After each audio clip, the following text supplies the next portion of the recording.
access to.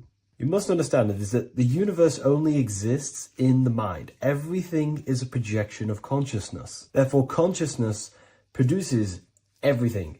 Our internal world is consciousness. Our external world is this physical body, physical world. Everything is an externalization of consciousness. For example, this was a thought. Now it's made physical. But before this was invented, it was existing in someone's mind, in consciousness, invisible. Then it was made manifest, made physical. So everything in this physical plane is the effect. The cause is consciousness, mind, the mental plane. So now I'm going to explain these different dimensions of consciousness. You don't just exist in this physical plane. The physical plane, in fact, is the lowest plane there is. It's the illusionary plane. So first of all, we have the Buddhic plane. This is the nothingness. So think of it like this. Absolute nothingness. If you turn off thoughts, there is nothingness. This is the void. And out of the void springs infinite potential, which is the mental plane. Now, your mind has no limitation. It can think anything, be anywhere, anytime, any place. In the whole world, there is no limitation with the mind. This is the realm of infinite possibilities. This is the realm of thought. Thought is a dimension, information and thought. To go a little bit deeper on this, there are pockets of thoughts, what we call in the occult fields of thoughts. Your mind does not think thoughts, it receives them. Your mind is like a radio. Whatever the mind is tuning into, setting its mindset, setting your frequency or setting your mind, you will receive thoughts based on that set, whatever you set your mind to. So there are pockets of thoughts that we penetrate in the mental plane. The mind is the mental plane, the infinite possibilities. This is the spark of creation. This is where all things begin to manifest as an idea in the mind as a thought. So if you want to gain certain information, you need to meditate or do thought exercises where you are penetrating that dimension of thought, that pocket of thought. For example, if you want to find a way on how to make financial wealth, you would use your mind, set your mind on wealth and money and think, close your eyes and think about that specific topic and see where your mind takes you. And you will expand your mind into different pockets of thought and gain information. So this is the mental plane. This is how you can use the mental plane. You can use the mental plane to do this. Then we have the astral plane. We have higher, middle, and lower astral plane. The astral plane is the body for thought. So every dimension, physical, etheric, astral, mental, Buddhic, is a body for a dimension above. Each dimension below is a product of the dimension above. So for example, the astral plane is imagination. This is the lucidic realm of imagination. This is where thoughts begin to manifest into some sort of form. It's not a physical form because this is physical, but imagination is a lucidic form. It's not really physical, but it's there. It's a projection of light. It's astral matter condensed by the willpower of the mind. So depending on the vibration of that thought will depend whether it manifests in the higher astral plane, middle astral plane, and lower astral plane.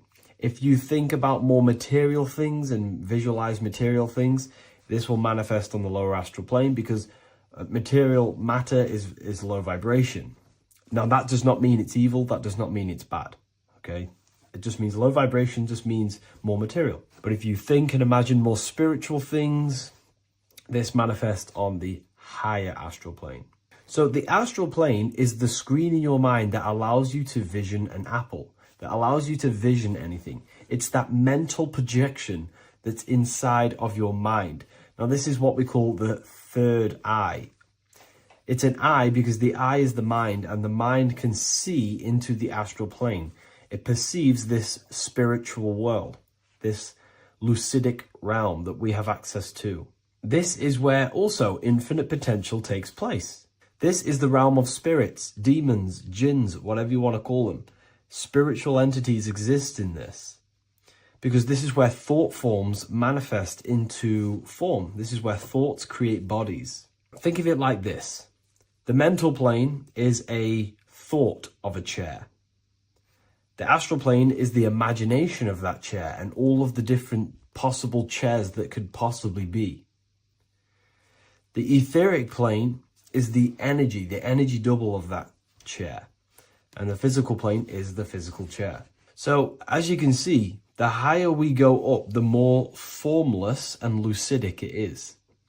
The lower we go down planes, the more dense it becomes. This is formless and this is form.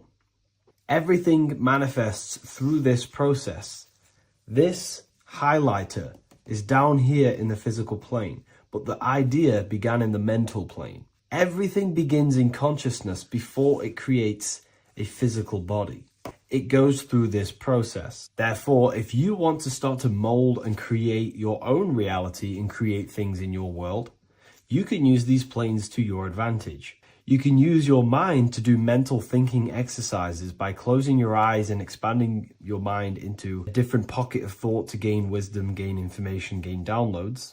The way you do that is simply get into a meditative state, close your eyes, pick a topic that you want to think about and see where your mind takes you, but always remain centered on that topic. And you can do this for maybe an hour or two or half an hour, and your mind will take you places where you will unlock information. You can even use this to make decisions in your life. Think of the topic and see where your mind takes you. You'll gain information. This is how you use the mental plane for ideas. The astral plane is imagination. You have to reconnect with your imagination very vividly. Your imagination, your consciousness is infinite. It's not a three-dimensional plane. It's an infinite plane. You can think and make form anything in your consciousness, in your imagination. You can think anything and you can imagine anything in the most vast details. You just have to reconnect with your imagination. I have a free book on my website. I'll leave the link in the description. It's an ebook. It's called Activating the Inner Eye. This is going to help you reconnect with your imagination. It's a practical guide on how to imagine. So once you know how to use the mental plane and astral plane, thought and imagination, you pretty much need to use the physical plane to take physical action with this physical body that you have and start to manifest these desires you have in the higher planes. Now, it's very important that we master the mind, because the mind is the very fabric of reality. We become what we think about. Your life is a product of every thought you thought in the past. It is the mind that directs the flow of consciousness. And wherever this consciousness is flowing is what you will create in your life. Consciousness is the most potent force in the universe, and the mind is pretty much the universe in a microcosm form. It is infinite potential, and your mind will continue to expand into new realms of thought forever and ever and ever. You are eternal. You are not this physical body down here. You are consciousness, literally dreaming that you are in this physical body. So everything begins with the mind. We need to be conscious of the thoughts that enter our mental field of consciousness. There is a level of self-awareness that you can reach where you can become conscious of pretty much every single thought that enters your mental field. Now, we have over 7,000 thoughts a day. You can gain such mastery over your mind where you can become conscious of every thought you think. And that is when you gain superior power. Because when the mind is fully under control of self, you can direct the mind's potent force into a specific goal. Most people's minds are dualistic.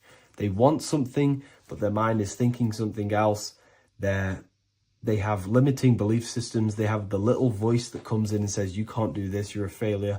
That is a fractaled mind. The mind needs to be singular. It needs to be on your team and not an enemy. Do not let your own mind take away your power.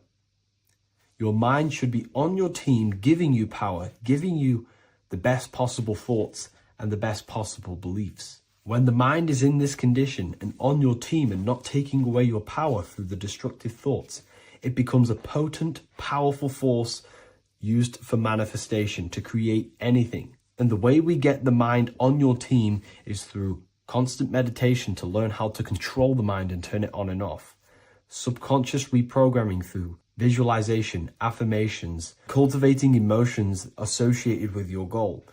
All these 3 ways we can reprogram the mind slowly over time so that it becomes powerful and becomes on your team and doesn't give you negative contradicting thoughts. When the mind is fully aligned on one thing, it can create massive empires and things in your physical reality. So I hope this video helps, and I'll see you in the next one. This isn't just spiritual fluff. Your words are vibrational commands that teach your subconscious what to believe and what to create in your reality. Now, I'm not going to sit here and tell you how words are these vibrational things that create reality. In fact, they are. However, the power of words does not hold in the vibration of the word. Yes, it has a little effect on plants. Yes, every word is a vibration that speaks to every cell in your body. However, this is not the main power of words. The main power of words is restructuring your consciousness and invoking energy inside of your own consciousness. I'm going to go over these 2 in detail for you. Your life is an externalization of your consciousness. Your belief system, your internal world, are building blocks to create your external world. What you believe in is how you see reality. It is the filter that you see to see reality. If you want to change reality, you have to change your consciousness first. There's no point trying to create a change, a manipulation in the external world, because it won't last very long. You have to restructure your inner temple, your inside world of thought and emotion. For example, your external reality is an externalization of every thought you thought in the past.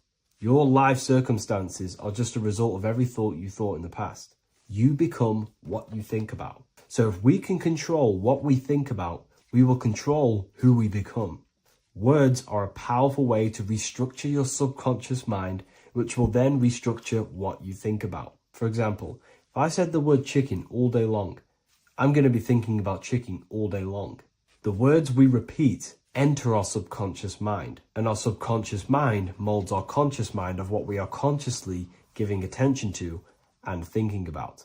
And that becomes our emotion. Our emotion becomes the energy, the charge behind our action. And all of this creates who you are and your reality. If you want to create a change in your external world, you need to repeat the end result as in an affirmation. I am abundant. I am disciplined. For example, if you're trying to stop a certain addiction, don't say, I am going to stop smoking. Say, I am disciplined. By saying discipline, the subconscious mind accepts the word discipline and not the word smoking. If you repeat smoking, I am not smoking, your subconscious mind will just pick up smoking and then do more smoking. So if you are trying to create discipline in your life and trying to stop something, say, I am disciplined. The reason for this is powerful because you're conditioning your consciousness. You're conditioning your subconscious mind and filling it with the word discipline. And I'm not going to say do this a certain amount of times a day or do this in the mornings. I want you to do this as much as possible. I did this as much as possible. Whenever I had free time, whenever I had a free minute, I would say these words either physically or mentally, just to condition your consciousness. Words are the most powerful way to restructure your belief system and restructure your inner world, which will then mirror in your outer world. Words are also a powerful way to invoke energy. This is why when you see these magic occult rituals, you see people chanting and doing these things. It's because if you slowly chant a word, you can actually invoke the emotion. There are 3 aspects of creation: thought, emotion, action. Emotion is energy in motion. By repeating a word over and over again, you can actually begin to invoke that energy, that emotion inside your heart. And you can start to feel the reality as if you are already living it. And this is just another powerful way to condition your consciousness to become a certain thing before you have it. This is what magic is. Magic is all to do with reprogramming the subconscious mind, aligning the subconscious with a certain belief or reality, which will then produce an effect in our thoughts, our emotions, and our actions, which will then create that reality. So if you want to create something in your life, Literally just repeat, I am something. I am is referring to your consciousness. I am is the highest aspect of you. It is the true self. Whatever you condition your consciousness will be mirrored in your external reality. I am abundant will condition your consciousness to feel and believe you are abundant, which will then seep into your thinking. And then you will start to act more on this because you are thinking about it, which will then change your external reality. Words are vibration, and vibration is powerful. However, if you truly want to change your reality, you have to change your inner world of consciousness. And words are the best way to invoke feelings to become the reality you want. And words are the best way to condition your consciousness to a certain belief or a thought. And by doing this, you're actually creating a root cause. The cause is your consciousness, your mind, and you have to restructure the mind to create that reality. Words are a great way to restructure your consciousness and create reality. If you are struggling with the internal chaos, if you are struggling with emotional chaos, if you are struggling mastering your mind, or if you are isolated from your high intelligence, because intelligent people are not welcomed in our population today. I have created an amazing space, Ethereal University. Check it out. I'll leave all the links below. And I'll see you inside, where you can learn everything you could possibly imagine about occultism, esotericism. I'll see you inside. Mentalism, conscious and subconscious mind. You need to understand that the mind is the root and the cause of all reality. I am mind, you are mind. Every single living creature in this physical plane expresses and manifests mind. We are all the invisible substance of mind. We are all the source, which is God. We are all consciousness, which is mind. Before we manifest something physically, we manifest it within the realm of thought, which is the mind. Thought then manifests into astral imagination. This then gives energy within the etheric plane. Then we manifest it physically within the material effect world. Everything begins in the mind, and this is why the government are called government. The word men comes from the Latin word mans, which is an English translation for mind. We see this word in entertainment, government, mentality. It means mind. Govern means control. They are controlling the mind through information. Information creates perception within our minds, and so do the words that we use and the language that we speak. It all creates perception within the mind. It is our perception that creates reality, and our reality is a level of realization. Your reality is realization. Everything begins in the mind. This is why they are controlling your mind through many different things. Okay? So essentially, they understand how the mind works. So this is why they manifest all things through mentally and not physically. Okay? You have a conscious and a subconscious mind. The conscious mind is what you are consciously aware of. It is the 10% of your mind. It is the mind that keeps you alert. A part of your conscious mind is for survival. A part of it is your visual field. A part of it is your just five senses. It is basically what you are consciously aware of right now. Your subconscious mind is the 90% of your mind. The subconscious mind is what holds all of your memories, your programs, and all things that you have ever experienced is all stored within the subconscious mind. It is this part of you where you draw memories from, where you draw your words from. I am consciously speaking, but the words that are coming out of my mouth are not thought about consciously. They are coming straight from the subconscious mind, where all programs and memories are stored. It is essentially this part of the mind which is manifesting our daily basis behavior, because the subconscious mind stores the programs which we are operating our life off. For example, if you tie your laces, You do no longer have to consciously do them. Your hands literally just know exactly what to do because you've done it that many times. So essentially, you create these programs within your subconscious mind through repetition and emotion. These are the two main ways your subconscious mind is programmed and installs things that you do on autopilot. The subconscious mind, like I said before, manifests 90% of your daily basis actions and 90% of your daily basis thought patterns. For example, if you were in a car crash 10 years ago and you had a very traumatic event, that car crash and that emotion that you felt in that time impressed your subconscious mind with a program. And even to this day, 10 years later, you are still wary about entering cars because of that program. Even though you may be not thinking about the car crash, you are still wary about entering cars because of that program, because of that emotion impressed upon the subconscious mind. You see, everything you say, everything you think, and everything you feel is telling your subconscious mind, that is what I want. The subconscious mind takes everything literally.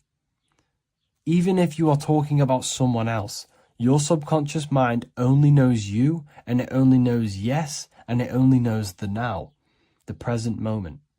So this is why the golden rule back in the ancient days was treat others like you want to be treated.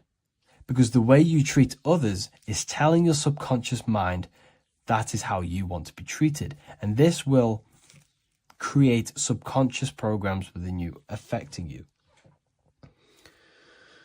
So, before you go to sleep every single night, what you want to do is to impress your subconscious mind with thinking and feeling of something that you want to become.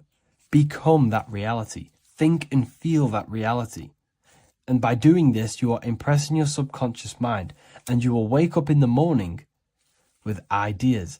Because when you install a program within your subconscious mind, like I said before, it manifests into at least 50% of your thought patterns.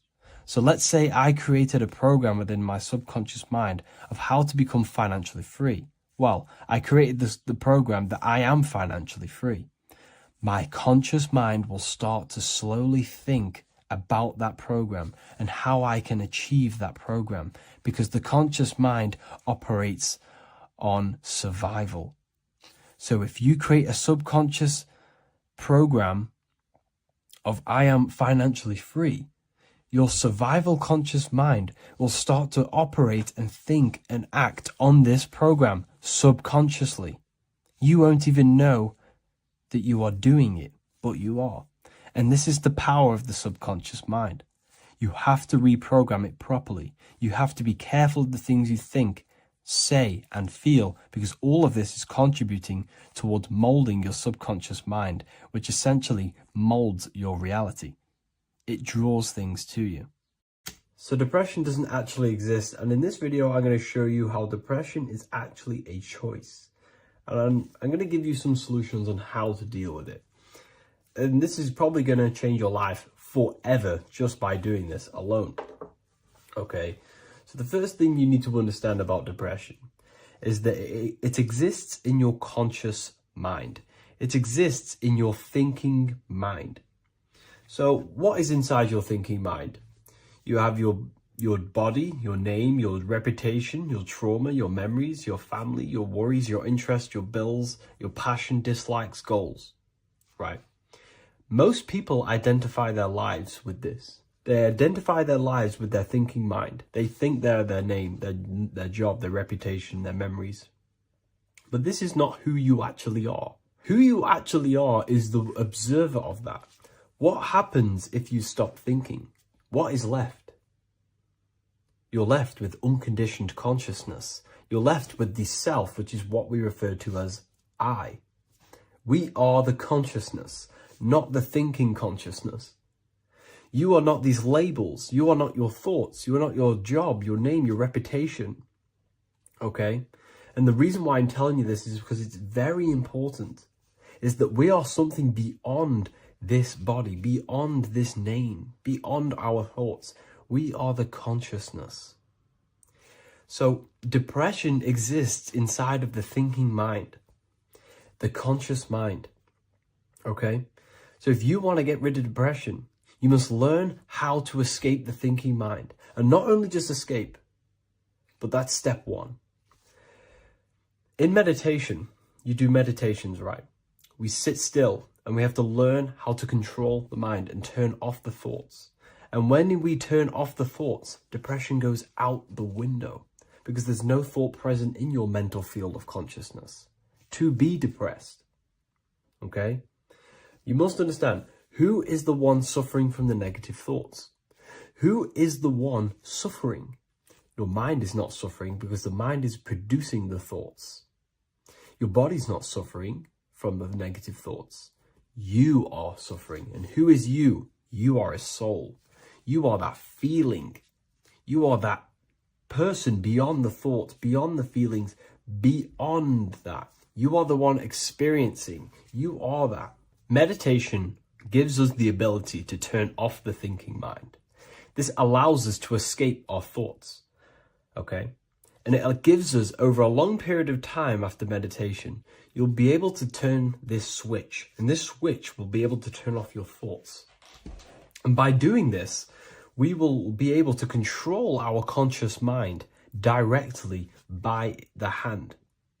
So when you notice yourself gaining them negative thoughts, we can then turn off the switch of turning off the conscious mind and rising to our authentic self and knowing the thoughts are just illusions. Now, let me tell you something that's very powerful. Most of your thoughts are coming from beliefs. Most of your feelings are coming from beliefs. So if you have a feeling of lack, this is coming from a belief that you don't have much. If you are feeling alone, this is coming from a belief that you are alone. So what we must do is restructure ourselves. We must restructure the subconscious mind. And we do this in many different ways. We can do this with meditation. We can do this with visualization, visualizing our desired reality as if we are living it. We can do this with affirmation. Now, a lot of people think, oh, I'm trying to speak something into existence with affirmation. No, you're not using vibration to try and change reality with what a lot of these new age people will teach you. Vibration, your words will not have much an impact on reality. That's the truth. But what they do have an impact on is reprogramming and recrafting and refining your mind. If you repeat, I am wealthy all day long, your subconscious mind, that word will be lingering inside your subconscious and you will start to mold that into your conscious. You'll start to be consciously thinking about this. Most of your thoughts are coming from your subconscious. So if you want to get rid of depression, you got to figure out the trigger. What are you depressed about? What are you feeling? What are the beliefs that are making you feeling and thinking this way? And that's what you must restructure. You must restructure your subconscious mind through visualization, meditation, and affirmation. You do these all the time. You do these every single day, and you will slowly, if not surely, restructure your subconscious mind. While by doing the practice of meditation, you'll gain the off switch as well. Sometimes depression comes from not living in your authentic self. You're not doing the things that your soul is telling you to do. We all know what we should be doing at all times. I don't care what you have on. We all know we should be doing something. We all know that we have there's a higher aspect of our mind that tells us, oh, we need to be doing this, but I'm actually sat here on my phone. Oh, I shouldn't be eating this, but I'm doing it anyway. There's always that higher voice. And that is the voice that has to be connected to. And when your body's not acting out the voice of the soul, then the soul becomes sadder, and suffers more and more and more. There has to be a connection between the soul, the mind, and the body. They have to work in unison. Okay? So I hope this video helps with depression, with whatever you're going through mentally. What if I told you that reincarnation is real and that there is a metaphysical, spiritual science behind this? Most people leave this world just as lost when they entered it. that they carry their fears, attachments, and addictions with them, only to be born again, trapped in the same cycle, repeating the patterns of lifetime after lifetime. This lecture is not just about preparing for death. It's about mastering yourself before death, so you don't take them burdens with you. Because the truth is, whatever addictions, fears, and unresolved emotions you cling to in this life, you carry with you into the next. Unless you break free now. You must master yourself before death. Death is not the end, it is the great passage. But how we transition depends on our mastery of the self. This was symbolized by the Ouroboros, the snake biting its tail. Every ending is a new beginning. It's an infinite cycle of consciousness. Now, your human body is basically an antenna tapped in to a stream of consciousness. Just like a radio is tapped into a specific frequency to play that radio. Your body is basically an antenna, a crystal picking up the consciousness of God. You are on an ever-ending journey, a journey of learning and expansion of the mind into new fields of thought. This was symbolized as the Ouroboros. When you die, it is a new beginning. It's a transitioning, not an ending. Everything is eternal in this universe as consciousness is formless and constantly transforms into new forms of life. Let's break down the word death. Death contains the word ether. Now, the ether can be found in the word heart or earth. Ether. Everything in this plane comes from the etheric plane.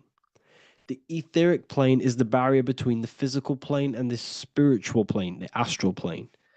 The astral plane is the screen that you have in your mind that allows you to imagine a red apple, for example.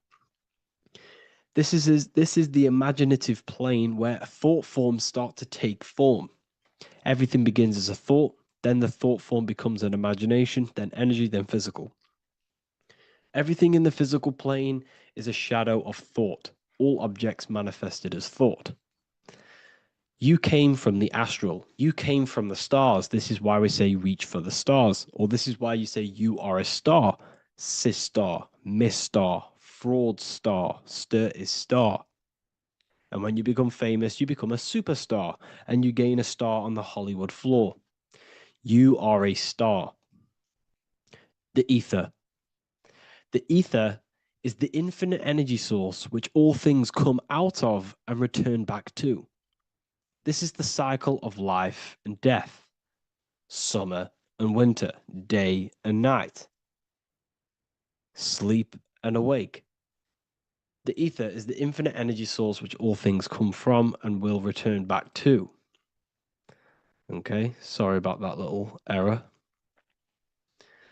The ether is the boundless source of energy from which all things emerge, to which all things return to. We can see this in the cycle of the sun. The sun does this wave of creation. It rises and it falls. We have the day and the night. The daytime represents our conscious mind when we are alert. The nighttime represents our subconscious mind when we are inside the spiritual realms. The nighttime is spirit, the daytime is matter, spirit and matter. Awake and asleep, conscious and subconscious. We see this in the yearly cycle. Summer is life, winter is death. Spring is the morning, summer is midday, autumn is evening, winter is the night. Everything is a macro and a micro cycle of being born out of the ether and returning back from life and death. Life and death is manifested within the cycles of the sun and everything outside of you, as within, so without. This is why we say sleep is the cousin of death. The macrocosm is death, the microcosm is sleep. Every time you go to sleep, you are essentially it's a miniature death. You're entering into spirit and then returning back into matter in the morning when the sun rises. Everything is a reflection of the macrocosm cycles. Preparation for death. The first thing we must do in order to prepare for death, for life after death, in order to stop being reincarnated in this cycle of materialism, in order to progress as a soul, because remember, you are a soul in a body. Just like the sun gives power and life to the earth, your soul gives power and life to your body. When you say I, you're referring to the soul. And your soul can be stuck underneath layers of false identifications. Who you believe yourself to be is merely a collection of subconscious programs running within your mind. Now that's very deep. That is very, very deep. Who you think you are is a part of your thinking mind. Your name, your job, your reputation, your family, your friends. These things are not you. They're all aspects of the thinking mind. What happens if you meditate and you turn off the mind? Then all these things do not exist. You're left with the pure soul, the pure awareness, the pure observation. If you turn off the thinking mind, you're no longer your body, you're no longer your reputation, you're no longer your friends, you're no longer your job and your labels. You are the soul. That's the true you, the observation of the mind, not the thinking mind. The ego is the echo. It's an echo of your true self. The ego is your mind's perception of itself, shaped by experiences, trauma, emotions, and beliefs. It is merely an echo of your true soul self. The ego is not you. Your mind is not you. You are the soul. And this is the true self that we must express within our life and we must connect with before we die. Because when we die under the echo, under these false layers of the emotions, the traumas, the experiences, the addictions, the emotional attachments, when we die underneath all of this, when we don't know our true self, the soul is still hidden. The true you is hidden underneath these layers of false identification. We must remove these layers of false identifications. We must remove them. We must destroy the echo. Remember, the ego, you never had an ego when you were a child. When you were a child, you were pure. You didn't, you didn't show off things. When you were a child, you were pure. You expressed yourself freely with you didn't hide anything. You didn't hide any aspect of yourself. You didn't suppress any aspect of yourself to fit in as a child, as a baby. Because the ego was not here when you came here. The ego grows with experience. The ego is a false perception of yourself while being incarnated in this material world. It's your mind's perception of itself and it's created through your experience. Remember, you are unconditioned consciousness, and your experiences, thoughts, traumas, emotions, and beliefs have conditioned your consciousness into believing you're only a physical body, but you are the soul. We have to remove these layers. How do we remove these layers? Like I said, the best thing, meditation. Meditation. There is a great meditation that you can do every single morning and every single night time. You can sit there and repeat over and over before you meditate. You can repeat that you are not this, you are not that, you are not this. You can label them one by one. Start with, I am not my body, I am not my job, I am not my name, and then detach from absolutely everything until you are left with nothingness. And when you start to meditate, detach from everything. Nothing matters. I am here right now. And what will be left? The only thing that will be left is the language that your mind is using. Now, this is very deep. Not many people will tell you this, but I've lingered in meditation many times. And I can tell you from experience that the only thing left once you detach from everything is the language that your mind is attached to. So whether that's English, Italian, French. Once you detach the language of the mind that that little voice in your head's using, you're left with the soul. Once the mind is switched off, you're left with the soul, and you have detached from all of these external things. You're left with the soul. That's you. That's the power. That's the source of all creation, where everything you've ever done has come from. Every thought, every idea has come from your soul. Number two, that's meant to say number two. Sorry about that. Mental addictions and emotional addictions. Okay.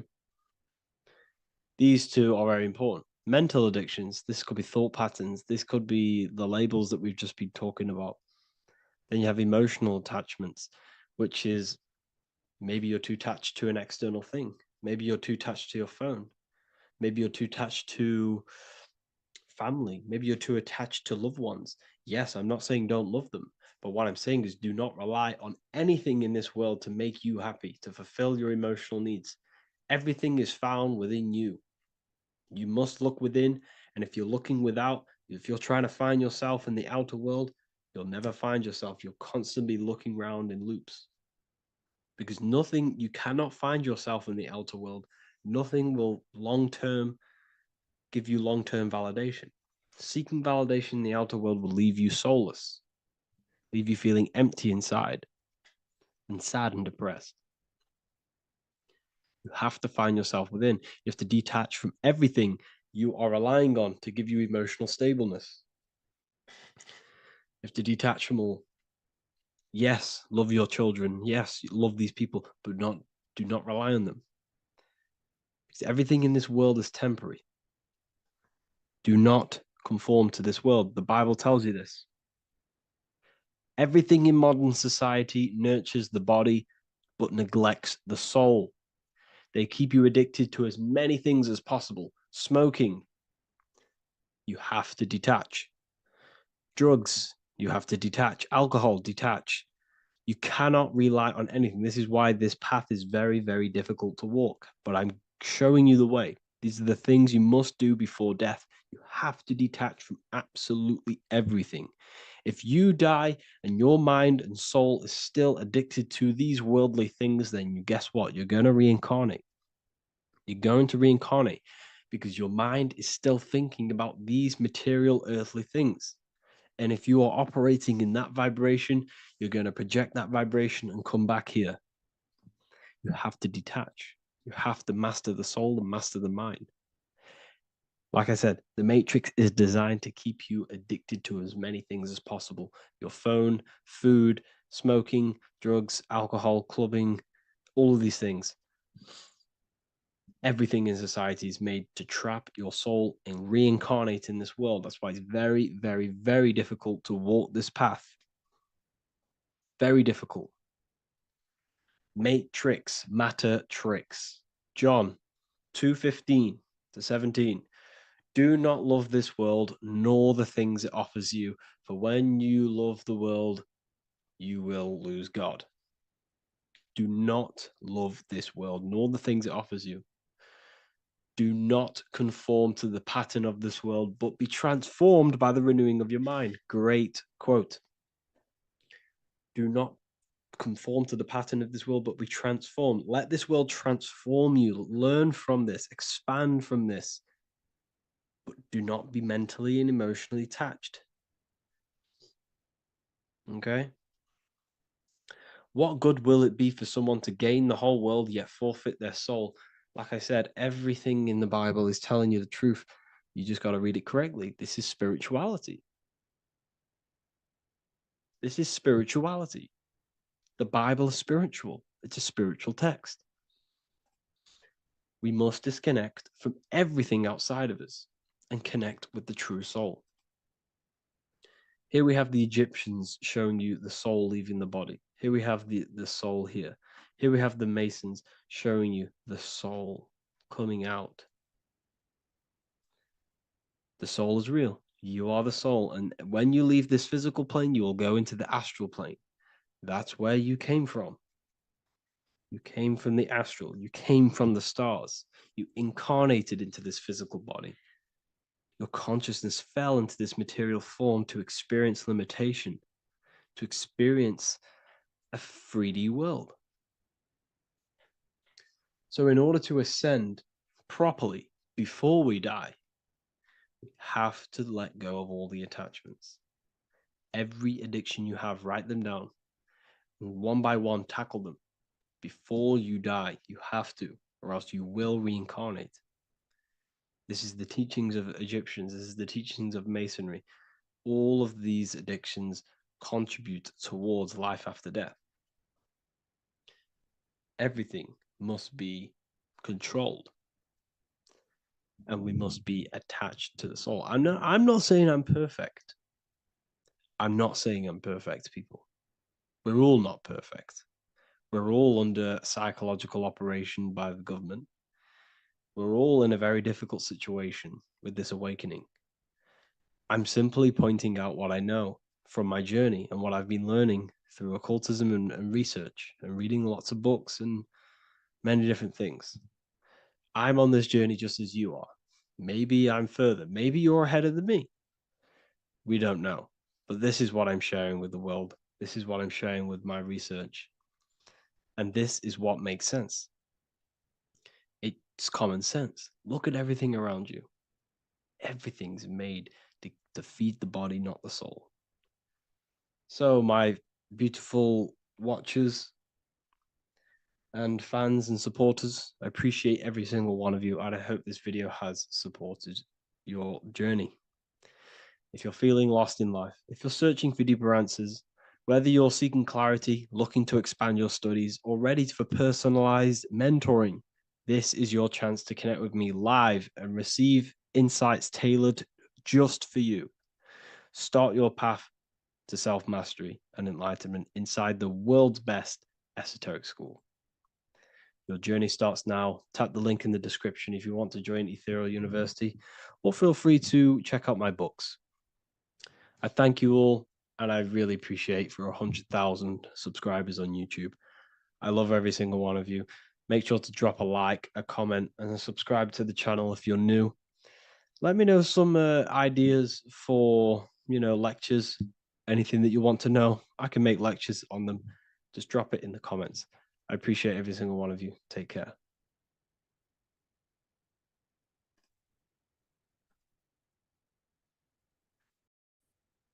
What if I told you that you are under a spell and this spell is controlling you in every aspect of your life and you don't even realize it? Spells are not what you've been taught. They're not fantasy magic wands that are casted over you. No, no, no. Spells are much, much deeper. A spell is a belief system that is installed into your subconscious mind, which holds power over you. Okay. If I install a belief into your mind and that belief holds power over you and controls you, that is you under my spell. A spell is a belief that someone has installed into you. Okay. You have a subconscious mind. The subconscious holds power over 90% of your daily basis behavior, thought patterns, and overall emotional state. Because the subconscious is the back end of our mind, the mind that we don't really have access to. It's the shadow self where all of our programs, all of our memories, all of our traumas, all of our everything that we've ever experienced is recorded and kept in this vast database called the subconscious. Now, the subconscious is the 90% of our mind. We are only aware of 10% of our mind, which is the conscious mind, which is what you're using now, what you're consciously aware of. But there is a subconscious mind that holds power over your conscious decisions, and you don't even realize it. For example, as a child, you had a very, very traumatic event happen. Let's say as a child, you were not loved enough by your parents. And this feeling of you not being enough for your parents and feeling alone as a child implanted this seed. And this seed was planted by your emotions, a strong emotion. And over time, as you grew older into an adult, this seed grew and grew and grew. And what this seed grew into is you being very needy. You always seeking validation from others. Okay. But you taking this conscious decision 10 years down the line actually stems from this hidden cause within your subconscious mind, within this little feeling, this seed inside your subconscious where you don't feel like you are worthy. So this results in a conscious decision of you seeking validation from others, being very needy from others. Okay. This is what the subconscious is. The subconscious holds power over us. For example, posting on social media. Why are you actually posting on social media? If you take a selfie with your new watch, new car, and you go and post that onto your social media, why are you actually doing that?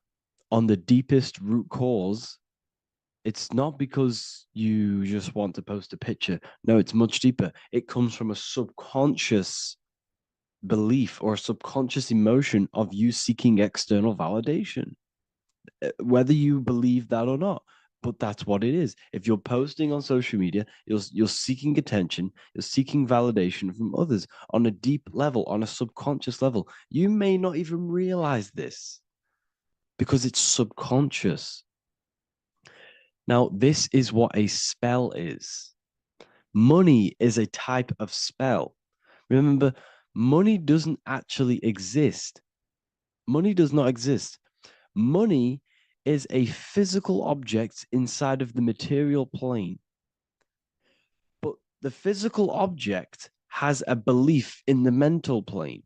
See, the mind is the highest plane. This is the root cause of reality, the mental plane. Okay. So our belief in our mind has given this piece of paper value and a meaning. But in reality, it's just a piece of paper with a belief behind it. But this subconscious belief behind this piece of paper is controlling your daily basis behavior, is controlling your emotional state and controlling your life without you even realizing it.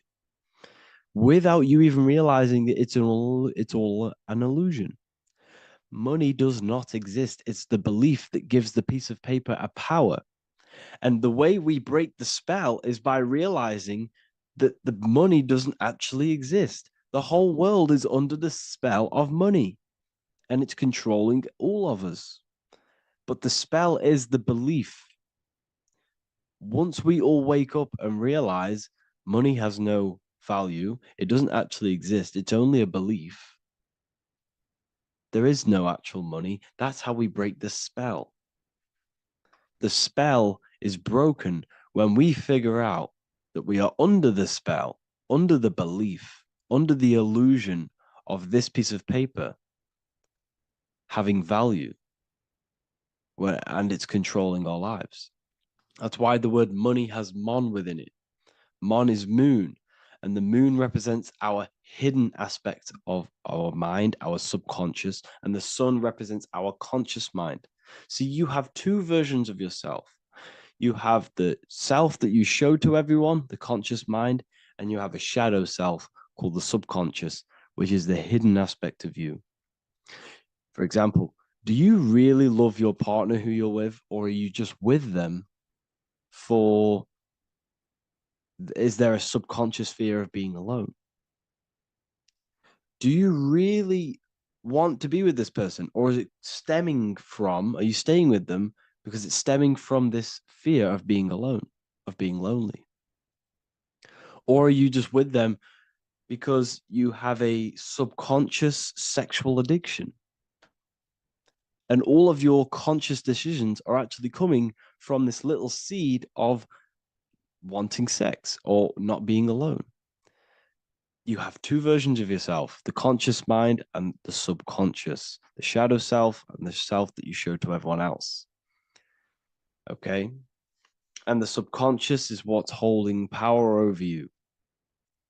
When you drive your car, you don't consciously have to think about changing gear. You've done it that many times. It's on autopilot. That's the subconscious doing it. You can be walking down the street. Your conscious mind can be thinking about what you're going to cook for tea later, but your subconscious mind is controlling your body and walking your body. You don't have to think about moving the body. You just do it because you've done it that many times. It's a program. It's a belief in the subconscious that's giving this movement power. You see, the subconscious holds a lot of power over you. Our beliefs hold power over our daily basis behaviors and actions. Okay, like I said, posting on social media, this is seeking external validation. There's a subconscious there's a subconscious urge bringing this desire into conscious reality. So we must break the spell of our emotions controlling us, our traumas from a child controlling us. For example, another example of this, let's say you were in a car crash years ago, and this car crash led you to having a very traumatic event, very traumatic emotion you felt in that car crash. You felt a lot of pain. That was impressed into your subconscious. And even to this day, you're probably scared of going into trains, going onto cars, going inside of vehicles. And you might not even be aware that it's actually stemming from this event that happened 10 years ago. That's the spell. That's the spell that's holding power over you. And you don't even realize it. You realize the spell when you realize you're being controlled by this old belief, this old trauma. That's what a spell is. A spell is not something I cast over you with a wand like Harry Potter. Spell's much deeper. It's the hidden aspects of our mind that hold power over us, that control us. Okay? So, how do we get rid of the spell? How do we break the spell? By installing new belief systems, by installing new programs into our subconscious. The subconscious is impressed by repetition and emotion. Everything you do on repeat, for example, tying your shoelaces, you can be looking up into the sky, closing your eyes, thinking about what you're going to create for tea while doing your shoelaces. You've done it that many times, you don't have to think about it. That's the subconscious taking over. Okay. That's the repetition aspect of the subconscious. For example, you could probably run down your stairs. You know exactly how to run down the stairs. If I tried to run down your stairs, every staircase is different. I'd probably fall over. But you've done it that many times, you know exactly how to do it. It's what we call ritual. When you have an evening ritual, when you tidy the house, you do your skincare routine, you wash your teeth, that's a ritual. This is what the ancients called ritual. When we do rituals, we're trying to implant something into our subconscious to either remove an old program, an old seed that is controlling us, for a new one that's going to grow into new light, into a new reality. So you can implant messages, implant new programs into our subconscious, which will then grow into a new reality. Okay?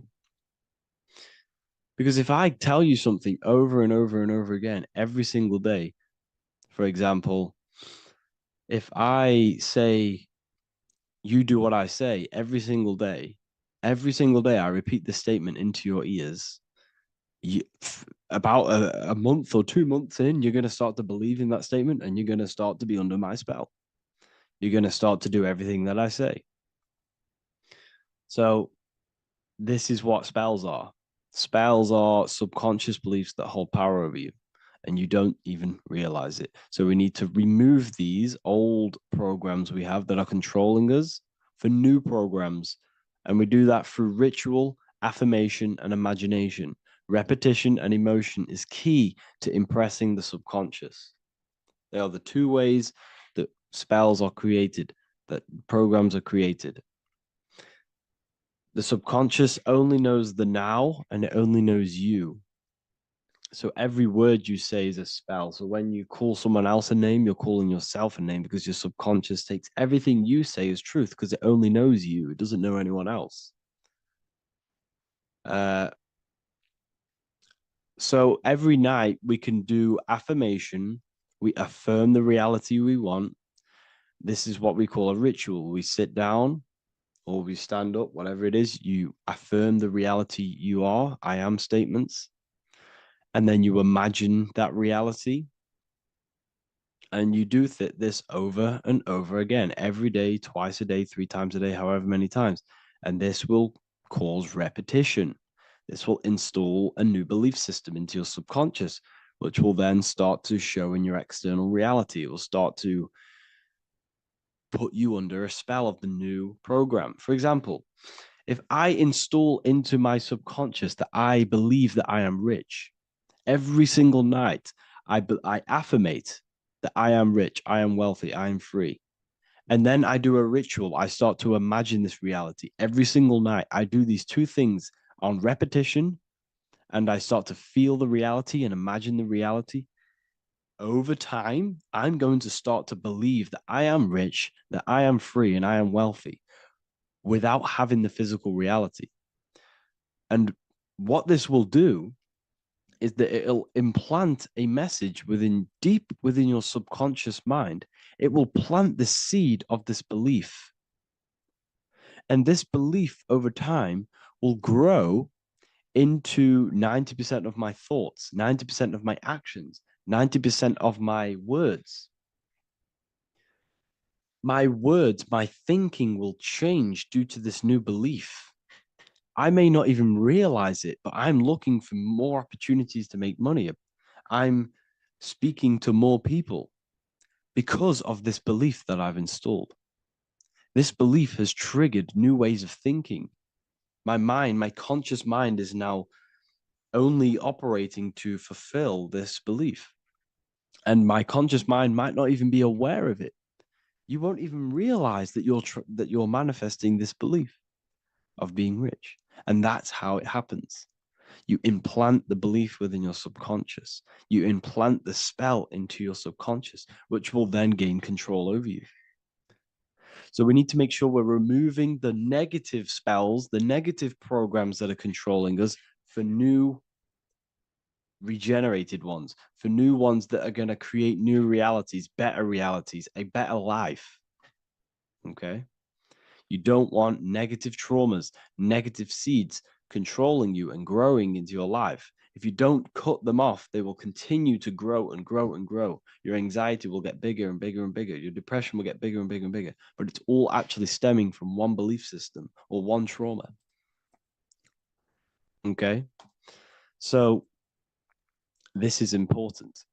Everything in this physical plane is an effect of the higher planes, it's a shadow of the mind. Everything we think, all physical objects began as a thought, then an imagination, then energy, then a physical reality. So we must change the mental plane. We must plant seeds into our mind to change down into our physical material life. It's about manipulating this higher plane so we can create change and effect in the physical external material plane. That's what magic is. This is what spellcasting is. This is all what it is. It's not fantasy. This is the manipulation of the higher planes of consciousness, which your mind has access to. You have access to these higher planes. Okay. This is exactly what I teach in my university. I teach different rituals. I teach specific rituals to get rid of certain things, certain belief systems.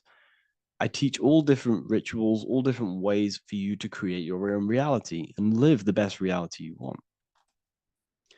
We also have all of these different courses. We have activating the inner eye. This will teach you exactly how to lucid dream and activate your inner vision of imagination. We have the sexual alchemy course. This will give you the power of transmuting your sexual energy into creativity. We have electromagnetism studies. We have esoteric exchange and an exclusive live call that we do every single week. And I connect with all of the students. They can ask me questions, can speak with me one-on-one inside of these live calls. We have the real numerology section. We have the health section. We have a lecture section. Look at all of these lectures we have on occultism, symbolism, All of these lectures are designed to gain you power, to give your personal power back to you, to make you realize things about you. We have a meditation section. We have a library section where you can download all of our library, all of our books, different books on occultism, symbolism, Freemasonry, astral projection. And of course, we have the Manifestation Mastery course, which teaches you exactly how to create reality so you can live that desired reality that you want. This is the last chance to lock in the price of $55 a month. This is less than $2 a day. You can really level up your life because the price is going to increase as the value of the university increases, because there's a new symbolism course coming out. And if you join now, you'll get this course for free, because obviously when this course releases, the price will go up.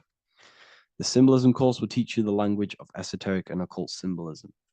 I'll leave the links in the description. Make sure to leave a like, comment, subscribe to the channel if you want to see more content. Thank you all, people. Have an amazing day. The third eye, or the all-seeing eye. This is an important video because there's a lot of misunderstanding when it comes to the third eye. People tend to think that the third eye is the pineal gland. The pineal gland is not the third eye. It is the radio receiver for our eye. It's not the third eye, it's the first. It's the eye where everything begins. So the pineal gland acts as a radio antenna or a radio receiver, because the pineal gland has crystals on it. And crystals are used in your phone, they're used in radios because they pick up and transmit frequency. So the pineal gland is the radio receiver for the higher consciousness, for the thoughts, for the commands that come from within. Before you move your body, it begins mentally in the eye. Before you say something, before you kick a football, it all begins in the eye. What happens above happens below. What you think, you manifest into the body. Whatever you think, your body reacts. You see, this eye is the universal cosmic intelligence, the higher consciousness, which is controlling the physical body. Like I said, you have the Buddhic, mental, astral, etheric plane.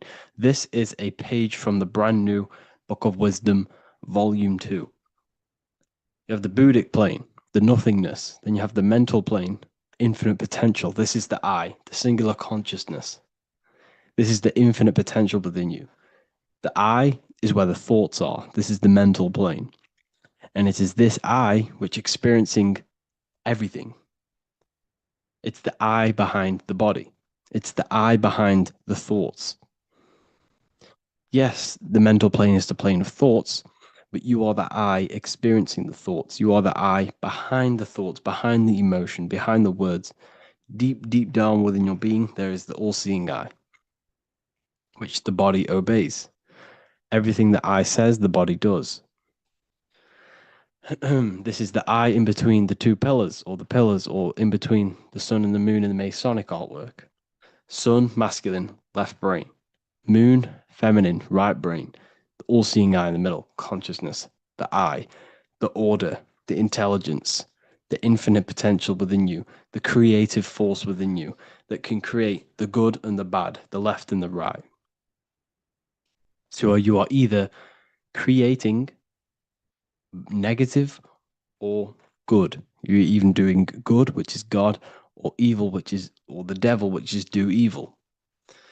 You have this creative ability within you, which is God, the consciousness, and you have the choice to do the devil or the God. So the third eye is the human mind. It's the mind. It's the infinite awareness, infinite potential within you. And when you see it in the triangle, it represents the ethereal plane. This is the ethereal, the triangle. This is the eternal. This is the material. Because the physical plane is the box. It's the square. That's why we say think outside of the box. Because you got to think outside of the box to awaken your divinity. You see, humans have been given the tools to awaken to their true divinity. No other animal on this planet, or whatever you think it is, on the earth, has the ability to have self-awareness. Humans have been given the tools to understand very, very complex things and understand who we are, what we are, and what the universe truly is on a higher level, not just physical. We have the ability to access planes beyond the physical world, which is unlike any other animal. This is why the humans are gods. So, so when you see the pyramid with the capstone on top, it's cut off, it's separate from the rest of the pyramid. This is the consciousness that is looking through the ether into the material plane. It's like I discussed down here with these planes. This is the I, the mental plane. Your consciousness, your I, is looking through the ether. It materialized through the ether into the physical plane, and you are now the I looking into the material realm. And when you come here, you lose that divinity, but you have to awaken. So you don't lose the divinity, you forget your divinity while you are incarnated in physical. So when you see the triangle with the eye in it, this represents the eye looking through the ether. It's materialized, but it also represents when you see it's illuminated like this and it's separate, because this is separate from the physical plane.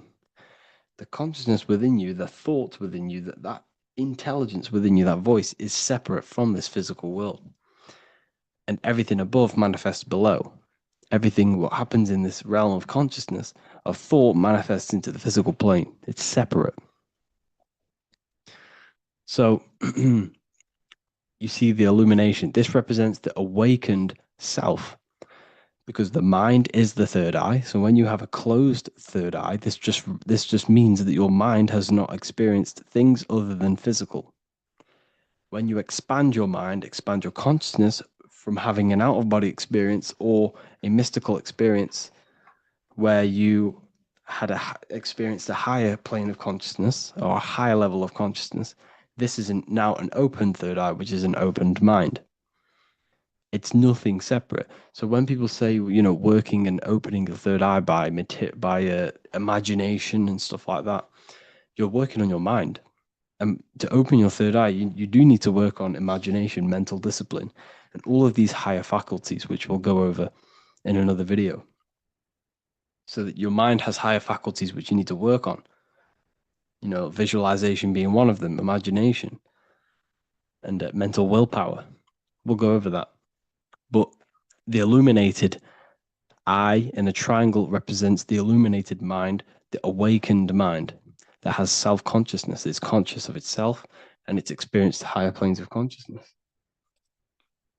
Like I said, the I and the I. The idea. So when you see I on the beginning of words, it represents that inner self, that inner cosmic intelligence within yourself. That's why you say inside, intelligence, or idea. It's the idea, the I, the all-seeing eye. This is why the Roman numerals, I was one. And what is one? It's one line. The I is also one line. Because we are all the same intelligence with the same consciousness. If the universe is one, there is only one being in the universe, which is God. And we are all expressions and fractals of God. We are all manifestations of God. We share the same creative power as God. We all have the ability to bring non-physical thoughts into a physical reality, which is the word made flesh in the Bible. So when you see hovering the eye with the 666, this represents the eye stuck in matter, worshipping the physical body, the God in flesh, which is Satan. Satan represents God in flesh, yourself in flesh, because evil love bondage. And everything these artists and actors are doing, they're part of these cults. They're promoting materialism to keep your eye, your consciousness, stuck in three-dimensional awareness. So this is what they're promoting. You see that the hand symbol creates 666, which is your body, the carbon. Your body's created out of carbon. And all life forms are created out of carbon. The I in it, the I in the 666, represents I being in material, keeping the mind in material. Matthew 6:22, the light of the body is the eye. Therefore, if thine eye be single, thy whole body should be full of light. But if thine eye be evil, thy whole body shall be full of darkness. You see, this is a very powerful verse. Very powerful verse. The light of the body is the eye. This is the first part of the verse. This is where everything comes from. The mind. The infinite mind. The infinite potential within you. Think of anything in your mind. Nothing is impossible in your mind. As soon as you think of it, it's there. Infinite potential. It's the light of the body, because the mind is what gives life to the body. It manifests its will through the body. It's the light. All the things that the body does happens mentally before it happens physically. Before you move your hand, it is a mental power. Just like when you astral project. When you astral project, you use your mind to move your body. It's mental.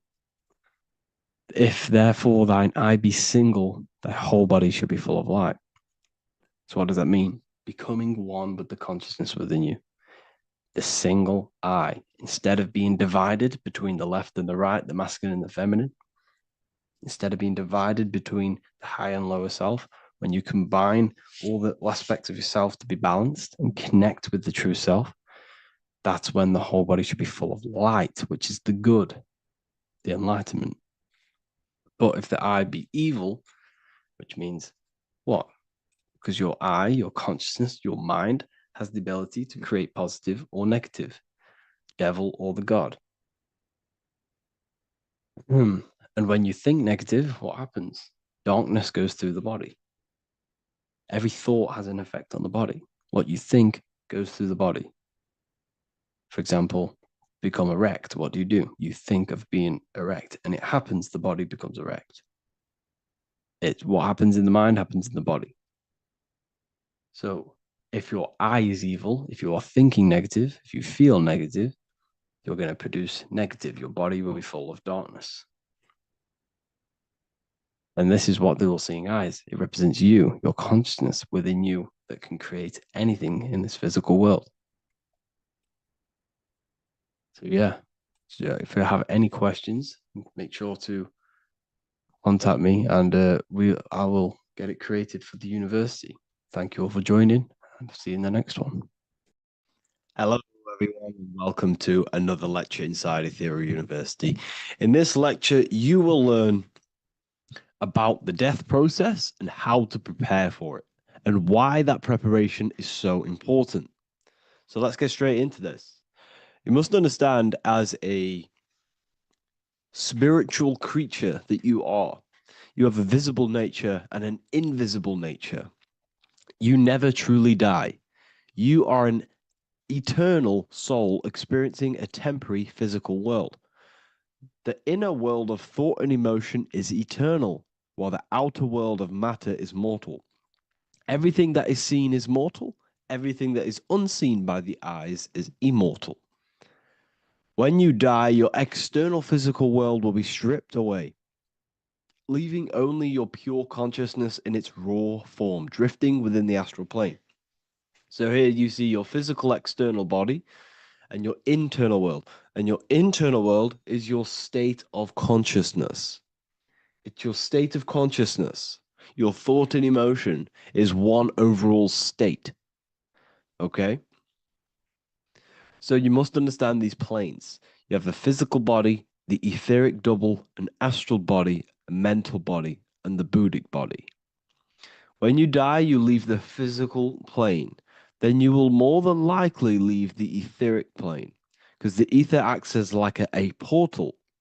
Everything comes out of the ether and returns back to the ether. I can break that down in another video in electromagnetism. But electromagnetism is ether, energy coming in and out of the ether. You will, every single day you die, every single day. There's a cycle of life and death occurring all the time. Every single day, you go to sleep, you go back, your consciousness slips back through the ether. And then when you wake up, your consciousness comes back through the ether into the physical plane. Death is just a bigger macrocosm of the microcosm cycle of life and death. So you will return back to the astral, which is the realm of imagination, infinite possibilities. And this is where thought forms start to manifest. Okay. So, depending on how advanced you actually are mentally and emotionally, will depend how long you stay in the astral. Now, what we must understand is that there is many different components to the astral. We have the higher astral, the middle astral, and the lower astral. These are all vibrational states. So if your mind and soul is operating in lust, lust, desire, hate, food, physical addiction, smoking addictions, then these are quite heavy. These are quite heavy attachments to your consciousness, and they're quite low level desire, which means they have a low vibration.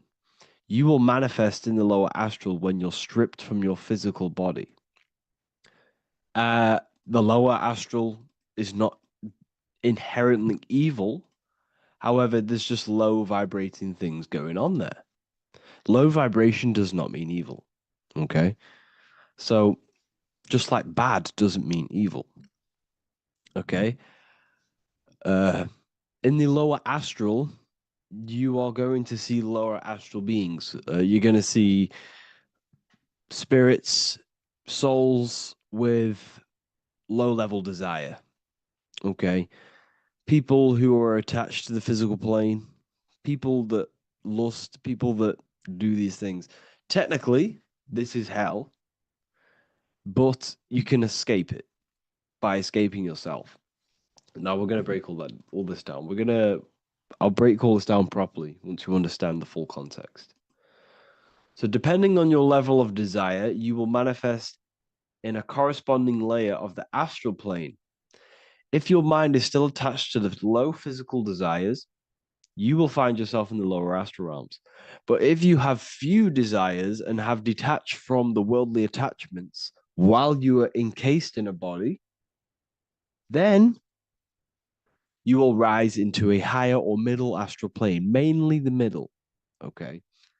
The higher astral plane is very formless. So as I broke down here, this is, well, the physical plane is the lowest dimension. This is the most form, the most matter. It's quite heavy. The higher you go, the lighter it becomes, the more fluid, the more formless it becomes. So you see here it says denser down and lucidic up. So this is more lucidic in these higher realms. This is more dense in the lower realms. So this is why the ancient Egyptians were always talking about, I'll show you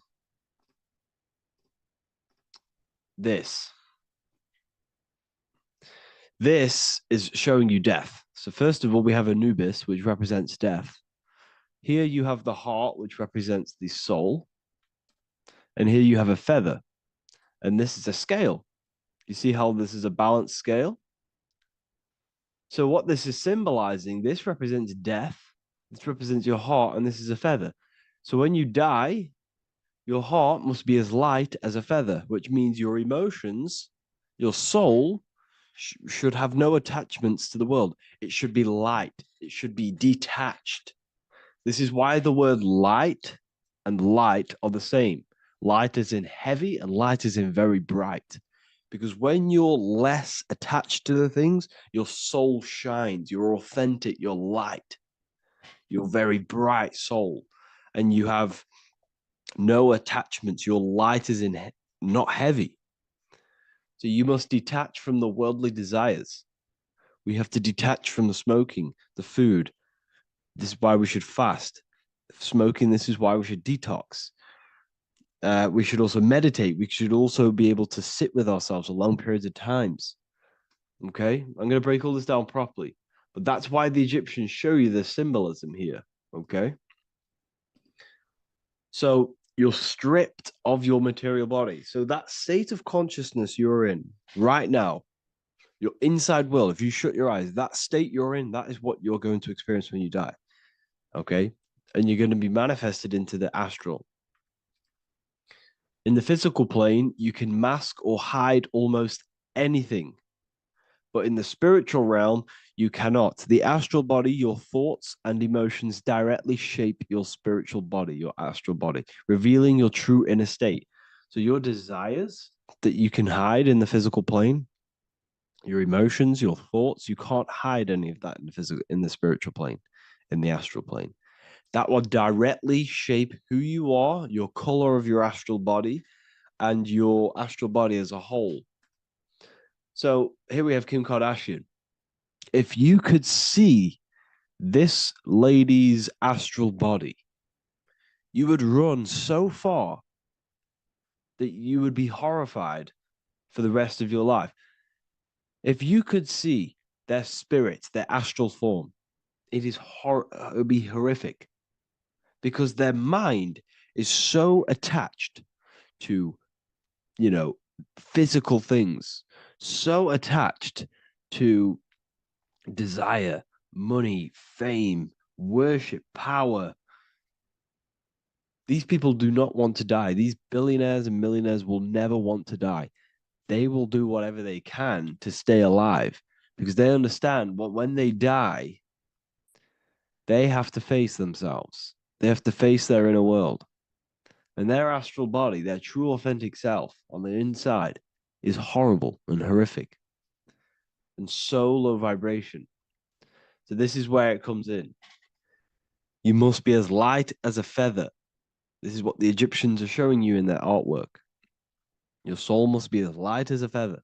In order for the soul to ascend to a higher plane and not look at that physical plane and say, I want to go back or I want to desire things down there, you must detach now and prepare for death. Hell is not a place, it's your own personal suffering born from within. If your mind and soul are deeply attached to mental fixations, emotional wounds, and physical addictions tied to the material world, that pain will follow you into the astral. This is your true judgment day. You judge yourself when you die. You see your authentic self. There's no hiding. Right. Imagine right now that you that everything you cling to was stripped away. No matrix, no electricity, no food, no TikTok, no phone, no possessions, no distractions, no one else. Could you sit alone with yourself for just 1 hour? Could you sit alone with your thought and emotion?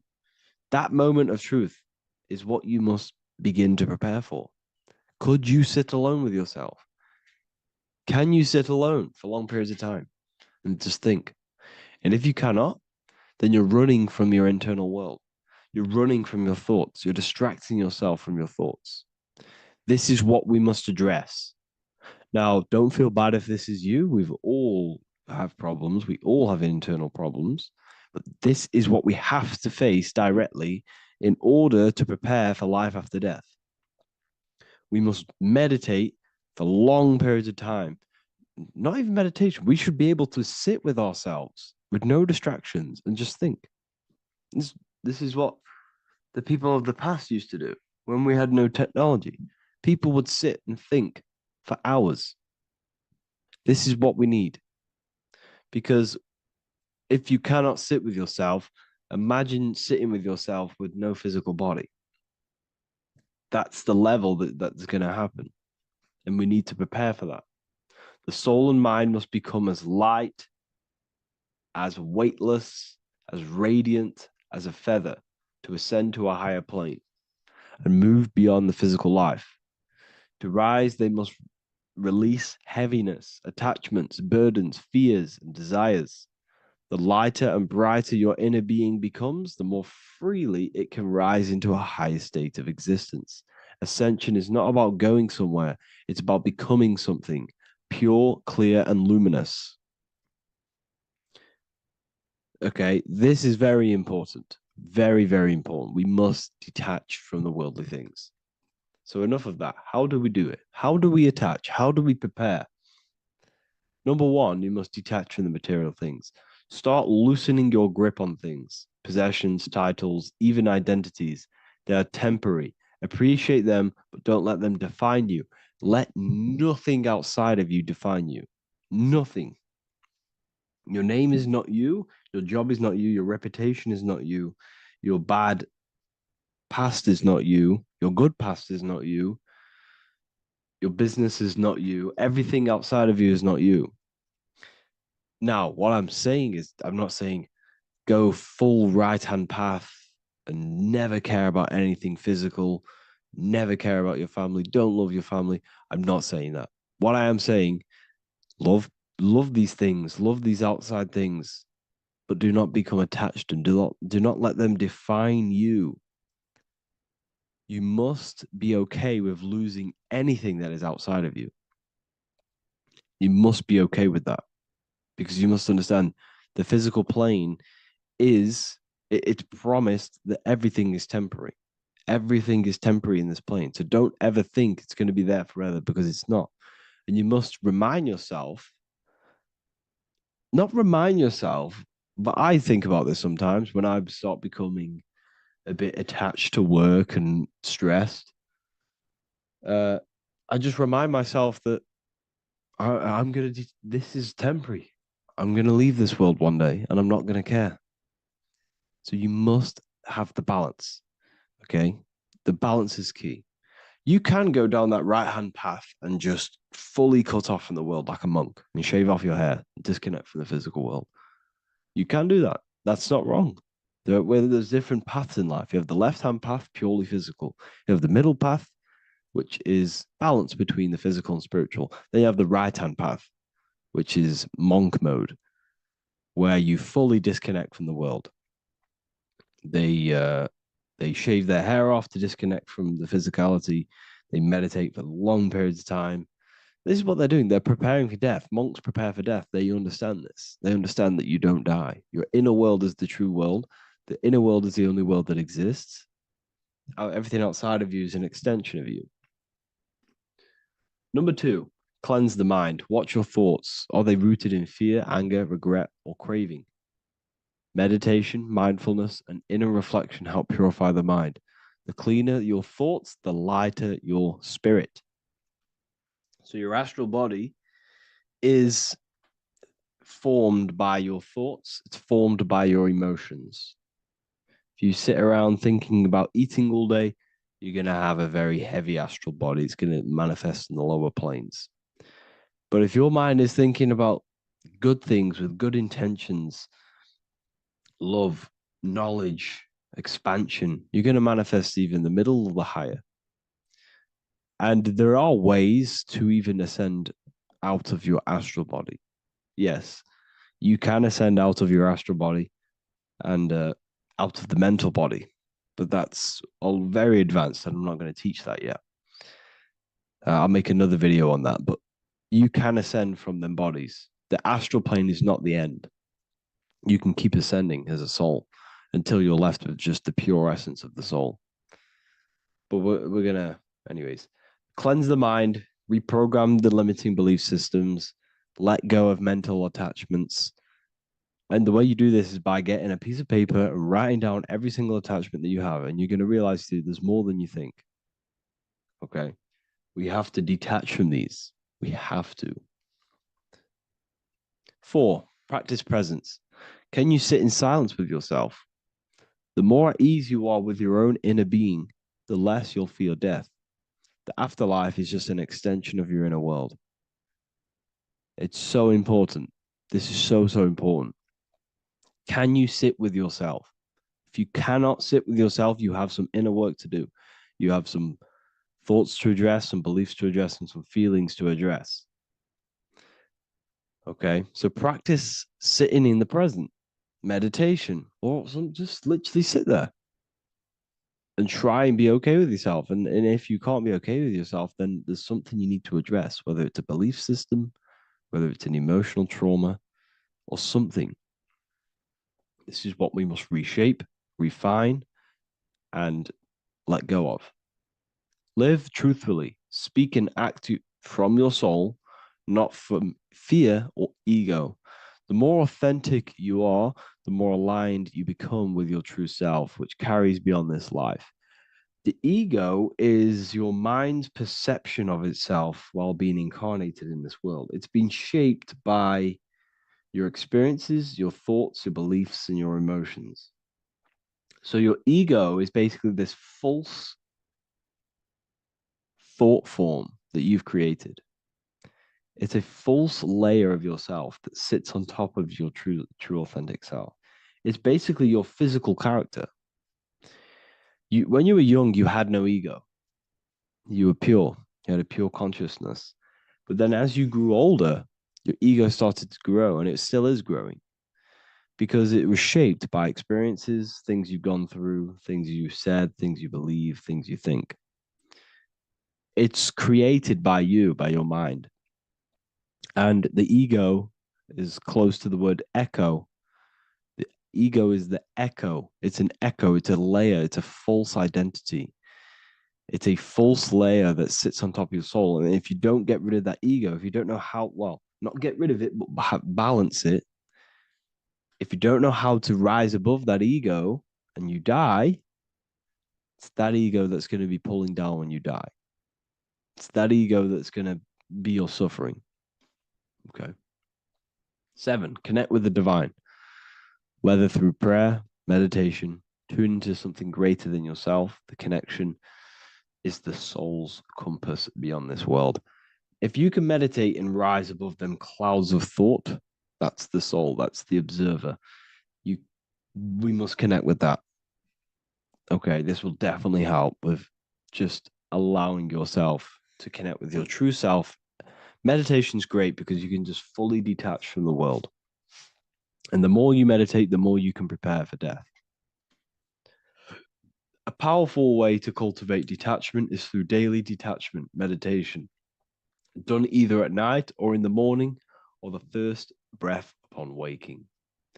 Or do this as many times as possible per day. Start by physically grounding yourself in the present moment. Say out loud, I am here right now, nothing else matters. Let that phrase draw your awareness into the now. Just keep saying it until you're present.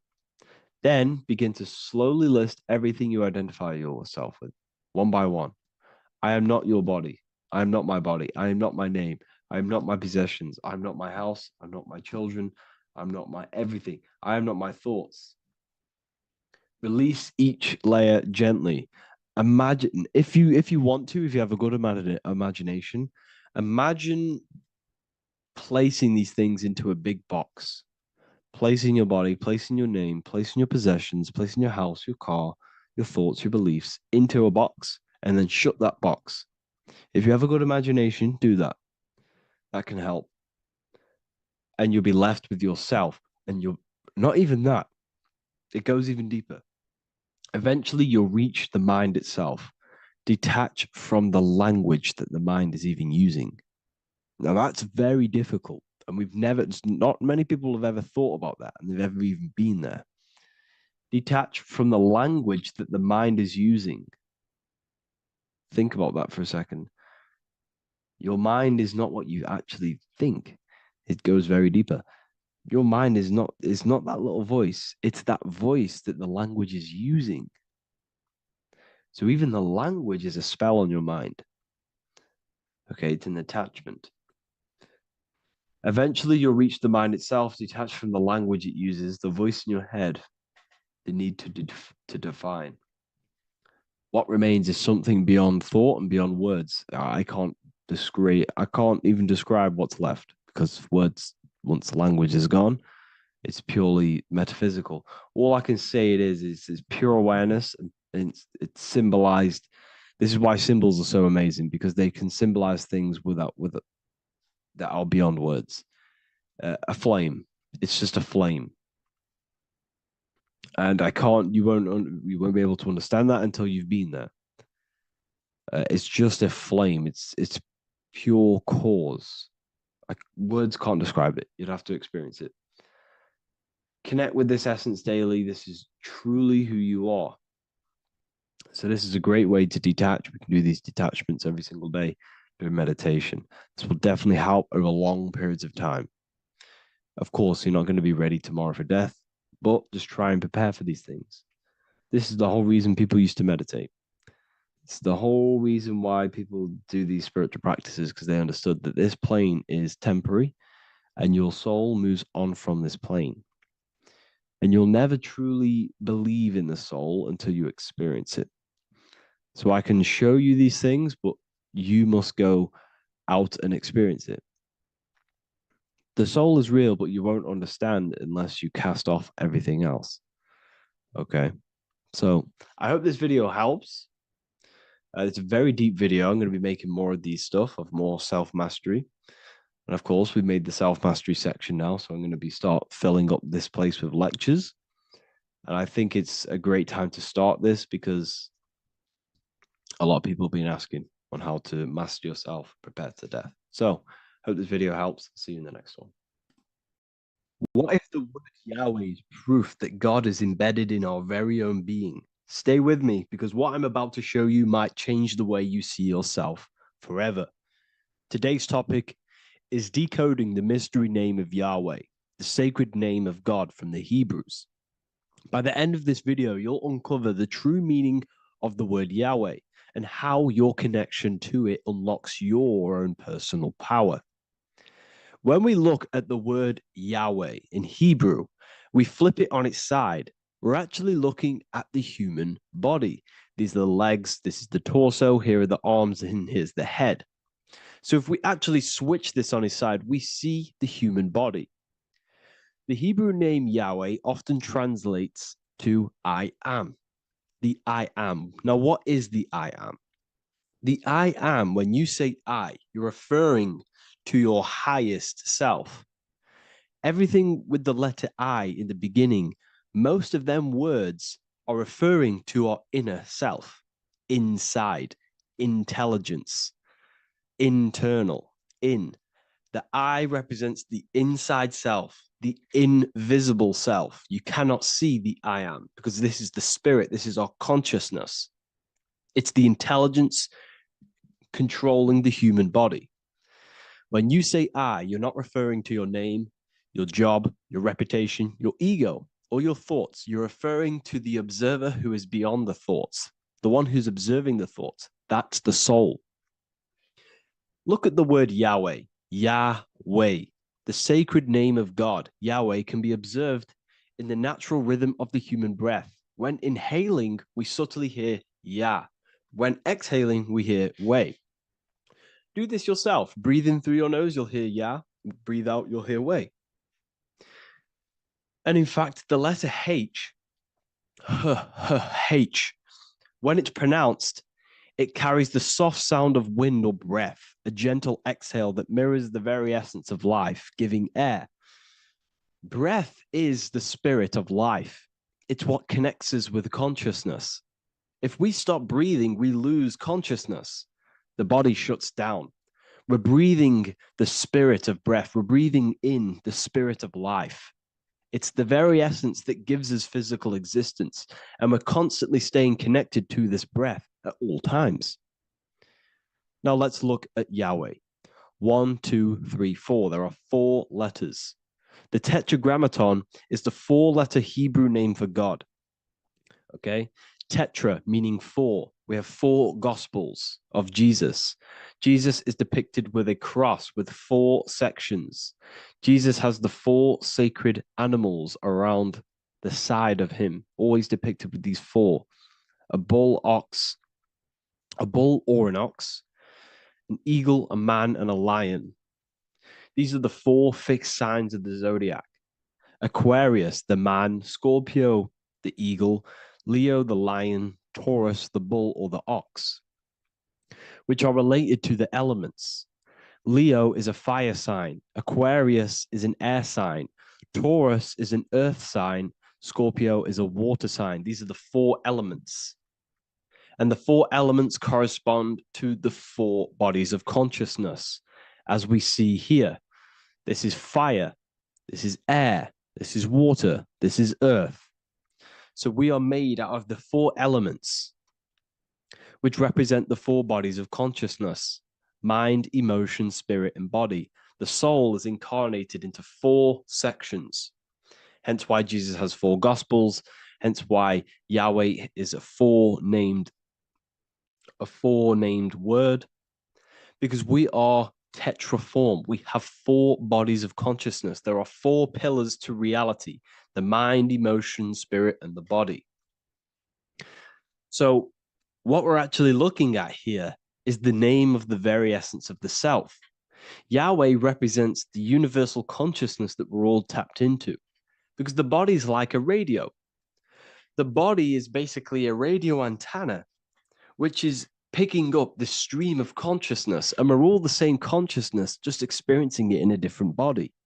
And Yahweh is the name for this intelligence that we're all acting out, that we're all manifestations of. So now let's look at the word Yahweh, where we read it this way in Hebrew, which is 10565. 10565 in the Hebrew letters and the numerical values. And the DNA is made up of four bases. These four things which create the DNA. This basis is the genetic code for all living things. Each DNA strand is held together by sulfur bridges that appear in a repeating pattern of 10565. This pattern matches the numerical value of the Hebrew letters of Yahweh, Yod, He, Vah, He, which are 10565. This means the structure of DNA, the code of life, follows the same number sequence as the sacred name of God, Yahweh. This is a factual observation.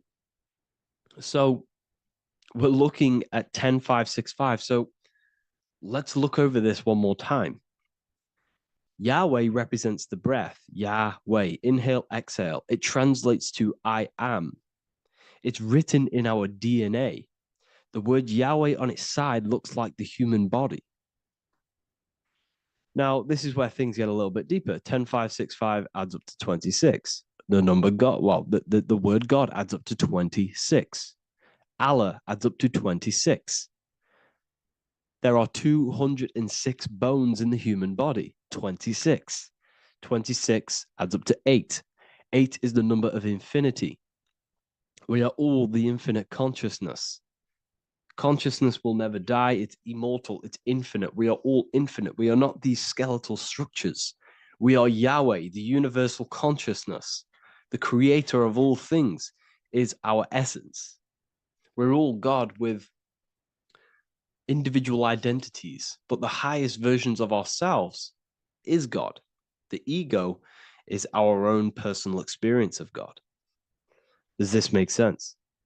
So in conclusion, Yahweh is not the name of a separate God from us, but rather the reflection of the divine consciousness manifesting through the human form. The human body is like a receiver acting as an antenna that tunes into the infinite intelligence and life force we call consciousness or God.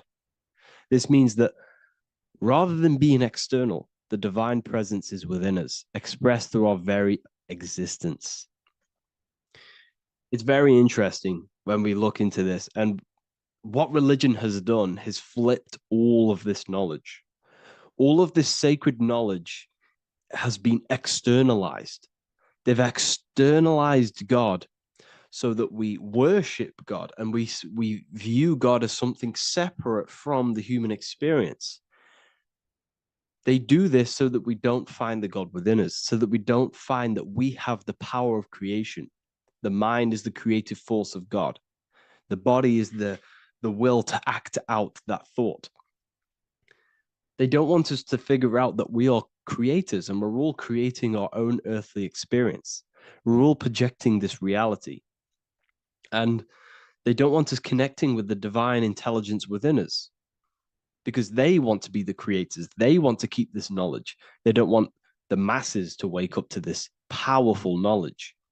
So what they've done is that they've taken the scriptures, they've externalized it so that we start worshiping and giving away our power to these external things. And when God is external, we start to fear God because we start to think that God has power over us. He can send us to hell or heaven. So this is what's going on. They've been externalizing this for thousands of years to keep us in a suppressed state. Okay. Humans are very advanced because we possess self-awareness. We possess the ability to move our awareness and our thoughts outside of the instinctual nature. For example, a cat or a dog. These things can only live in their instinct. They live based on instinct. They smell, they eat. That's pretty much all they do. But humans, we have the ability to rise above that nature and turn to our infinite selves, our higher selves. We can move beyond our instinctual nature and create very advanced things. That's why humans are made in the image of Yahweh. We are literally God in human form. So this is what we all need to realize. And I hope this video has helped. Please leave a like, a comment on inside of the description. I'll have some links to my books and my university. The people who have read them have just absolutely changed their lives. You could probably see that in the comment sections if someone leaves a review of the book. We also have Trustpilot. But yeah, I thank you all. And I'll see you in the next one. There's an ancient symbol hidden in plain sight, one that holds the key to transformation, power, and unlocking your true potential. It's been used for centuries by mystics, rulers, and even modern science, but almost no one understands its true meaning. Once you do, it will change the way you see yourself and the world forever. Stay with me, because this could be the key to your own awakening. The symbol of the snake or the serpent is a very powerful symbol that refers to something within you, that we all are on this journey. So first of all, we see this symbol in ancient Egypt on the top of the pharaoh's head. We also see this with Buddha, with the snake on top of the Buddha's head and below. We also see this in Rome, with the Roman god Mercury holding the staff with the snake. We see this in Adam and Eve's story with the snake tempting Eve. We even see this today on the medical facility. But what does this mean? Why is this symbol being used for thousands and thousands and thousands of years? It has a very deep esoteric meaning. We see this in the caduceus staff. And we even see the snake representing the Kundalini. What does the snake actually mean? A lot of people think it represents the Kundalini, which it does. However, there's a deeper interpretation of this symbol, and it goes very far beneath the surface of what the snake actually represents. Okay?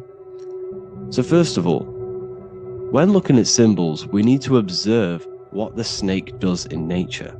The serpent sheds its skin. The serpent shedding its skin is a sacred symbol of an inner transformation. It transforms from its old self to a new self. It sheds layers of itself.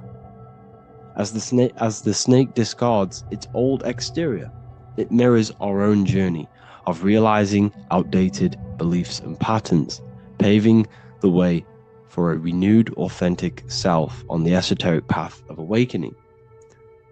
Essentially, it represents transformation, but not transformation of our physical bodies, transformation of our inner world. Now, this is where things get a little bit tricky and you may become a little bit confused, but I'm going to make this very clear for you. The snake symbol or any symbol can be used for different context. For example, the Kundalini. We see the snake representing the Kundalini. We all know that energy can't be destroyed, only transferred. Like I said, this is a transferring of energy. It's a changing, a transforming, shedding its skin. It represents transformation.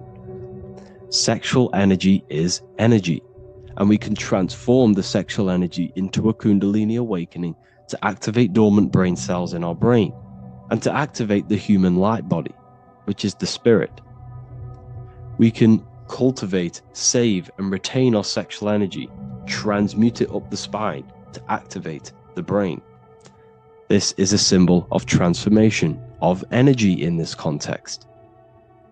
However, when we go to the emergency services, this does not mean the same thing as the Kundalini.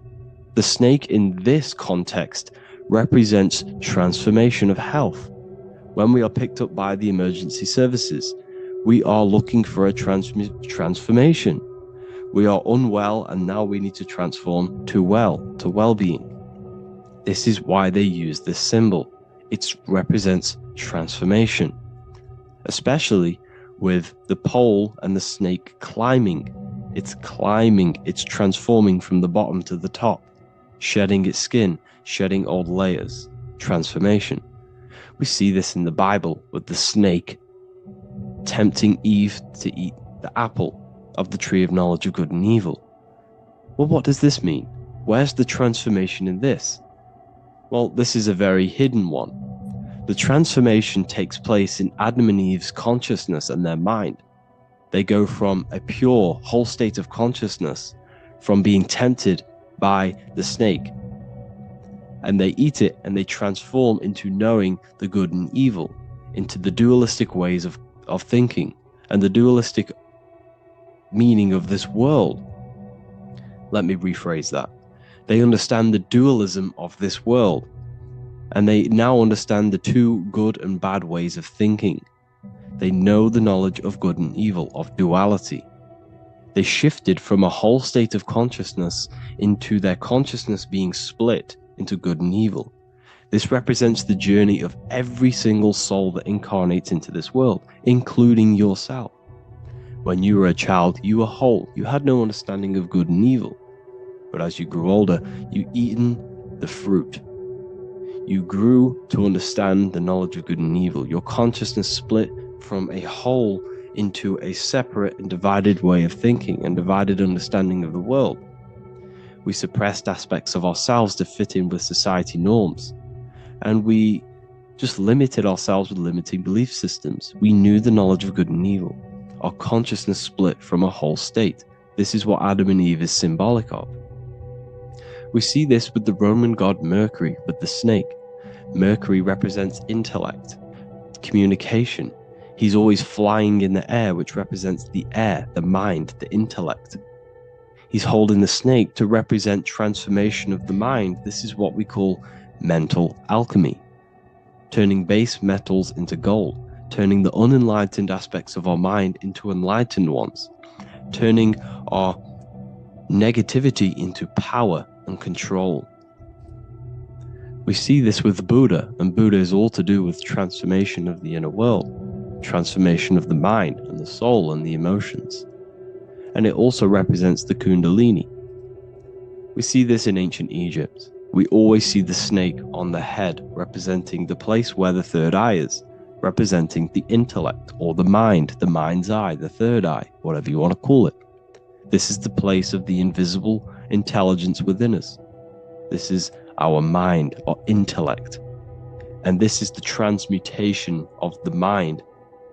This is why the snake is on the head, representing the transformation of the mind, going from the unenlightened into the enlightened, going from the uncontrolled to the controlled mind, so that we can control the very fabric of reality. I've kind of just given that away. Why is this important? Humans are creators. We're the architects of creation, endowed with the divine power to channel the fourth dimension, which is the imagination, into reality. Each thought and intention is a seed. When nurtured with focus and clarity, transforms the unseen into the tangible experience. This creative process bridges the gap between the ethereal and the material. Humans are creators. It's impossible for you not to create.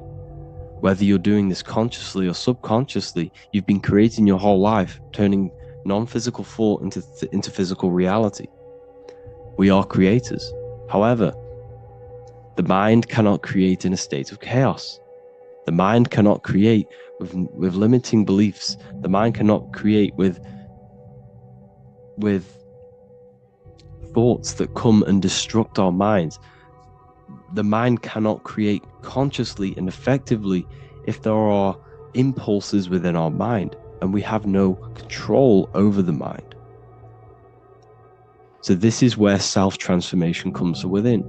This is where the snake comes in. The snake represents the transmutation of our mind from the uncontrolled to the controlled. in this context of the Egyptians with the snake on their head. It's all to do with mental alchemy. In the occult tradition, the mind is seen as a delicate instrument that demands constant vigilance. Left unchecked, it reverts to archaic and destructive thinking patterns. Like a finely honed blade, it must be continually sharpened through discipline and self-refinement. In this unending process of unveiling and mastery, we learn to shape reality, harnessing the power of our thoughts to manifest the highest potential. It's all to do with mental alchemy, and this is how the snake is connected to you. And what the snake represents to you, it represents the transmutation, the changing of ourselves, of our consciousness, so we can gain control in this 3D world. If we lack control, then we'll constantly be manifesting chaos. Now, there are 3 ways that we can transform our world, and we can slowly transform our mind. Now, this is not an overnight process. It takes periods of time of purification. And number 1 is affirmation. Let's say we have this dirty cup of water and we have a tap of water. And in this tap, it's pouring in more water, clear water. Over time, if I keep pouring clear water into this cup, it's going to slowly purify this cup. And then in the end, it will look like the cup on the right. It's the same with your mind. The cup represents the limiting beliefs, the negative thoughts, the negative mind, the uncontrolled mind.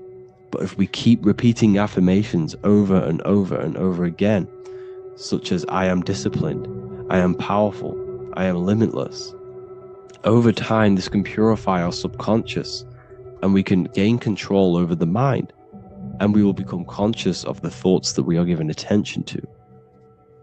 The second way is meditation. Meditation allows one to develop an off switch for the mind, providing a sense of control over it. Over time, we gain the ability to filter our thoughts and become more conscious of the ones we choose to engage with.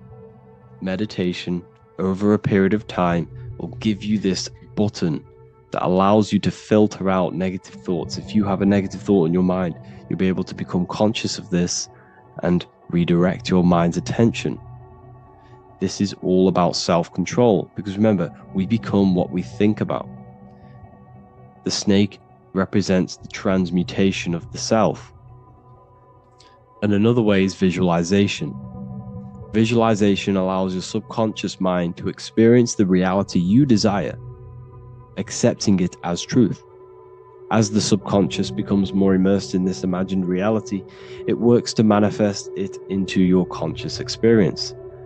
Your visual eye, visual eye. You're using the mind's eye to see and mold your future. That's what imagination is for, to create in your future.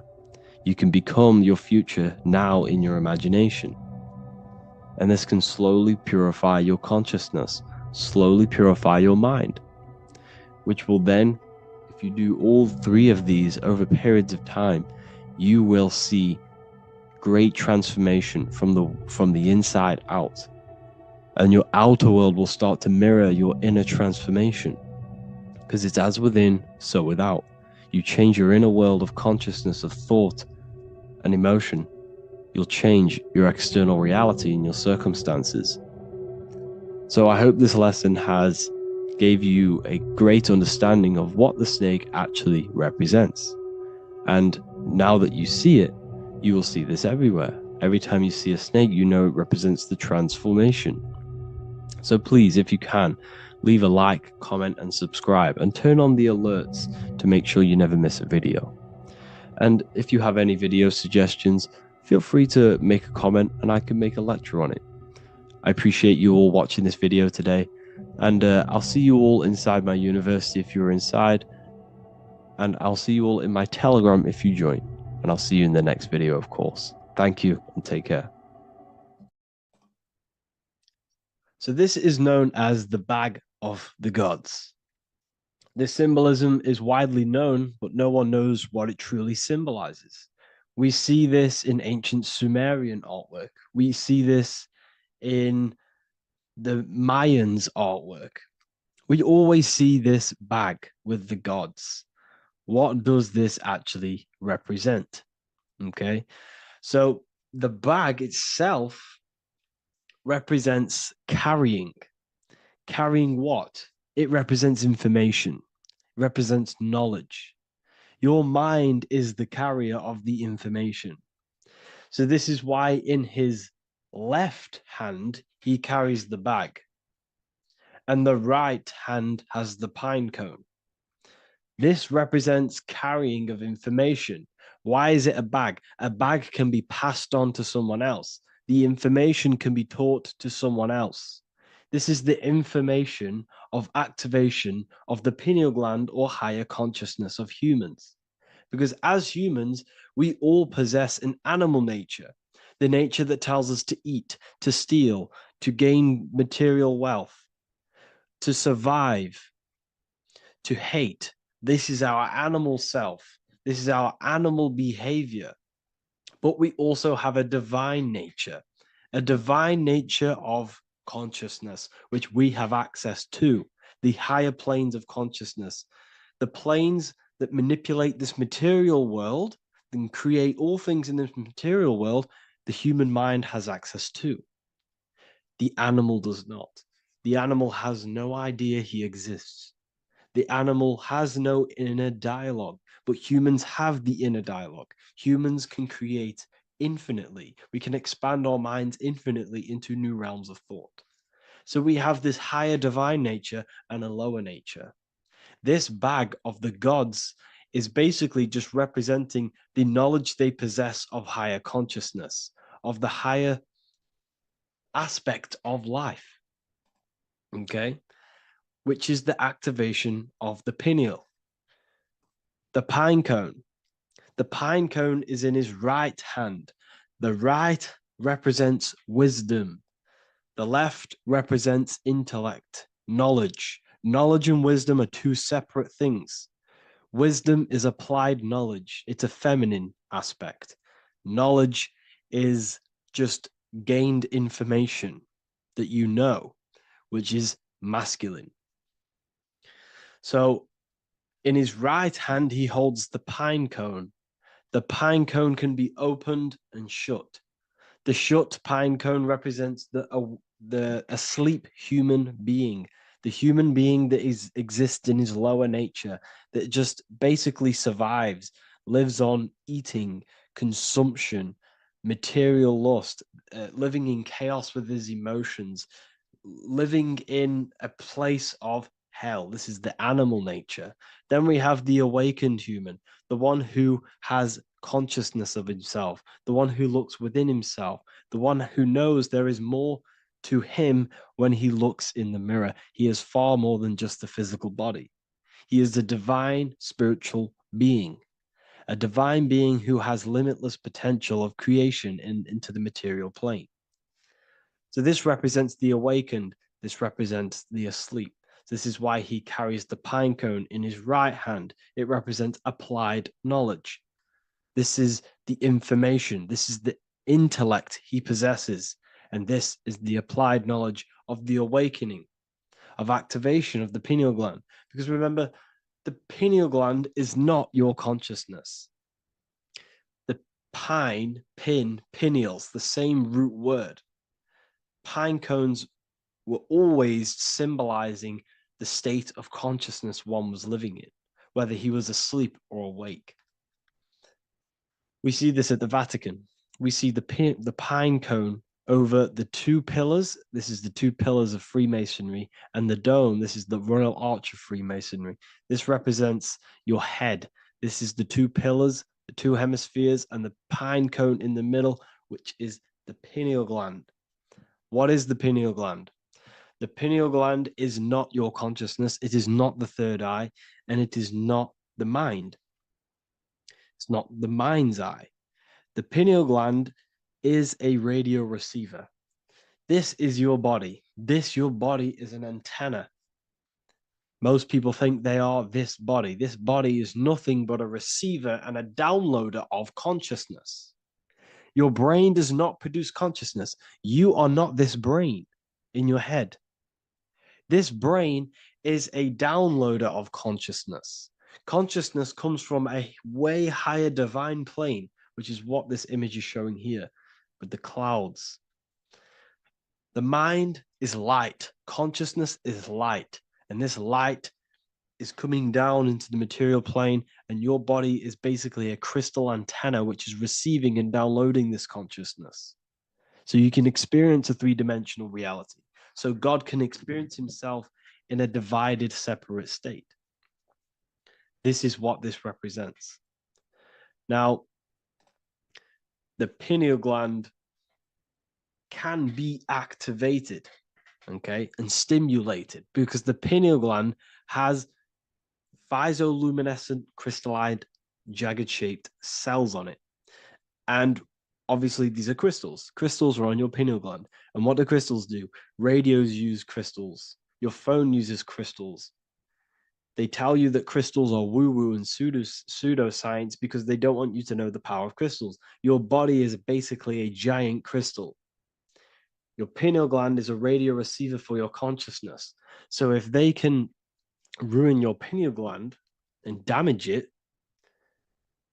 this will damage your connection to the divine, to your true self, to consciousness, to God, whatever you want to call it, the source. There is all one source consciousness, and we're all collectively connected to it. And this is our connection.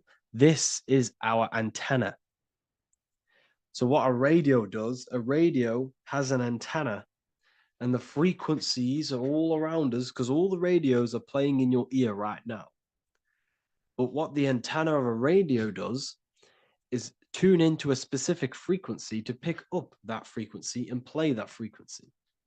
It's the same with your consciousness. You're all a fraction of God's consciousness. So that is essentially what we are looking at here. We're seeing knowledge, intellect in the left hand, and applied knowledge, activation of waking up to higher consciousness, to the higher human form. Because we can reach beyond our physical form. We can turn our animal self into a divine being, into one of these so-called gods. These gods are nothing but human beings. The Anunnaki were not gods. They didn't come from the sky. These are normal, regular human beings who activated their higher consciousness. This is what we have here. This represents spirit. Birds represent spirit. So do we have any questions? I'll take some questions now. That was just a short lecture on what that symbol truly means. Okay, so if we have any questions, feel free to go ahead and ask some questions. Anything that you don't understand, anything that you want to know. Okay.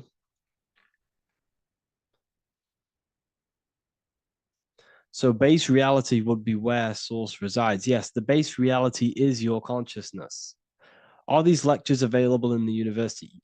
There's a whole section, basically inside the university, there's a whole section with like over 30 long form lectures like this. So the base reality is where the source resides. Yes, the base reality is your inner world, your consciousness. That is the only thing that exists. Your outer world is just an effect of your consciousness. Your consciousness, everything that has gone on within the mind and emotion is pushed outwards into your reality. You have thought and felt your way into your external circumstances. Your life is a direct correlation of every thought you thought in the past.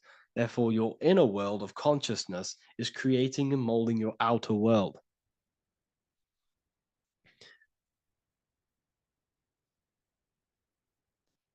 The best way to keep connection consistent, the best way to keep your connection to the divine or the higher planes of consciousness is through meditation and through imagination.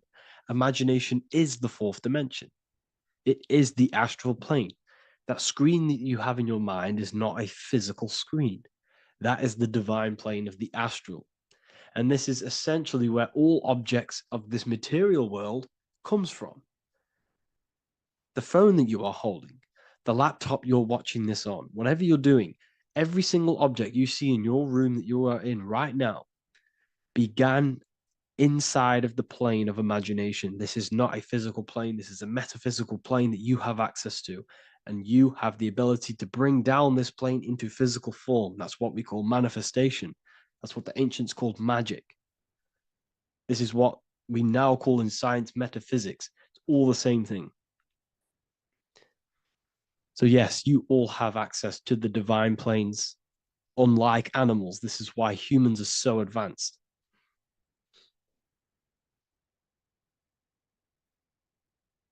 Okay. Is the pineal able to constantly activated, or is it just a temporary experience? I don't fully understand that question, unfortunately. Maybe you could word it in a different way. The real meditations on the university, legit, y'all, yes. In order to connect to consciousness, you need to sit in meditation and turn off your feelings, and the feeling of unity will come. Do I understand correctly?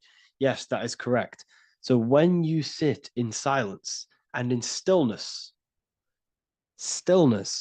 I highlight the word stillness because stillness, when you are still, no information from your nervous system is being decoded by the brain. So when your body is still and does not move, your nervous system starts to relax and comes to a balanced state. Your brain starts to relax, it comes to a balanced state. The left and the right brain stop working, the nervous system stops working. Then, once the body, the material body is shut down, you then have access to consciousness. You can't access consciousness if the body's in such a busy state. If electricity is being fired every 2 seconds, your whole body's electrical. When you move your foot, that's electricity being fired from the brain to the foot instantly through the nervous system. Your brain, your whole body is a technological machine. So you must shut down the technological machine to access the divine that exists beyond the technological machine. Do you understand that? Did we create ourselves from the higher plane? When you say yes, you created yourself, you manifested yourself in this material form for a reason in this specific time and place. Wisdom books, are these available inside the university? Yes, they are. So anyone who joins the university, they all gain 50% off the store. So you can get anything off, anything you want inside the store for 50% off. Plus, you get the Book of Wisdom Volume 1 PDF for free. You get the Human Health Guide. Plus, you get all of the library books. There's a loads of different books on occultism, symbolism, esotericism.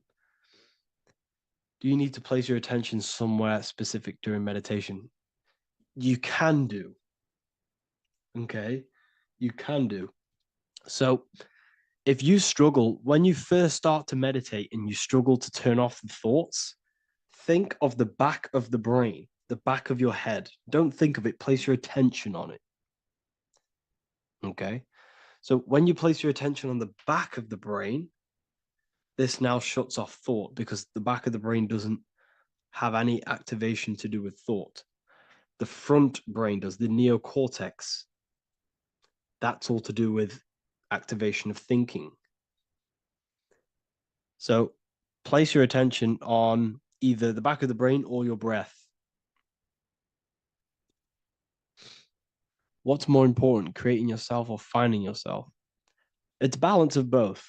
So in order for you to create fully, you must have awareness of self and awareness of thought and control over the mental dialogue, the inner voice inside of you. Okay. When you control that inner voice, that is when you gain power. That inner voice is what brings commands into physical reality. Before you kick a football, there is a change in consciousness. There's a decision made in consciousness before the body takes the action. Therefore, every physical manifestation is a change of inner consciousness before it's a physical reality. You can have the reality you want through consciousness before physically having it. That's the secret to creating. But you must believe it like you know the sun is going to rise in the morning. That's how much you should know that you have that reality in consciousness through feeling and thought and imagination. And that's how you can truly create in your reality. Shrooms help with consciousness or ego. I can't really talk about that because I'm maybe uploading this to YouTube, unfortunately. But we need to clean our pineal gland first from calcification. Yes, definitely. You should go on a detox the body. Because you can't really connect with consciousness if your body is in such a dirty state. Because the brain is your nervous system is in a state of fight or flight, trying to fight off all these toxins. So when you meditate, you're probably going to be having thoughts all the time because your brain's firing, your nervous system's being attacked through toxins. So you must detox to have a true connection with the divine. Your diet plays a big role in your spirituality and mentality. What is the most optimal food for pure consciousness? Fruits and vegetables. They possess consciousness. So when you place them inside of you, they're syncing with your consciousness. How to check the cleanliness of your body, your skin, your teeth, your tongue, your mouth. If your skin has spots, different colors on it, you're not clean because your skin is a reflection of your inner organs. Coffee's not the best for you. Coffee gives you fake energy. Okay. So what coffee does, that buzz you get off coffee is actually the toxic effect of the chemicals reacting with your body. If I'm inside the university and wanted to buy your book, you said it would be 50% off because we are your student. Is that automatic or we need to have a code? You will have a code. Yes, I'm going to releasing a code for all the students after this. Caffeine equals neurotoxin. Yes, it fries your brain, it fries your nervous system, it fries your dopamine receptors. Will the Q&A last week about money symbolism be posted? Oh, I didn't post that. That's my bad. I totally forgot. I will post that after this. Thank you for reminding me. How to detox the body. The best way to detox the body is going through a week cleanse of fruit. So only consume fruit, sea moss, and cayenne pepper, and lots of freshly pressed juice. Do that for a week or 2 weeks, depending on how you feel, and then start to fast. You will lose weight, but you're not losing weight. You're losing impurities. It's good to do this every couple months to just go on a raw fruit diet, cleanse the body, push everything out, and then start to fast while consuming sea moss and having lots of freshly squeezed juices. What is an alternative for coffee? Something with high energy levels. Okay. We're not taught the most simplest thing about the human body. It is an electromagnetic machine. It's electrical. It runs off electricity. The only energy you need is electricity, and that is found in fruits, vegetables. If you want energy, drink pure, fresh, pressed juice. That will give you more energy, more electricity than coffee. Can we cleanse ourselves through oil pulling? Do you recommend it? I do oil pulling every day with coconut oil in my mouth. Celery juice is a good one, very good one. Yeah, celery juice.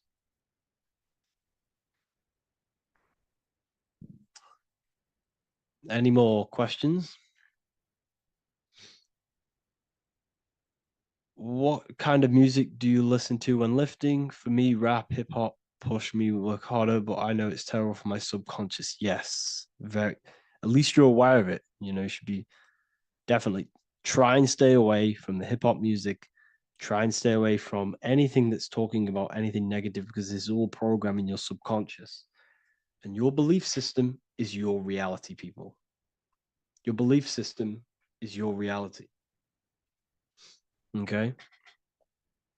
So look after your subconscious. That's what's controlling your actions. 90% of your actions on a daily basis are controlled through your subconscious beliefs. Okay? I listen to a lot of Pastel Ghost. I listen to a lot of let me get my playlist up. It's all like background music for TikTok. Do you know what I mean? Like Pastel Ghost. That's mainly what I listen to.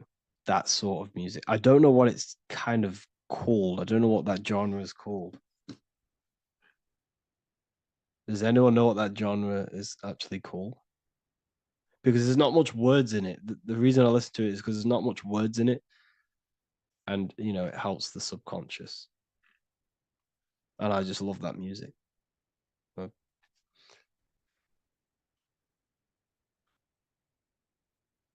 Like lo-fi, yeah, a bit of lo-fi.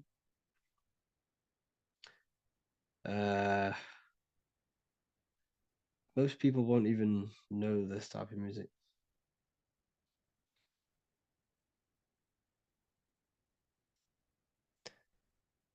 Can you tell us how you use cayenne pepper? So I mix it with freshly squeezed orange juice every morning. So first thing I have, empty stomach, I have a teaspoon of cayenne pepper, mix it in and just down it every morning. And sometimes at night. The feeling you get in your stomach after putting cayenne pepper on an empty stomach is absolutely amazing. It tingles in your stomach. It kills parasites. It kills all horrible organisms.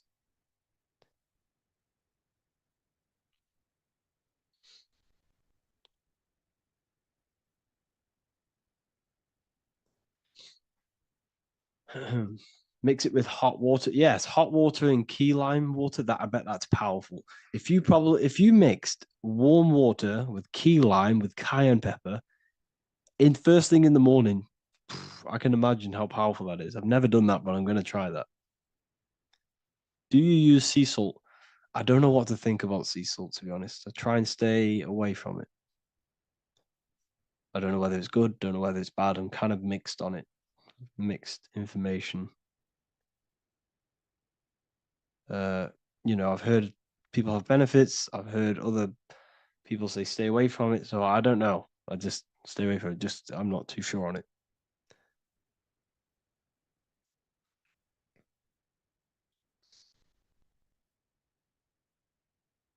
I drink fresh pressed celery juice every morning. Yeah, definitely. Uh, is there any chance we could like feel for move to like esoteric occult questions? The only reason I say that is because I might be posting this to YouTube, so it's like I don't want them. I don't want them thinking I'm giving health advice because I'm not. This is what I do. I'm not giving anyone medical advice. This is what I would do to myself because I can probably get in trouble for that. So the subconscious is the all knowing, it is the all seeing eye. The subconscious knows everything. Your conscious mind does not. Your subconscious knows every single cell in your body. Your subconscious is making your heart beat. It's talking to your heart. It's talking to every organ, every cell in your body is being connected and spoken to by your subconscious mind. It is the all knowing. The subconscious has access to the astral plane, imagination, the fourth dimension. It has access to the mental plane, thoughts. It has access to the ethereal plane, energy. And has access to your physical body. It's the door, it's the portal. The subconscious is the portal to the divine. You must go through the subconscious in order to access the divine. Any coupon codes for book 2? Yes, inside the university, there will be a 50% off coupon code. Speaking of ancient civilizations, why did they use symbols to give us true knowledge? This is a very, very good question. Very good question indeed. The reason they use symbols is because symbols are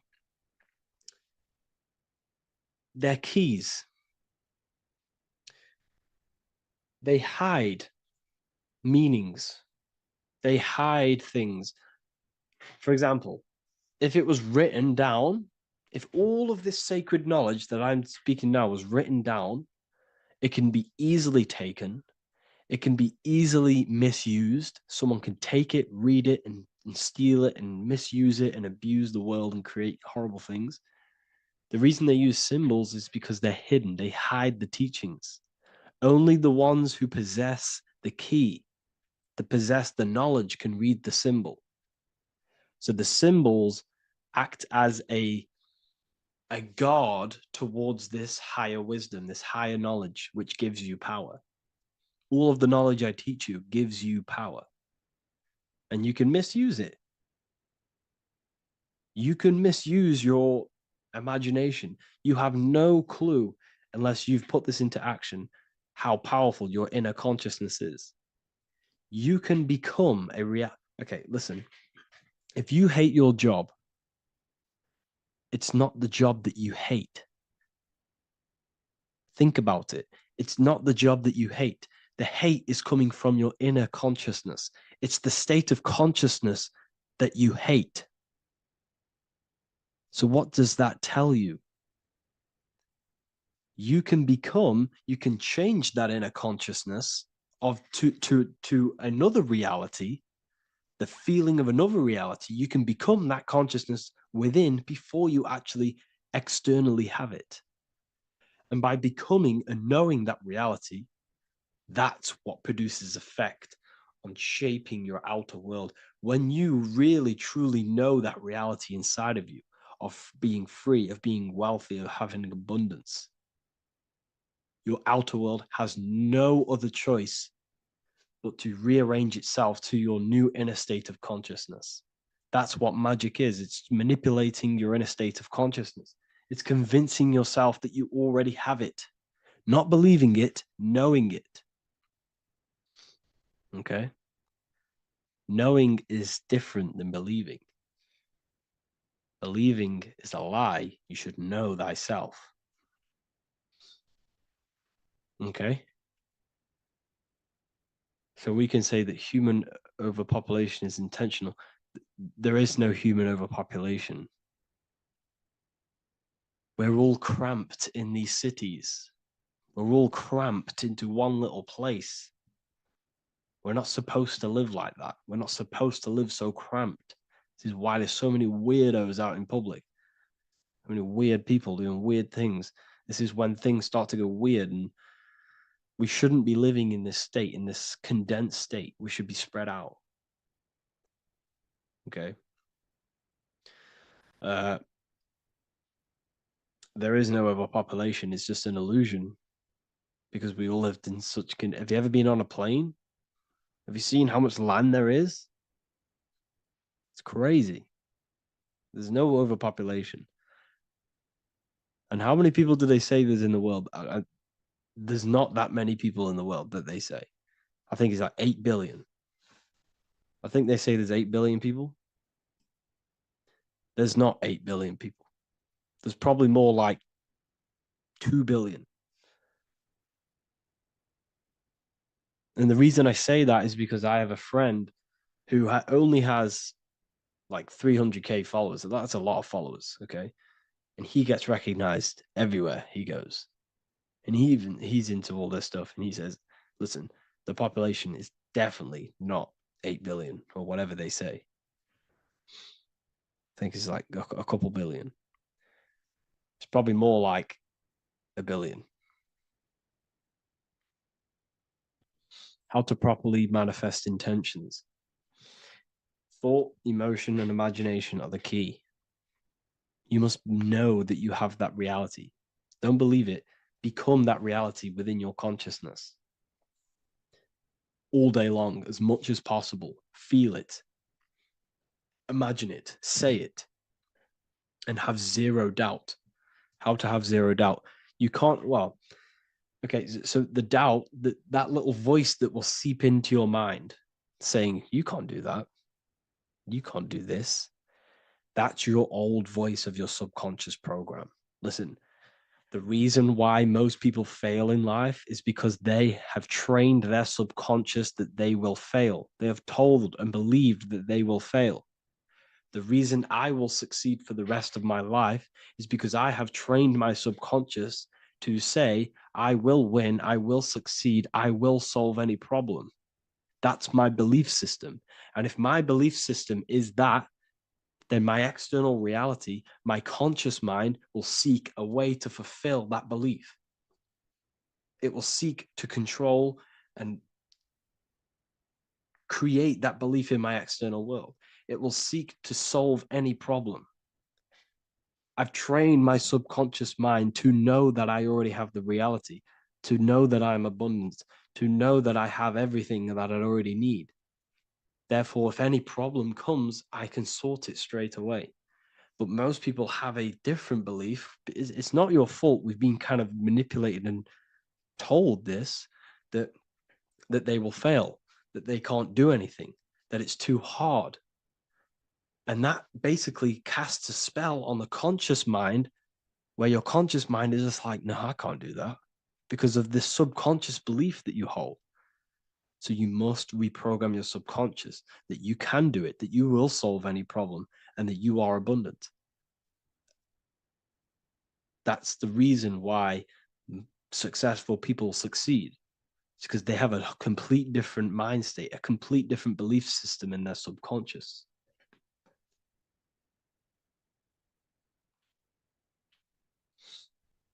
Do you offer mentoring? Yes, I do offer mentoring, but it's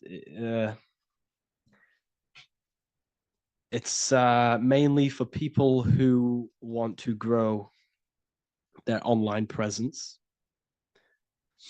and for the amount of value and transformation that I can place into your life, and the time that, well, the price of my time, it will be a higher price tag, but your life will completely change if you join my mentoring, because I will transmute your life, I will transmute your mind, and I will transmute your whole reality, because I could tell you exactly what you need to do. How to have super genius power pulling information from the source. Okay, so you can do this. I talked about this in Book of Wisdom Volume 2 if you've read it. This is a technique that Albert Einstein used. This is a technique that Thomas Edison used. This is a technique that all of the ancient geniuses have used. So you get on a chair, you place metal below you or plates, and you hold a metal ball in your hand, and you fall asleep. And every time you fall asleep on the chair, you're going to drop the ball because your body will become unconscious. And you will basically drop the ball and it will wake you up because it's going to hit and make a loud bang on the plate. And every time you go to sleep, basically what this is actually doing is shifting your consciousness from conscious into the subconscious. So from physical into the astral. Your consciousness is shifting between these two planes. And as you do this, you can bring down great ideas from these higher planes. So when you fall asleep, have an intention. And when you fall asleep, you'll drop the ball. And when you wake back up, you'll have an idea and you just got to write it down.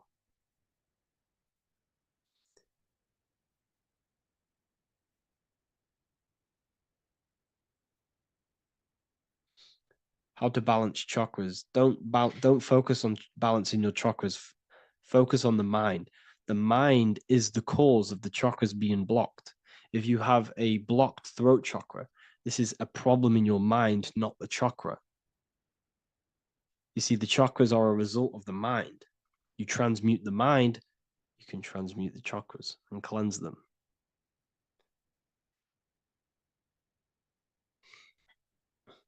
So was Jesus a real man that walked? Okay, so I'm going to tell you something. Like, some of the things that I say in my reels, they are to catch attention. So if I say the first thing on the reel, Jesus never existed, straight away, you see that, it's going to trigger you. It's going to trigger Christians. It's going to trigger people. So yes, I do say things to catch attention. The reason I do that is because I have to in order to catch attention. Maybe there was a Jesus who walked. So in the past, I have said Jesus never existed. Yes, this is to catch attention, to boost the reels, views, and comments and stuff like that. Maybe there was a man who was called Jesus and walked the earth, but listen, he was not the Son of God. You are all the Son of God. Jesus represents an archetype. He represents morals. He represents a way of living that you should embody in your life, not to worship. We shouldn't be worshiping this man. We should be embodying his qualities into our lives so we can become Christ consciousness, so we can live in harmony with our mind, emotions, body, and spirit. Okay? He was not the Son of God. You are all the Son of God. We are all God experiencing himself in a three-dimensional divided form. God is oneness, and he created a divided world so he can experience himself. Why do you quote from the Freemasons oft times? I don't recall me looking at Freemason quotes and quote them. I just simply, when I post a quote, I literally just, whatever comes to my head, I just whack it into Telegram or Twitter. Are dreams tied to your subconscious, and how do you understand them? Okay. Dreams and astral projection are two different things. Astral projection is your soul leaving this plane into the collective consciousness, into the collective mind, the collective astral plane. But dreams are basically the astral plane, but it's your personal astral plane in your personal subconscious. So when you dream, you're entering your own consciousness, you're entering your own subconscious. Every character, every event that happens to you, everything that is said to you, everything that happens to you in your dream is yourself pushed outwards, and you're basically experiencing your own mind. If something scary comes up in your dream, this is your belief, this is something in the back of your mind materializing and coming to you and showing itself to you. So in order to understand your dreams, it's basically suppressed emotions, suppressed thoughts, all lingering in your subconscious materialized. Okay. A few months ago, I'd have concurrent dreams of getting in a car crash that lasted for months. Then one day out of nowhere, I got into a really bad accident, and that low-key bugged me out. I didn't know if my mind was trying to warn me or what. You can explain that. Okay. If you are having dreams about having a car crash, this is a belief. Okay, so let me tell you something. Let's say you're a drug dealer, okay? And you live in fear every single day of the police coming to you. This dealer every day is worried, he's scared, and he lives in fear of the police getting him. He was believing it. This fear, this emotion he was feeling on a regular basis, repetition, and the emotion is basically impressing your subconscious. It's impressed his subconscious that deeply that he now believes it. It's now become a belief. So one day the dealer gets caught and he goes to prison. Let me tell you something. He placed himself there because he created a program, a belief in his subconscious of the police. And his external reality is now in a prison cell. But that prison cell is just an external manifestation of the prison cell of fear he installed in his subconscious mind. the four walls he's now trapped in is just basically an externalization of his own belief system that he created through consciousness, through the subconscious. If you embedded your belief that you will be in a car crash, you will be in a car crash. He placed himself there. He materialized that reality through the thought, through the emotion, through the belief. He put himself there. You see? So if you were having dreams, this was maybe, it could have been anything. You could have watched a program when you were a child about a car crash, and that maybe scared you. Or you saw a car crash when you were very young, and that scared you, and that impressed your subconscious. Then you had a dream about it. Then you started to believe it. And then one day, bang, it happens. That's the power of the subconscious mind. It holds control over you. It holds control over every aspect of your reality, of your being. So I hope you all enjoyed this live. I'll see you all inside Ethereal University. I'll be posting another lecture this week. And yeah, let me hold on. Hello, welcome back to The Real University. Today we're going to be talking about hidden spells within the language, English language. This is why we call it spelling. A lot of people are already aware of this. However, I'm going to go over some words that have double meaning, meanings to them, behind them, which trick your subconscious mind. So the word grammar comes from the word grimoire, which is also known as the book of spells or a magic book, on how to create magical objects like wands, amulets, how to perform magic spells, charms, and summoning and invoking supernatural entities such as spirits, which are on the other side of this physical reality. So what you must understand is what you say in this physical world is also happening in the astral world as well. So your words are spells. They cast spells into the spirit plane. They cast spells into your mind. They cast vibrational frequency into your cells in the water. Water holds a lot of energy. So we're going to be going all over this.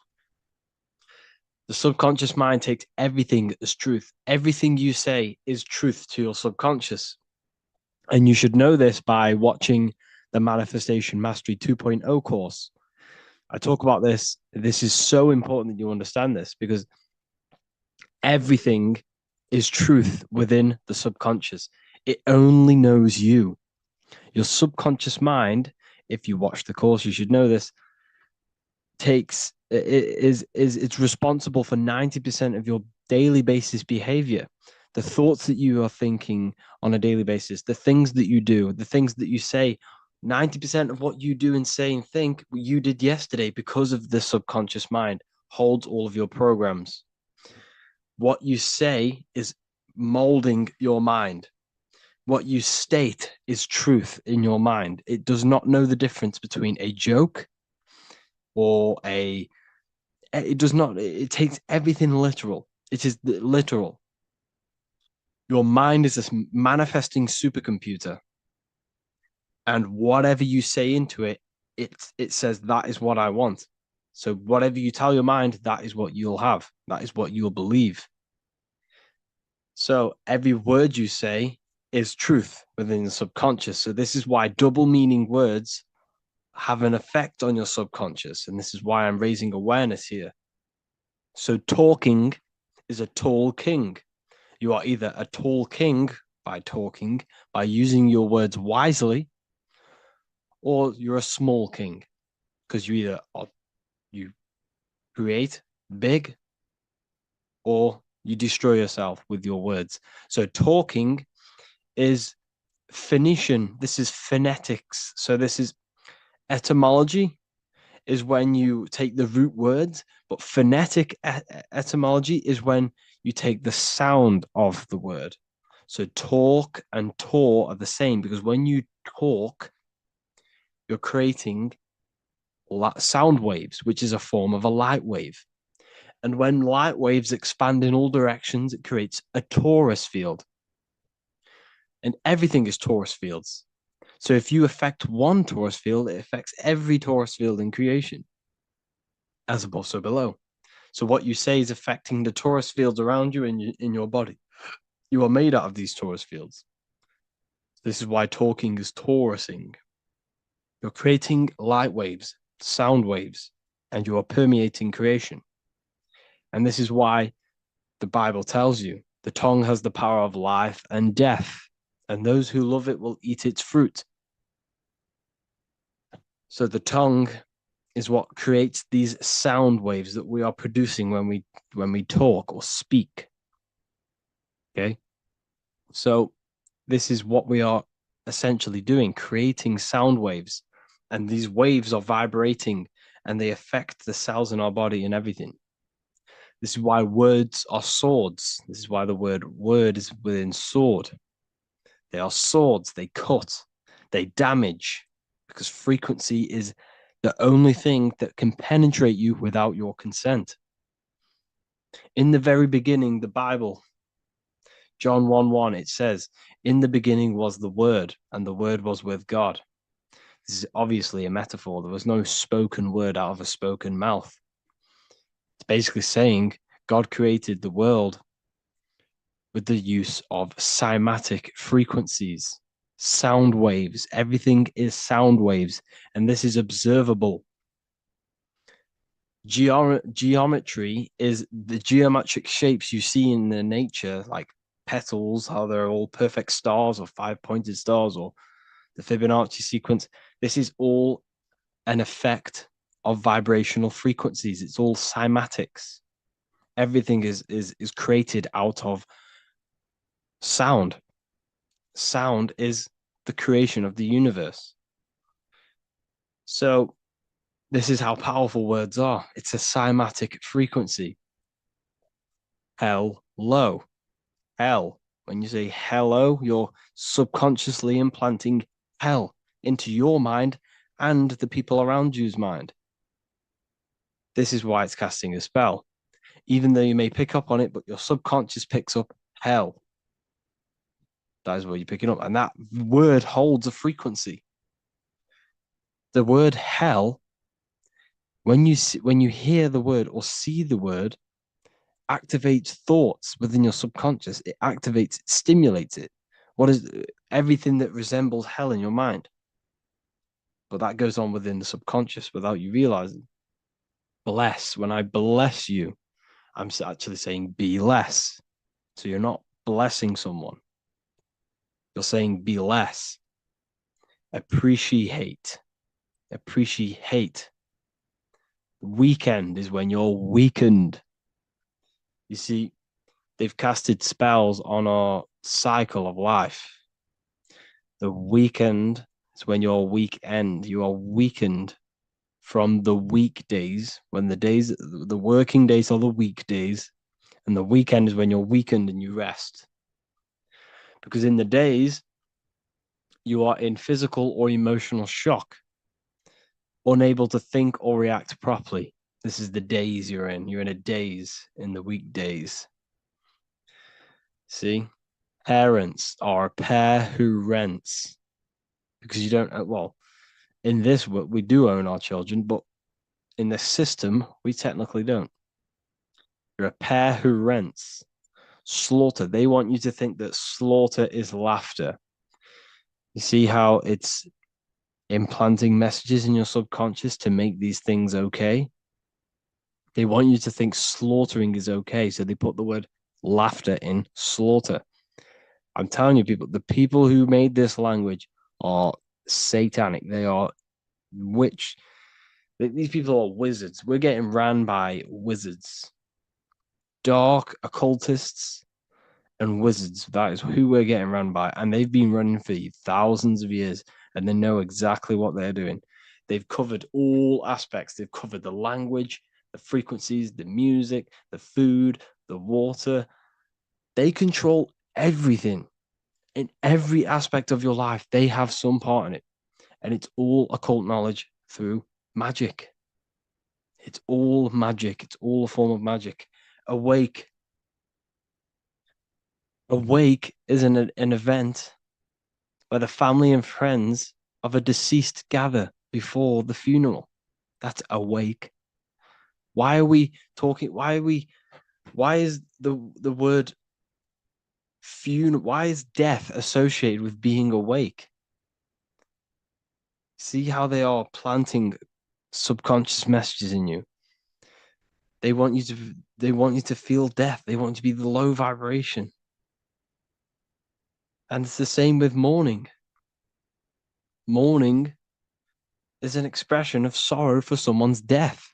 They're always associating death because these people they're running a death cult. It's a death cult. It's a satanic cult. A job is Hebrew for prosecution. Soldier is a soul dyer. If you go into the army, you're a soul dyer that they just use your soul to die. And then you just wasted your time in physical incarnation. Because you never die. You will never, ever die. Ever. You're eternal. You never, ever die. This body is just a suit. So you're a soul dyer if you go in the soul, if you're a soldier. SOL means soul or sun, because the sun is a soul. Music. So we say music. See, MEU sick. Music. See how it's me, you sick? Music. Me, you sick, because music is frequency, and frequency penetrates your body without your consent. The music we listen to today is making people sick mentally, emotionally, and physically. What you hear, what you see goes into the mind, it goes into the body and the spirit. It destroys you. It's hypnotism. Music is hypnotic. It's a form of hypnosis. When you listen to music and you can't think. You can't think. It makes your body move without you even being conscious of it. It's hypnosis. It makes you sick. The right music is good, don't get me wrong, but the music they use today is making you, me and you, sick. And that's another one. When we say things are sick, oh, that's really good. So we say sick. It's another spell that you're casting. You're calling yourself sick. Your subconscious mind doesn't know the difference. You're calling yourself sick, ill. Spellcasters will often use the word abracadabra when spellcasting. This is because the word abracadabra in magic means I create when I speak. Every word you say is molding your mind in some form of way. Not only is it molding your mind, you're casting frequency, you're producing frequency, light waves, sound waves into the ether around you. Okay. This is another good one. Look at the 5 vowels. A, E, I, O, U. They tell you to speak it in this order as well. They teach you this order, this exact order. A, E, I, O, U. I, O, U. Subconscious spell on yourself without you even realizing it. It's a subliminal message that you will not realize, but your subconscious will pick up. We are taught to speak them in the specific arrangement because the last 3 letters have a double meaning. You were never taught how the history of money, how it works, and how to obtain it, because your role in this system is to remain a slave. So they teach you this, A-E-I-O-U, and they do that when you are very, very, very young, because since the age of 7, so from 0 to 7, that is when your subconscious mind is wide open. So when a baby, why do you think they pick up on everything you do? If you say one thing, the next day they're saying it. It's because their subconscious is wide open to programs. Why? Because they're trying to learn what this world is. So their subconscious mind is wide open, taking in everything that you do, everything you say, your body language, the way you handle yourself, the way you talk to other people. They're taking in every little thing you say and do, and making that a program so they can understand this world and the people around them. And at the age of 7, that is when their programs are written for life, and they will basically go off then for the rest of their lives. This is why it's important to look after what you do in front of your children, not just what you say, your body language, the things you eat. They pick up on everything. They're trying to make a sense of the world. From the age of 0 to 7 in school, you learn this. I owe you. It belittles you. You owe nothing. No one has right over you. This should not be real. There should be no government. We should not have. No one should be over you. Everyone is equal. Everyone is the I. Everyone is God manifested. So we don't owe anyone anything, but it's a spell in your subconscious. Signature, sign your nature. Sig is sigil. A sigil is a magic. Is a sorry, excuse me. Is a symbol used for magic. A sigil. Sigil nature. So your signature is your sigil. And when you sign that, it gives mental power over you. Once you have put your sigil into that paper, they now have mental power over you. It's magic. It's all a form of magic and brainwashing. Okay. When we say the word we're saying we're trying to use God to manifest that. Okay. Because the comes from theo in Greek, which means God. So when we say theology, ology means the study of. Theology is the study of God. That's what theology is. Theo, when we say I am we are using God to bring it into existence. God is the I am. The I behind you, the I am, that's God. That's what manifested everything in your life. Everything in your life, that invisible creator inside of you has manifested everything you physically see. You are the invisible architecture, the invisible artist behind your life. The I, that's God. The only one. So when we use the word I am, this is how to bring the power to yourself.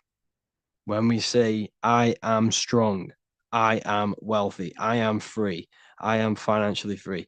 When we say this, that I am, this is when we are bringing, we are directing vibrational frequency into our own being, into our own magnetic field, and into our own life. This is how we direct vibrational frequency and direct our word. So when we say I am directing my frequency into myself to manifest something external. Also known as the chi or the prana. It's just basically your magnetic energy. So speaking has the ability to change your genes and DNA expressions. When we listen to affirmations over and over and say them over and over for a long period of time, your genes will change. And your genes are a code for your external world, pretty much. Anything that is written in your genes will manifest into your external world. Okay. All of this is just done by your intentions, thoughts, and what you say. And if you think this is a conspiracy theory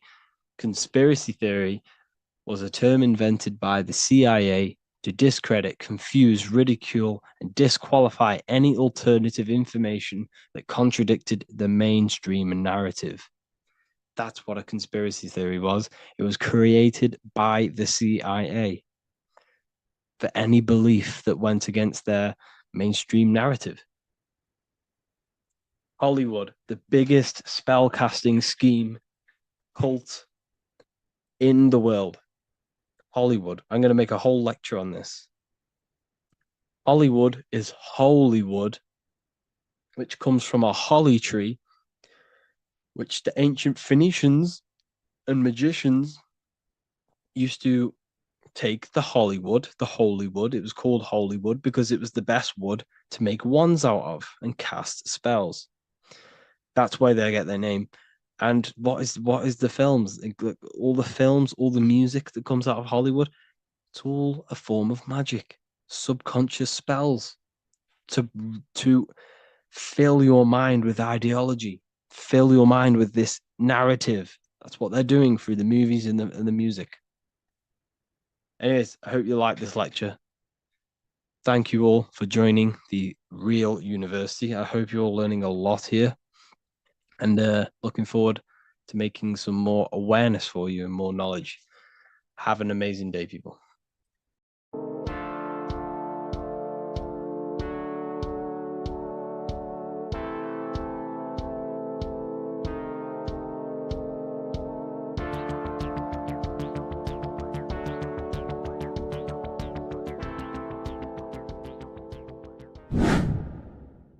Welcome back, people, to another occult lecture by Revival of Wisdom.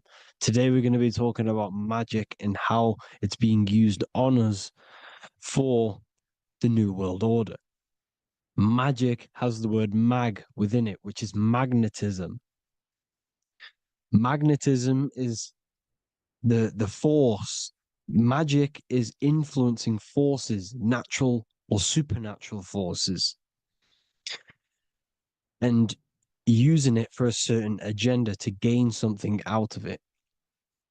Now, magic is not what everyone's being thought. It's not some sort of fantasy thing.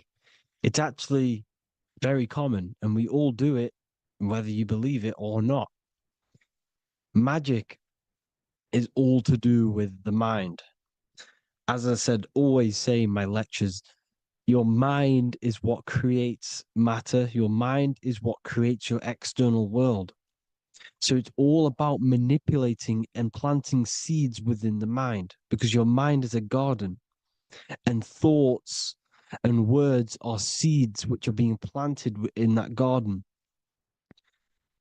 Your life, your physical life, the people you have in your life, your friends, your car you own, the job you have, is all a reflection of the thoughts that you've been thinking in the past. You are where you are in life because of the thoughts that you've been thinking.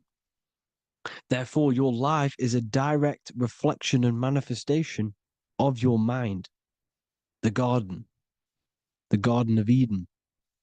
Okay? The mind is what they are targeting. What you see, say, and hear has a direct effect on your mind. Me talking to you is influencing you. The words I'm saying is planting seeds within your mind. Now it's up to you to consciously act on these thoughts or these words, or to maintain these words. As above, so below. As within, so without. What's inside of me is outside of me. What comes into the storehouse comes out of the storehouse. You have the left, you have the right, you have the up, and you have the down. As above, so below. Whatever is in your mind will be expressed in some sort of way, consciously or subconsciously, spiritually or physically. The mind is what manifests everything. And this is what we need to understand. We need to understand is that the mind is not physical. All things spiritual manifest physical. All things seen come from the unseen. The words you're thinking, that everything you have is coming from the unseen. The actions that you do come from the unseen mind. Another expression for as above, so below is you are the universe itself. You are a universe, a mini universe. But just because you are mini does not mean you are the whole thing. If I take a little piece of infinite, let's say there's an infinite light source. Let's say I take a little chunk of that infinite light source.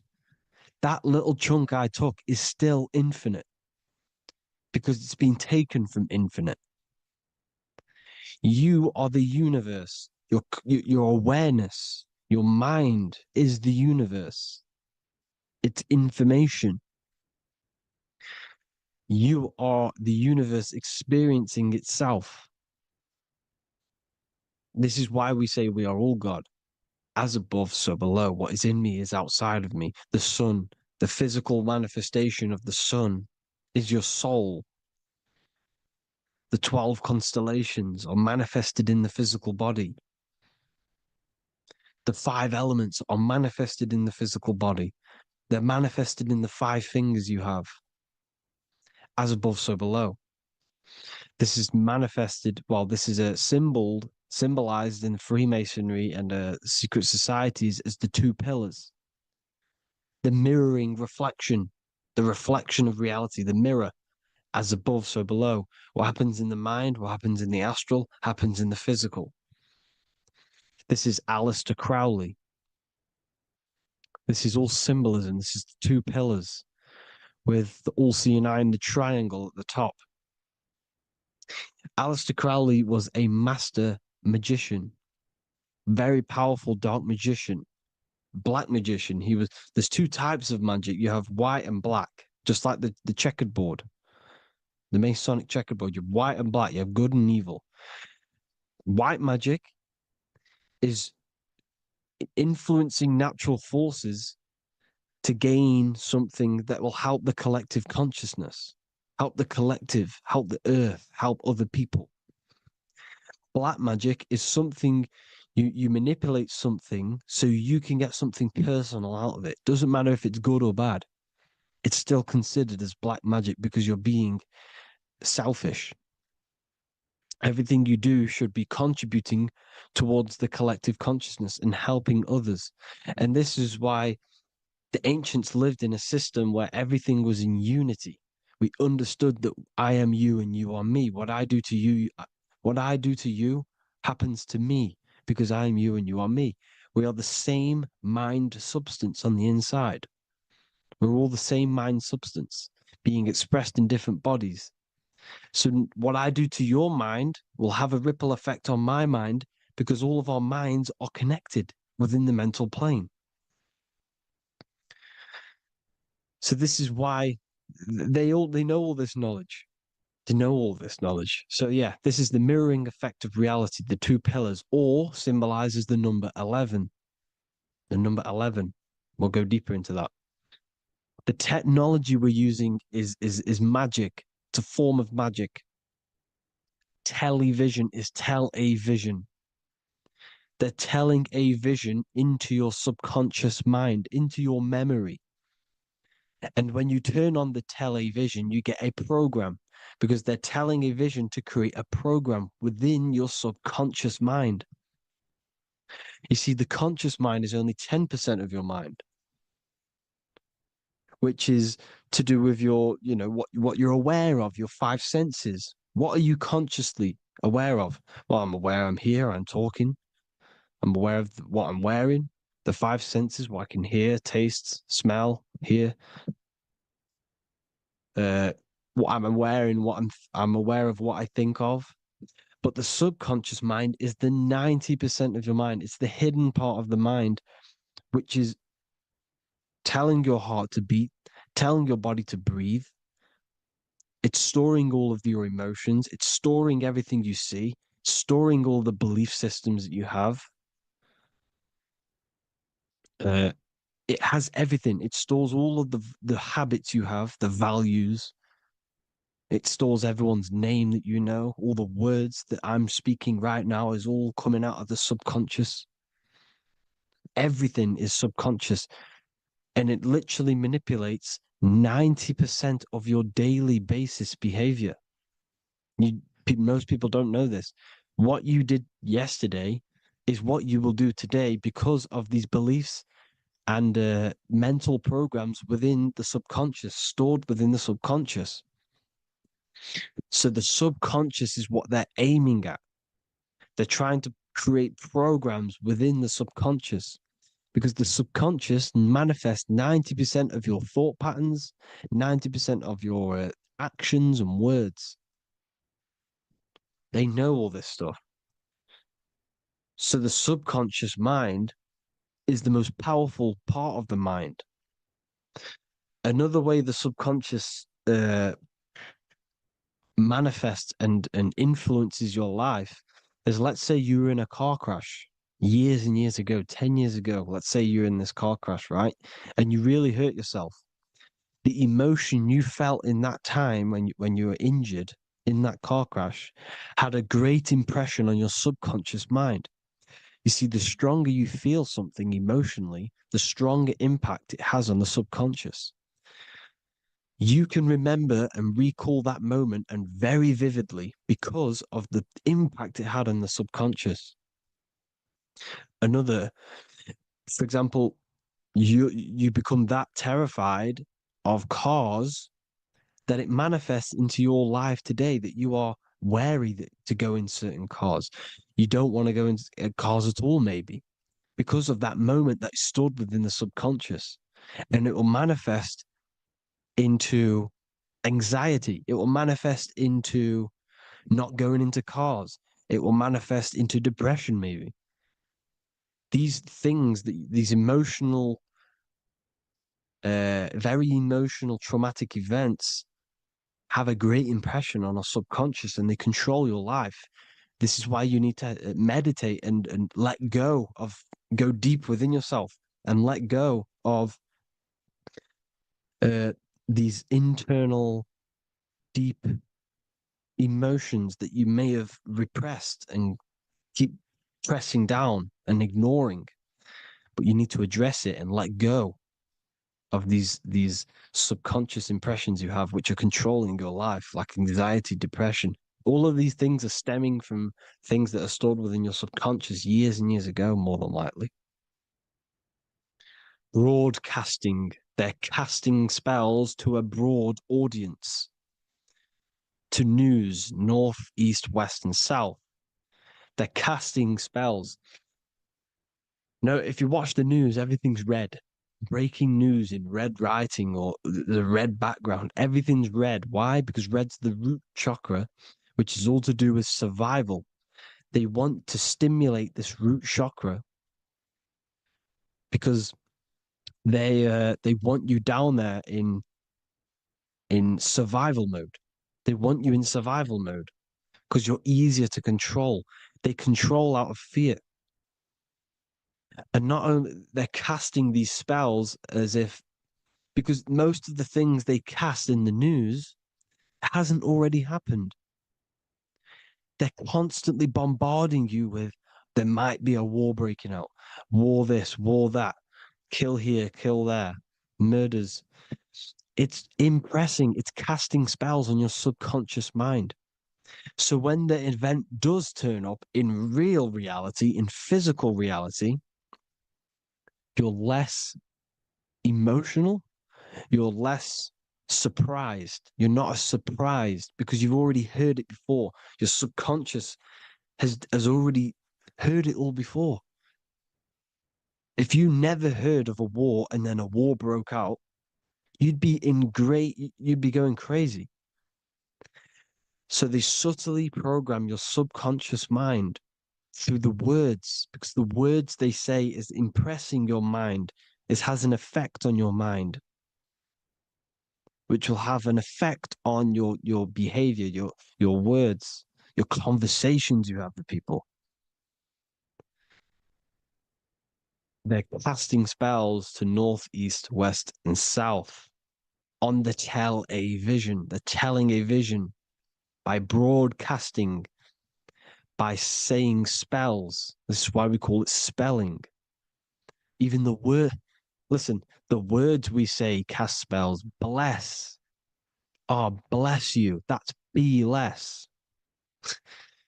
The subconscious mind only picks up literal things.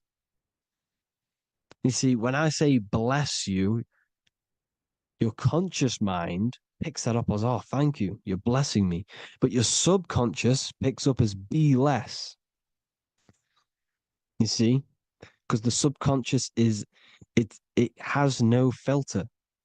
It's just, it is what it is. Everything is factual in the subconscious. Therefore, if I call you an idiot, your subconscious my subconscious will think I'm talking to myself and calling myself an idiot, and it will take that as true. That is truth. Everything is truth within the subconscious. and the subconscious manifests your behavior. The devices you, this is the biggest one. Black scrying mirrors, device, the devil's vice, the device. Okay. Black scrying mirrors, black screen is scrying.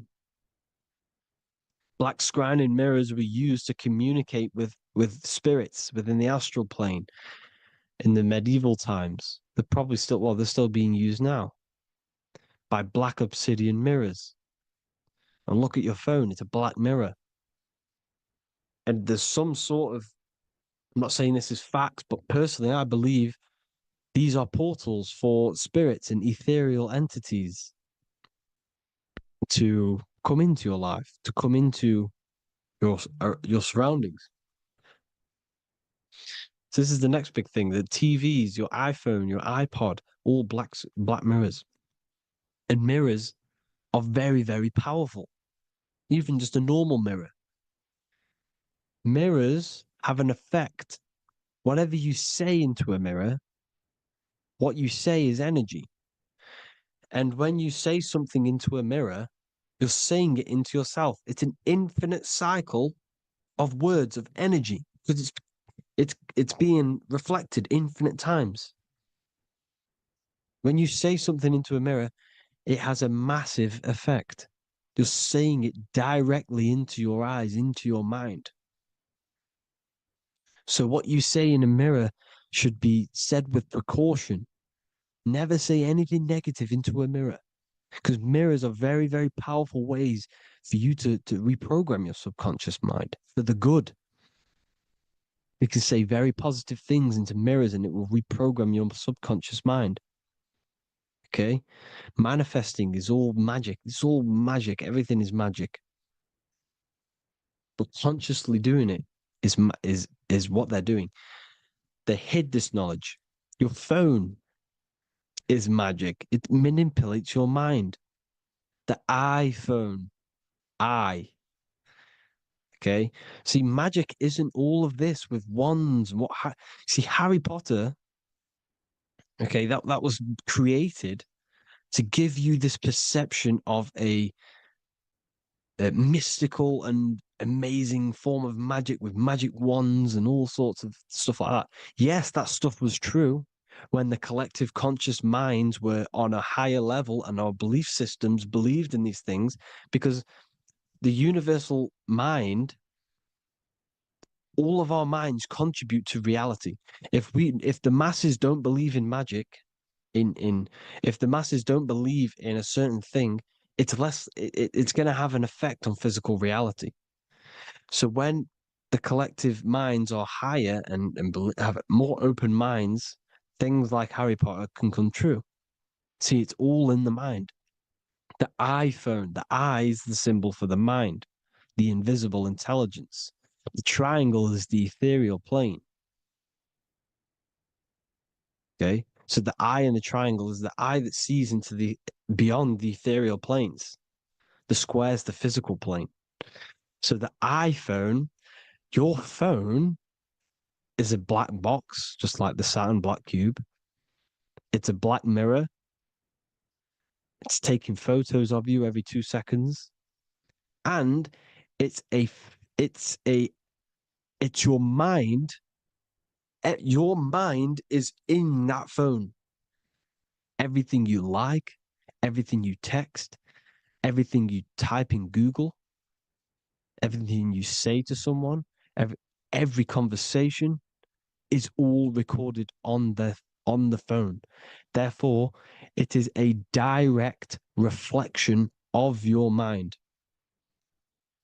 Your mind is imprinted into your phone because your mind, everything you think in your mind, you're manifesting into typing, saying, taking pictures into the phone, and it's collecting it and storing it. And what they're doing, and this is for all forms of magic, it's manipulating the mind. It's all manipulating the mind. Reels, Instagram, TikTok, this is all dopamine. It's all controlling the mind. Every like you get, every follow you get, every share that you get is dopamine within your brain. They're literally targeting your brain and mind. It's all manipulating, because what they're pushing through the phones, through the media, through the news, through the televisions is visions and programs. You are the one manifesting the New World Order. They're not manifesting the New World Order. They're giving you the information so you can manifest the New World Order. Everything they say is contributing to your mind. For example, digital money and all the information they put out for you to see is contributing to your enslavement.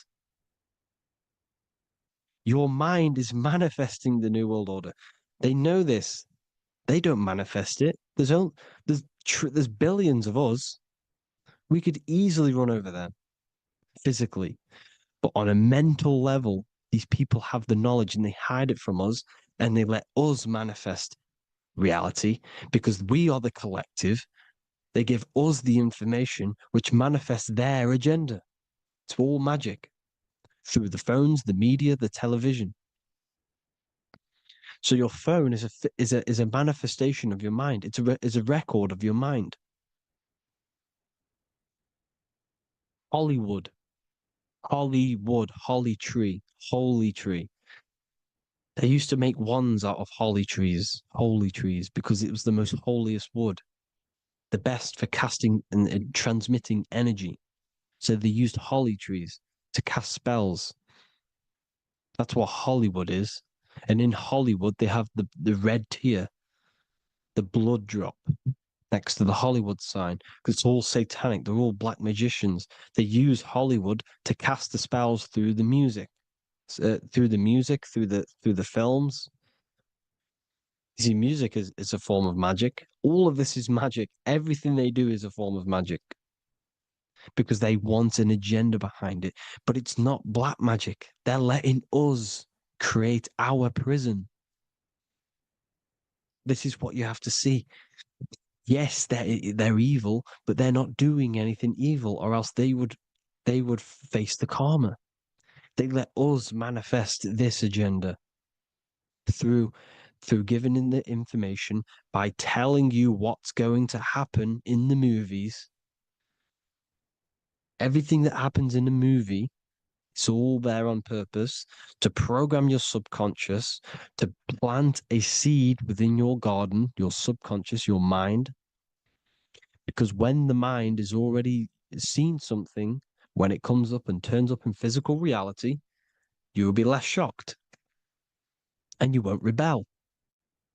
So they lure you slowly. They make you aware of these things over time. They make you gradually think it's okay. Like the technology, we never used to use these phones. How did we become so addicted and reliant on them?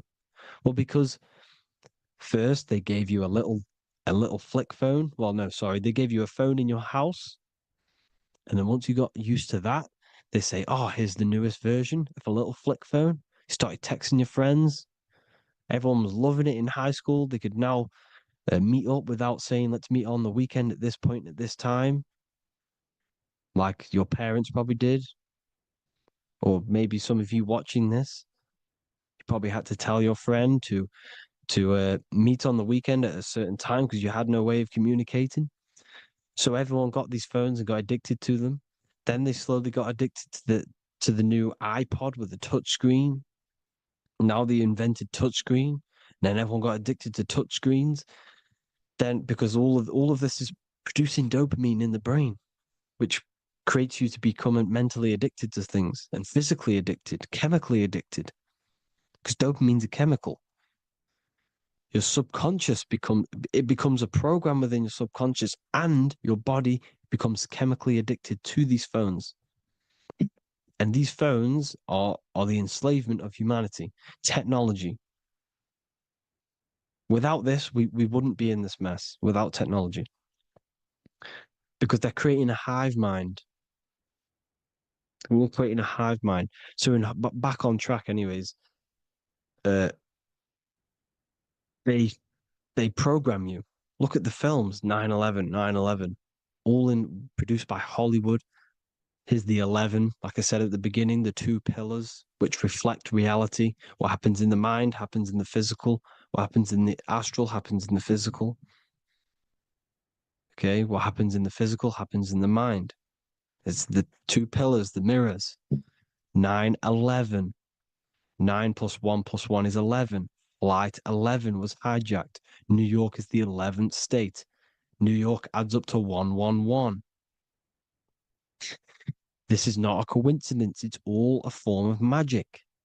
It's a ritual, energy harvesting ritual, because your mind produces energy. Your mental attention produces energy, and they're feeding off this energy in the astral plane, these demons. Music is the most powerful. Personally, I think the music is one of the most powerful forms of magic they're using. Okay. Music is hypnosis. It puts your brain in a hypnotic state. It influences your electromagnetic field through vibrational energy. It reprograms your subconscious mind. Why do you think you remember the lyrics? You see, your subconscious stores all of the memories. Remember, the subconscious manifests 90% of your behavior. So, therefore, the music you're listening to is manifesting your behavior. You wondered why some people wonder why they have drug addictions and they can't get out of violence and they can't get out of all this negative mind space. It's because the music they're listening to is creating a negative mind space. The words you listen to have plant seeds within your mind. So the reason you remember the lyrics is because that song created a program within your subconscious. Yes, that is what happens. You can use magic to reprogram your mind, but you can use music to reprogram your mind because it's all forms of magic. It's using natural mental energy forces to manipulate the physical reality. You manipulate your mind, you manipulate reality, physical reality. Okay. So the music, another very, very big one. When you turn on the radio, it's just all talks about alcohol, drugs, and sex because they want you down in the lower three chakras. They want your mind attached to matter when it's mind over matter. Your mind's not physical. You see, the word spirituality is the new trend. It's not about your spirit. It's not about your spirit. It's about your mind. It's not about, you know, uh, spirituality and looking after your spirit. And they've got you focused on your spirit.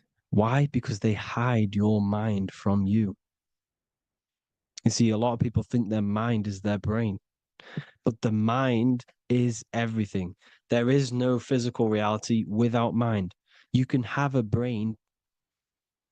Imagine if you had no mind but a brain. It wouldn't work. The mind is everything. The mind controls your avatar.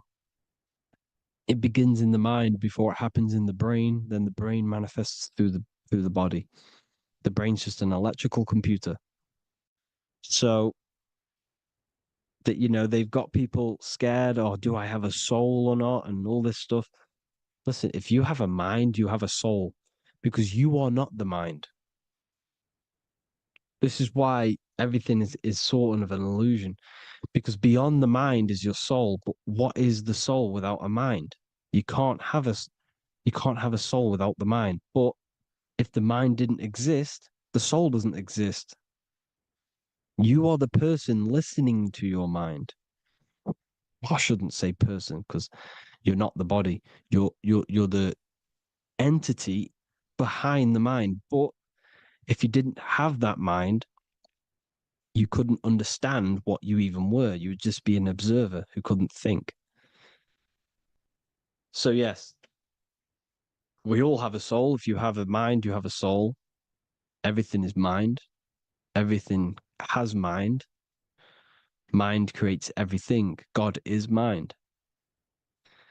And then manipulating your mind through TV, your phone, every little thing, the school, it's all about the mind, people.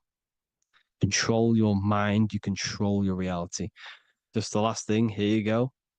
Aleister Crowley, the dark magician, Kanye West doing the exact same thing because they're implementing magic in the music. Here's the Beatles with Aleister Crowley in the background. Bet you never noticed that. Aleister Crowley was influencing music and placing magic within the music to influence the subconscious. This is what Baal worship was. This is why they kill children. They sacrifice these children. Why?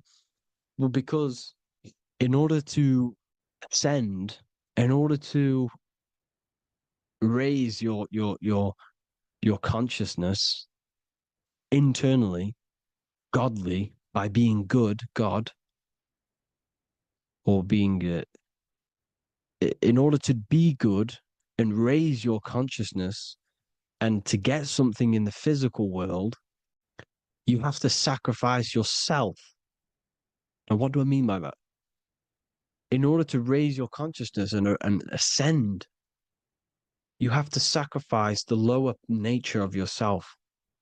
You know, you got to abstain from having sex to retain your sexual energy, to transmute it, or staying away from some poisonous foods like meat. So, staying away from blood. We shouldn't be consuming other animals' blood. We should be keeping our blood pure. We are humans. We shouldn't consume chicken blood, chicken germs. We are the most divine creatures on this creation. We are the most intellectual creatures in this creation. Therefore, we should keep our temples pure. We are not animals. If you want to associate yourself with an animal, go out in the wild, go and find a wild boar and go and try rip its guts out with your bare teeth because you can't do it. You're not a cat. You're not a carnivore. Okay? So in order to ascend, you have to kill and sacrifice your lower part of yourself to ascend up to your spirit self, your mind self, the highest version. And the elites don't want to do this. So they sacrifice other things like babies to kill them, to exchange their life over to the astral plane so these demigods in the astral plane can give them something in return in physical. They don't want to sacrifice their lower self, so they sacrifice other things for exchange, for physical pleasure. But the godly person sacrifices their lower self for their higher self to do good and ascend. So this is what all the Baal worship is, people, and this is why they're doing it. Hope you all had an amazing lecture.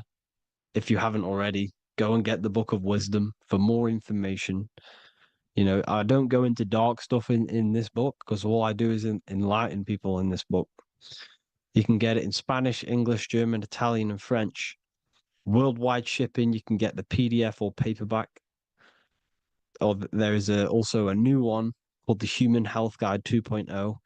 It gives you a list of all the foods, grains, oils, nuts, you know, everything that's alkaline and positive for the body and not man-made and hybrid.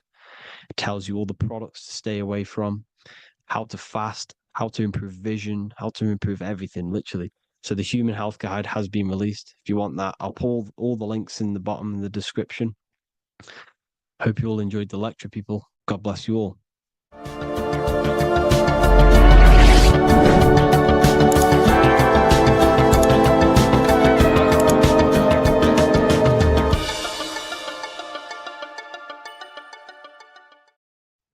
Hello, everyone. Today we're going to be discussing the esoteric and occult meaning behind the story inside of Genesis, the story of Adam and Eve. This is a widely known story, but not many people know the true esoteric meaning behind it.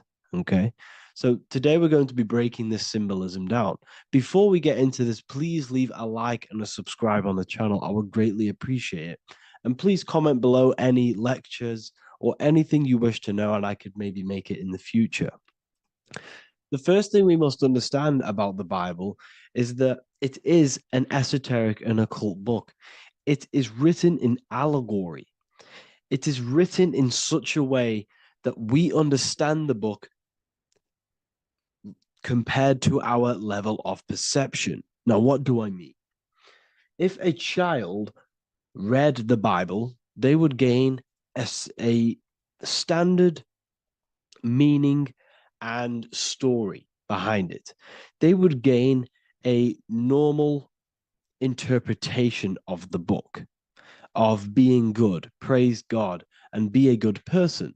However, me, who have studied the occult and esoteric and symbolism for a very long time, when I read the Bible, I see a deeper meaning. I can read between the lines of the allegories, which means the Bible is written in such a genius way that it speaks to your level of intelligence. Depending on how advanced you are mentally and with knowledge, will depend on how you decipher this book and how the parables inside the book can speak to you in your personal life. Okay. So the Bible is the greatest psychological book ever written in history.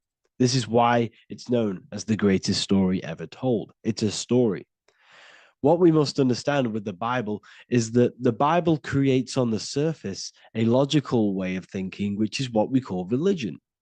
We read the Bible and if we think logically and we take that book literally, then we gain a religion. But if we look beyond the surface, this is what we call esoteric, metaphorical, symbolic.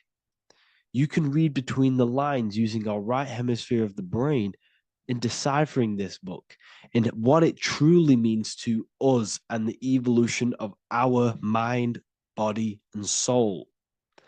What this book actually reveals between the lines is instructions and stories which teach you how to level up your consciousness, how you can sync the mind, body, and spirit and the soul all together so you can live like a god.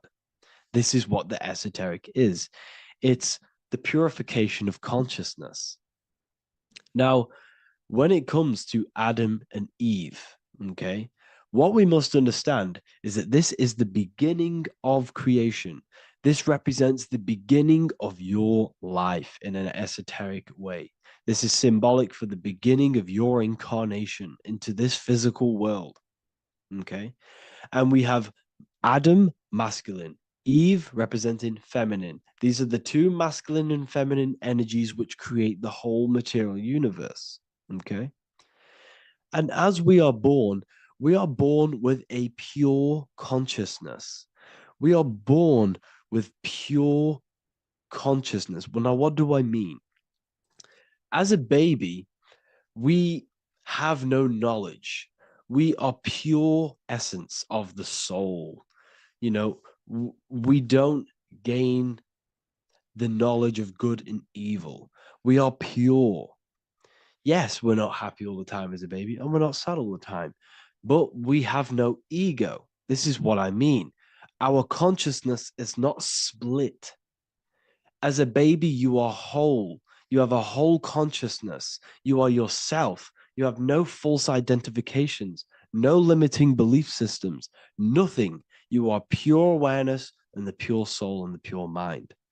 Now, this is what Genesis is representing. As we grow older, the more experiences we gain, the more thoughts we start to think, the more knowledge we gain of this world, the more impure our mind, our heart, our soul, our spirit becomes, the more impure our body becomes. As we grow older, we're infected with negative beliefs, negative thoughts, and society norms. This is a big one. As we grow older, we are molded by society. We shut off areas of ourself and we push them away so that we fit in with society. We all know this. We all did this in school. We pushed away parts of ourselves to act cool or to fit in, whatever it may be. Whatever type of person you were in school, we all went through this because society and culture is programmed. So as we grow older, our consciousness splits. We gain a persona, an ego, and we gain a shadow self, the subconscious, and we gain an ego. Now, the ego is what you show to people. It's that character that you show, that you put on to your culture, to your family, to your friends. This is a false identification. And we also gain a shadow self. The shadow self is gained through experience. This is the subconscious. Our ego is created through experience. And so is the subconscious and the shadow self. Okay. So as we gain age in this material body, we fall from the Garden of Eden. We gain the knowledge of good and evil. This is what the symbolism represents of us leaving the garden, us eating from the fruit. Now, the fruit represents the knowledge, it represents the insight, the experience, which splits our pure consciousness. Our soul splits. Okay? We lose connection with the divine. We lose connection with our pure self through material experiences. We may lose ourselves in material experiences. We may lose ourselves in lust and material gain, wealth, and all of these lovely things that the material world offers. We lose ourselves in this. Okay? And not only that, there's another symbolic thing that we're missing with being a child. There's another symbolic meaning behind this tree in this story of Adam and Eve. And this is sexual energy. Okay. As we are a baby, we have no ability to create another human life. We have no sexual urges. We have no desire for the material things as a baby. Nothing. As we grow older, our sexual energy cultivates around the age of, it's like 10, maybe earlier for some people or later for some people. This is what we call puberty, when our sexual energy activates. This is when the masculine and feminine energies are present within the body. And we are now given the ability to create human life. We're now given the ability to bring in a soul into the material world. Now, this is what we believe and know in the esoteric world. That is what sex is. You're bringing a soul from the astral into the physical. Okay. So as you grow older, you gain this ability to use the power of creation. You gain this force within you that allows you to open a portal in the astral and bring in a soul to the material. Now, this power can be misused. This power is very powerful and should not be misused. In occult and esoteric teachings, we teach and learn sexual transmutation, how we transmute sexual energy into different areas of our life so we can grow and create. Because sexual energy is creative energy. It creates a whole new human being. So if we retain it, we can transmute it into creativity. So this energy is kind of corrupting us as well. And now I'm not saying growing up is evil, all this thing is evil. This is a natural cycle that we must go through. The soul of us must go through this cycle so that we learn, so that we overcome it, so that we gain mastery over ourselves, so that we expand ourselves. I recommend you watch the Evolution of Consciousness lecture that I did on my YouTube. An amazing lecture. Talks about the evolution of consciousness and how we're on a never-ending cycle of life and death and expansion. So leaving the Garden of Eden is symbolic. You see, Eve represents emotion. She's feminine. Adam represents action. That's why he bit the apple. You see, Eve takes the apple and tempts Adam because she's the emotion, she's the sexual desire, and Adam eats it. He releases, he misuses the power of his creation, he misuses his consciousness because of material illusions and material desires. This is natural. Okay, as we grow older in this life, our soul has to experience sin. We have to experience negativity. We have to experience evil. Okay, and we have to misuse this power within us to learn about it so we can overcome it and gain control over it. Now, this is why the Bible says in Genesis 3:6, for God doth know that in the day ye eat thereof, then your eyes shall be opened. Ye shall be as gods, knowing good and evil. This is very, very, very symbolic.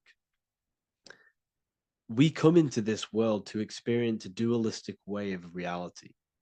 We come into this world to challenge ourselves so the soul can grow, because the soul comes from pure love from God.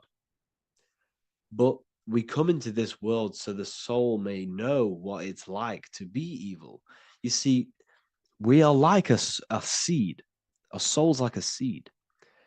And when that seed grows, okay, and it's planted, them roots must grow to hell in order for the top of the tree and the roots to grow to heaven. In order for the soul to reach the highest states, it must descend down into the lowest states. Good and evil. This is the story of good and evil, okay? And this is the story, a psychological story of how the human mind has functioned in this life. This is what this story is representing of how our soul and mind is functioning, how our consciousness is splitting and growing up and evoluting. Okay. Like I said, snakes represent sexual energy. They represent, snake, when you've been snaked. This is why we say you've been snaked, because it represents a temptation of sexual energy. This is why the Kundalini is symbolized as a snake. This is the serpent within us that we can rise to activate dormant brain cells in our brain. Now that's called the Kundalini awakening. I'm not going to get into that into this video, but this is what it symbolizes, the tree and the knowledge of good and evil, because our body is the tree. Our central nervous system is the tree. The snake is our sexual urges and this false temptation that tempts us to interact with sin, the material world, okay, and go against our higher divine self. This is what it represents. Now, it's very, very symbolic. Not everyone is going to agree with this, but this is my interpretation of Genesis based on my research of occultism, symbolism, metaphors, and me studying the Bible.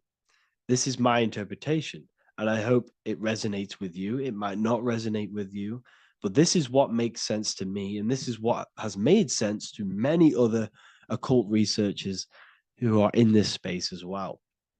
Okay. So please leave a like, leave a comment, leave a subscribe. I'd greatly appreciate if you could, just give me some support on this channel. We're nearly at 100,000 subscribers, which is insane. I just want to say thank you all. And yeah, I will see you inside the university. If you join, I'll look forward to mentoring you, connecting with you on the live calls. There's a new symbolism course, which is going to be available very, very soon. And yeah, if you join the university, you also get a 30% discount on all of my products, astrology readings, one-on-one calls, all of my books. Yeah, so I hope you gained some insight on this video, and I'll see you in the next video, and I'll see you inside the university. Have an amazing day. There is a secret meaning behind the number 666. 666 is 3 sixes. The number 3 in occult and esoteric numerology represents the 3 aspects of human consciousness. We see this symbolism in the all-seeing eye with the light and the triangle. The triangle is the number 3. The eye represents consciousness, observation, and the light represents the light of consciousness, because consciousness is pure light. The 3 aspects of our consciousness is thoughts, emotions, and actions. Every thought creates a feeling, and the feeling creates the action. All physical manifestation is driven from these 3 aspects of our consciousness. All physical manifestation comes from thought. Every object you see around you, this screen, the phone you're on, the laptop you're using, or the iPad, was a thought in the invisible realms of consciousness. Then it was brought into physicality through feeling and action. This is because man is made in the image and likeness of God. We are all mini creators. We are all extensions of God's creative consciousness. Therefore, the number 666 represents 3 sixes. 3 is thoughts, emotions, actions. The number 6 represents the cube, because cubes have 6 sides. This material world that we experience, everything has 6 sides. Everything's created by cubes. We can move forward, we can move backwards, we can move left, right, up and down. This is the cube that we are stuck in. Therefore, 666 represents our 3 aspects of our consciousness, thoughts, emotions, actions, all contributing towards our physical self, material world, material pleasures, completely cutting ourselves off from our spiritual, true, divine self, which means 666 is representing a state of consciousness. A state of consciousness where we only operate from a place of material needs and survival things. As humans, we possess a physical material body in the physical material external world, but we also possess an invisible inner world, which is what we call spirit. When we disconnect ourselves from our inner world, we become lost in this materialistic way of thinking and acting, which can lead to no life purpose, a feeling of emptiness and voidness in our hearts. Humans possess the ability to transcend our animal instinctual natures and turn to the divine mind, to the spiritual inner world. It is our inner world that is projecting our outer world. The outer world is just an effect of our inner state of consciousness. It's important as we go through this human life to not lose ourselves and look for our validations outside of ourselves. The external world is simply just a mirror, mirroring with mathematical precision what happens inside our consciousness. When we change our inner world, we produce effect in the outer world. To get back on track about this number, this represents when we are lost in our material self and we are completely cut off from our true divine self. The devil is always having goat horns, which represents a ground animal. This is the lower animal self of man. He's always red. The frequency of red is the lowest vibrational color, and it also represents the root chakra. This is all to do with survival mode and our physical needs and physical self. Red represents chaotic and intense emotions like hatred and anger. This is why the devil is always red, because it represents anger and an uncontrolled state of emotion and consciousness. You see, we've been taught in the church and all through religion indoctrinations that the devil is an external deity which influences humans. And in fact, this is nothing but a metaphorical story. The devil is a character which represents an aspect of the human mind, the lower aspect of the human mind, a facet of our own consciousness and psyche. The voice that we have in our head that tells us to do these negative things is not an external deity pushing us to do something bad. This is an aspect of our own mind. Jesus and Satan are just 2 characters which represent the 2 voices that we have in our own consciousness. In fact, the word devil was never present in the early Gospels. Instead, what was mentioned was a spirit of evil. A term spirit of evil was not meant to denote a specific deity or being, but rather any force of negativity, whether it manifests as a destructive thought, emotion, or action. The spirit of evil represents the darker sides of our mind, the part that leads us astray and brings forth negativity in our lives. The reason why they want you to believe in a devil is because they don't want you taking responsibility for your creations. They don't want you to realize that the external world is truly a mirror of your inner state of consciousness. Instead, when something bad happens in your life, you blame it on some external devil or Satan who tempted you. Everything is your creation in your life. When you realize this, you take full control and you begin to reshape your external world by changing your inner state of consciousness. Geometry. This is the study of nature, of the codes, the mathematical codes behind physical reality. So today we're going to be going deep into geometry and the true esoteric internal geometry, the geometry that no one really talks about, and how geometry relates to human consciousness. So essentially, what we must understand when it comes to geometry, the basics of geometry is everything is vibration. And this vibration is vibrating on a certain frequency.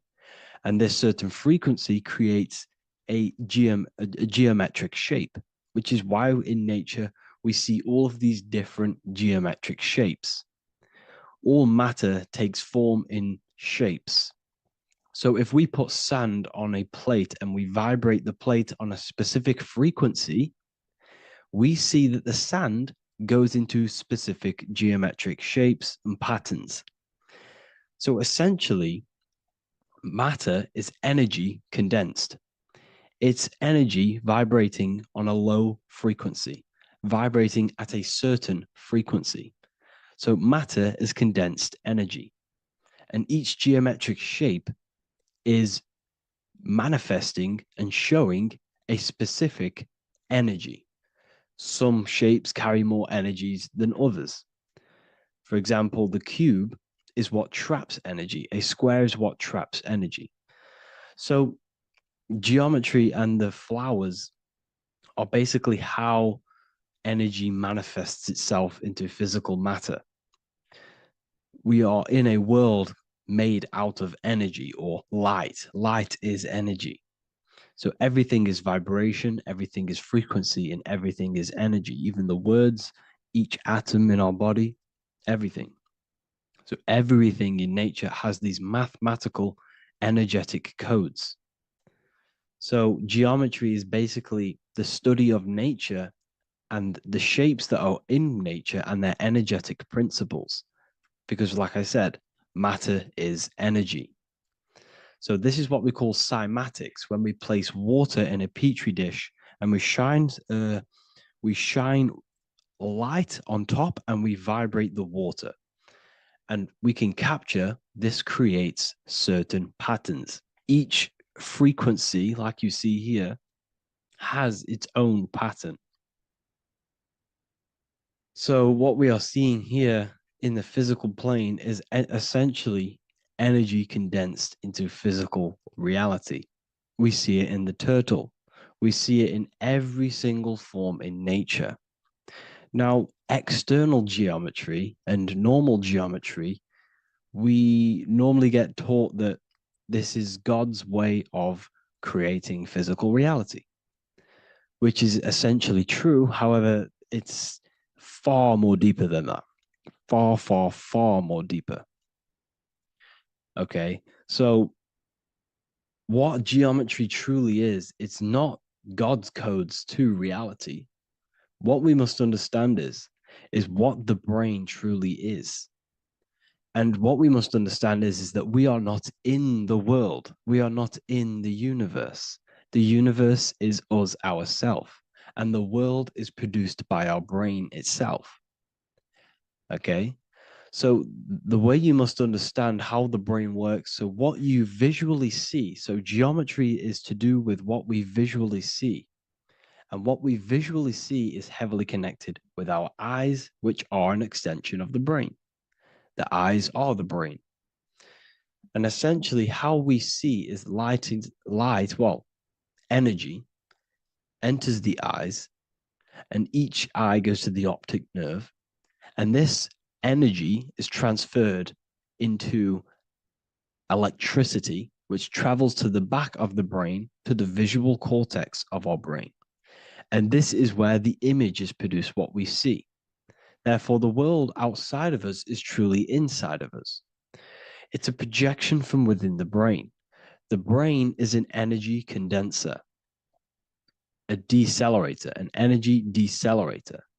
Everything outside of us is basically formless energy.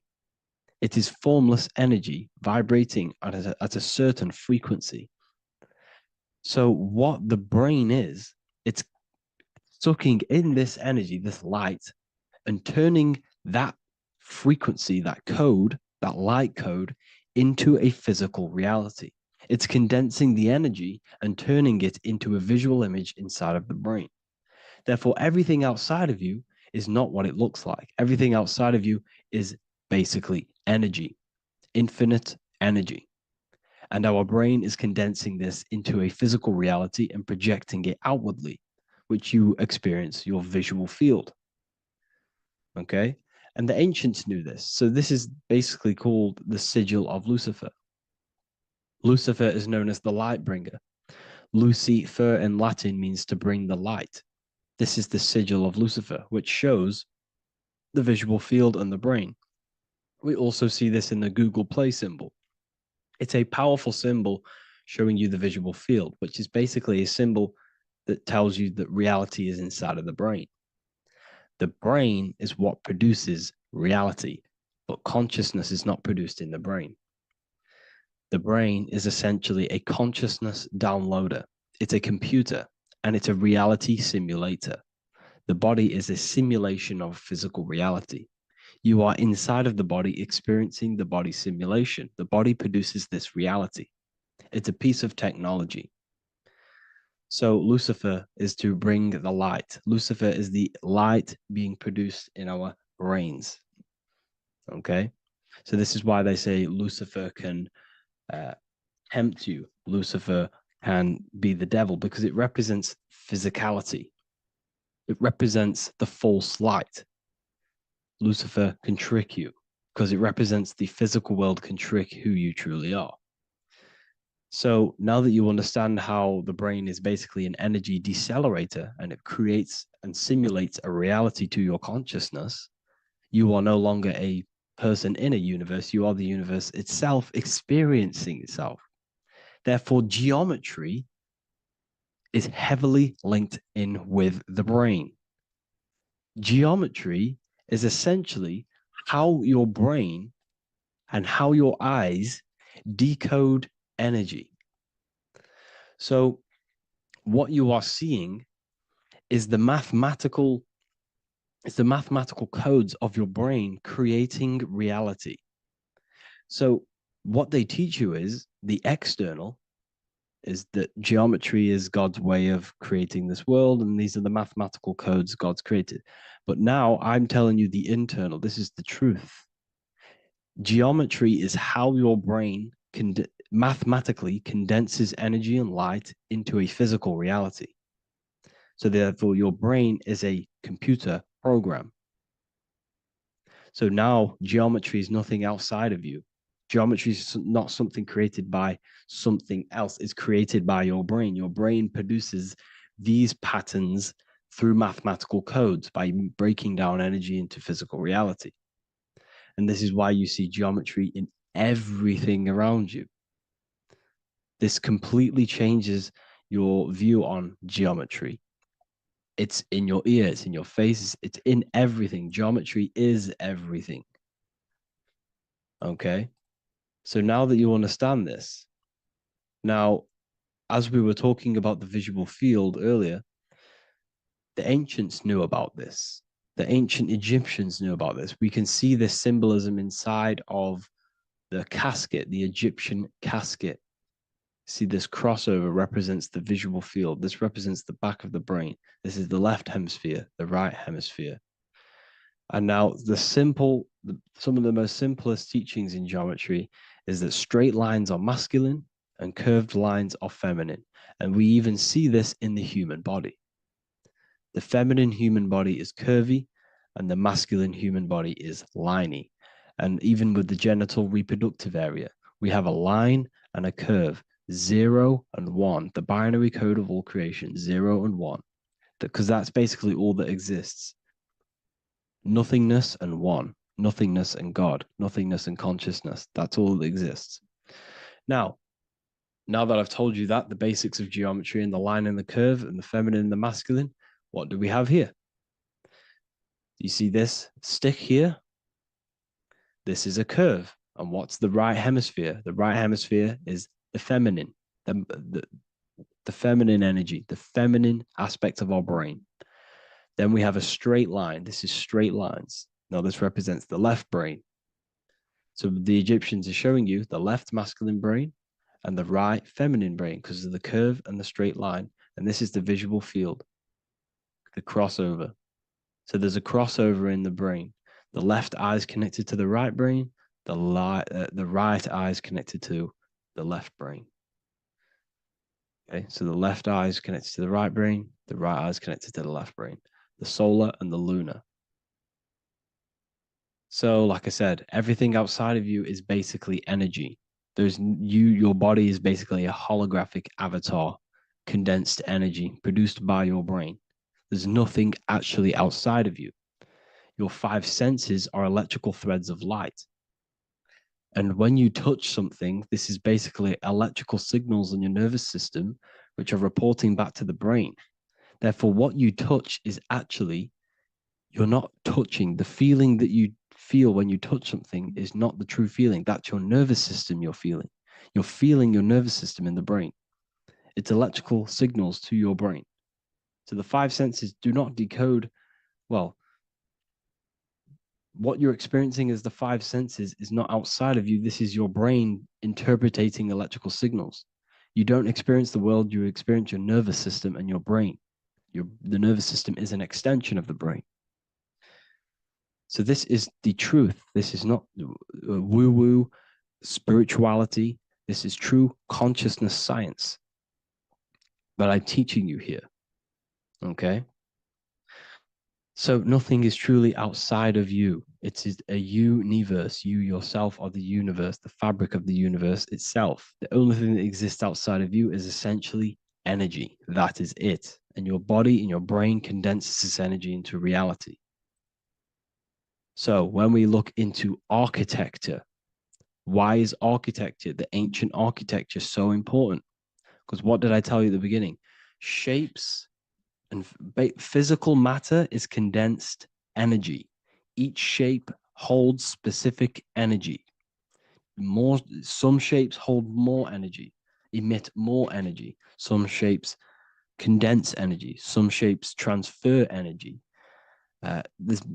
Each shape, each geometric shape has an energetic principle because matter is essentially energy.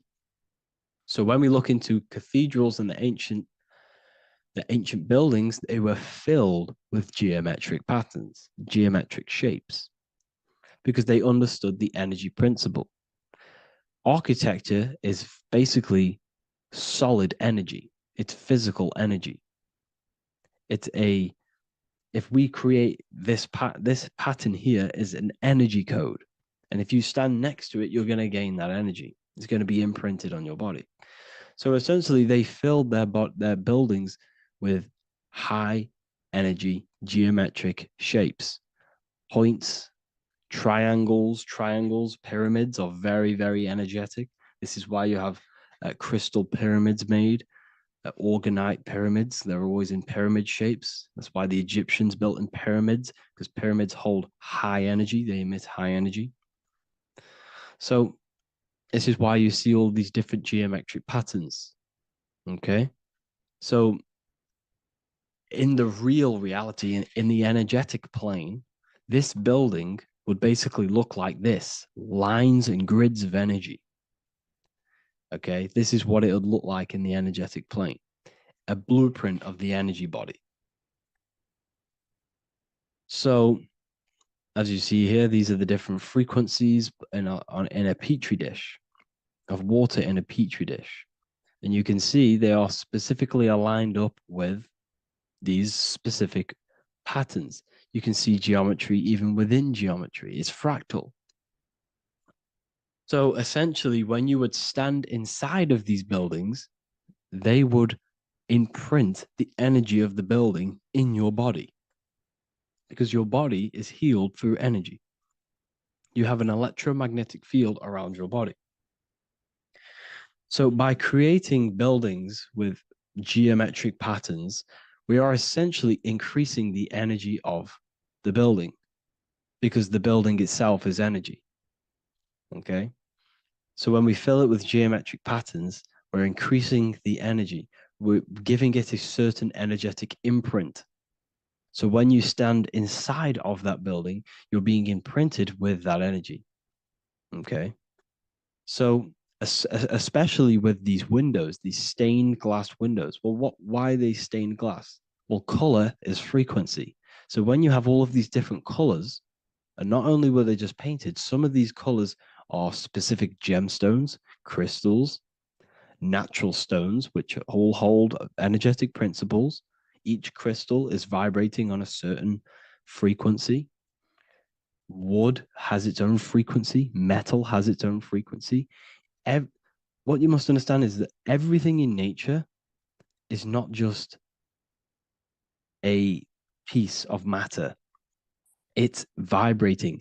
The atoms of wood are vibrating on a certain level, which give it a certain energetic principle. Each crystal is vibrating, the atoms of the crystal are vibrating on a certain frequency, which give it a certain energetic principle, quality. So each thing, this is why the ancients were obsessed with natural stones, natural things, crystals, natural metals, and they wore different metals, different things like copper on their bodies because they understood the atoms of these natural things are vibrating, which give certain qualities to you if you wear them. So you're not wearing it, you're basically putting that frequency onto your body because they understood this is energy. If I put copper on my body, I'm not putting copper on the body, I'm putting the frequency and the energy of the atoms onto my skin, and that frequency of them atoms are going to vibrate my skin, that frequency, and heal my body. So this is why this is so important. So each building is an energetic code. Okay. So when you stand in these buildings, it can heal your body. This is why when people walk into these ancient churches, they feel like they've met God. They feel a certain way. They feel so amazing when they enter these churches. They feel holy, for example. It's not because God's there. It's not because these man in the sky dwells in these holy places. It's because the energy of these buildings affect our consciousness. They increase your energy. They raise your vibration. They heal your body. They heal your cells. They imprint the water in your body, especially with these stained glass windows. Like I went a bit on a tangent there, but these stained glass windows were encoded. Well, they use different gemstones, different lights, different colors. And when the sun would shine through this window, well, what's the sun? The sun is light. Light is energy. The sun's light would go through this filter of the window of the crystals and the different gemstones and the different colors, and the sun's light would be encoded, imprinted with these crystals, with these colors and these natural glasses, which have healing energetic principles. And when you are inside that building, the sun's encoded energy of the window would be imprinted into your body, into your energy field, and it will heal your energy field, and it would heal your body, your cells on a cellular level. Because your body is what? 60 to 70 to 80, some people say 80% water. And water is encoded with vibration. If you say certain things into water, it gives it a specific geometric pattern, like I broke down in the beginning. If you say love to a water and then freeze it, it will go to this. If you say hate, it will go to a distorted pattern. So when you are in these buildings, you're being imprinted by the energetic codes of these buildings, the energetic principles of the windows, of the structure itself. The ancients never used to build in squares. Their buildings, their insides were never square rooms because they understood squares trap energy. They always had pointed roofs so energy can escape. So there's many little things that we need to look into geometry. For example, when you see magicians, when you look at ancient magic, why do they stand in circles with different geometric patterns? They use different geometric shapes. Why? Because shapes are energy. They hold specific energy. So when the magician stands in a circle with a pentacle, they're working with the energy of that pentacle. You can work with different energies based upon the different geometric shapes that you draw. And you can use this in your structure, in your architecture, in your work, and it can influence everything. So this is the true geometry. I hope you gained a deeper understanding on geometry and how it relates with you and your consciousness. Like I said earlier, your brain produces geometry. It's basically how your brain decodes energy. It's not God, how God creates this reality. And no, you're in this reality. You are the reality itself. Your body produces the reality. Therefore, geometry is one with you. So therefore, if I play with the geometry of the buildings, for example, like the government have, everything's in squares. If you look outside, everything's a square, everything's a rectangle. You go to a city, every window is a rectangle, every building is a rectangle. You live in a box room, everything is boxed and squared off in this reality, in this modern society. Why? Because they're trapping energy. The cube is the most simple geometric shape, which basically condenses energy and it traps energy. And if you subconsciously see squares all the time, your phone's a square, your TV screen, everything's a square, your keyboard, your desk. Go and look at the ancients. They never used to build in squares and cubes. And if you go into nature, you'll never see squares and cubes. Nature doesn't create squares and cubes. Everything in the modern society is squares and cubes to simple your consciousness down, to dumb your brain down. So the ancients built very, very complex structures. Why? Because they understood what we see affects our brains, because our brains decodes reality and creates reality. If you see a sophisticated building, this is going to give you a sophisticated mind and raise your IQ levels over time, subconsciously. I'm not saying if you look at this building, you're going to become smart. I'm saying if every single building in your environment, ment is mind, mental, every single building in your environment was this complex and complicated, it would increase your IQ on a subconscious level. It'd make you more complex, make you more intelligent. So they've dumbed everything down. They've dulled everything down. Look at everything. Everything is being dulled down. So anyways, I hope you all gained a better understanding on this. If you want to gain more occult knowledge and esoteric knowledge, make sure to read the Book of Wisdom, Volume 2.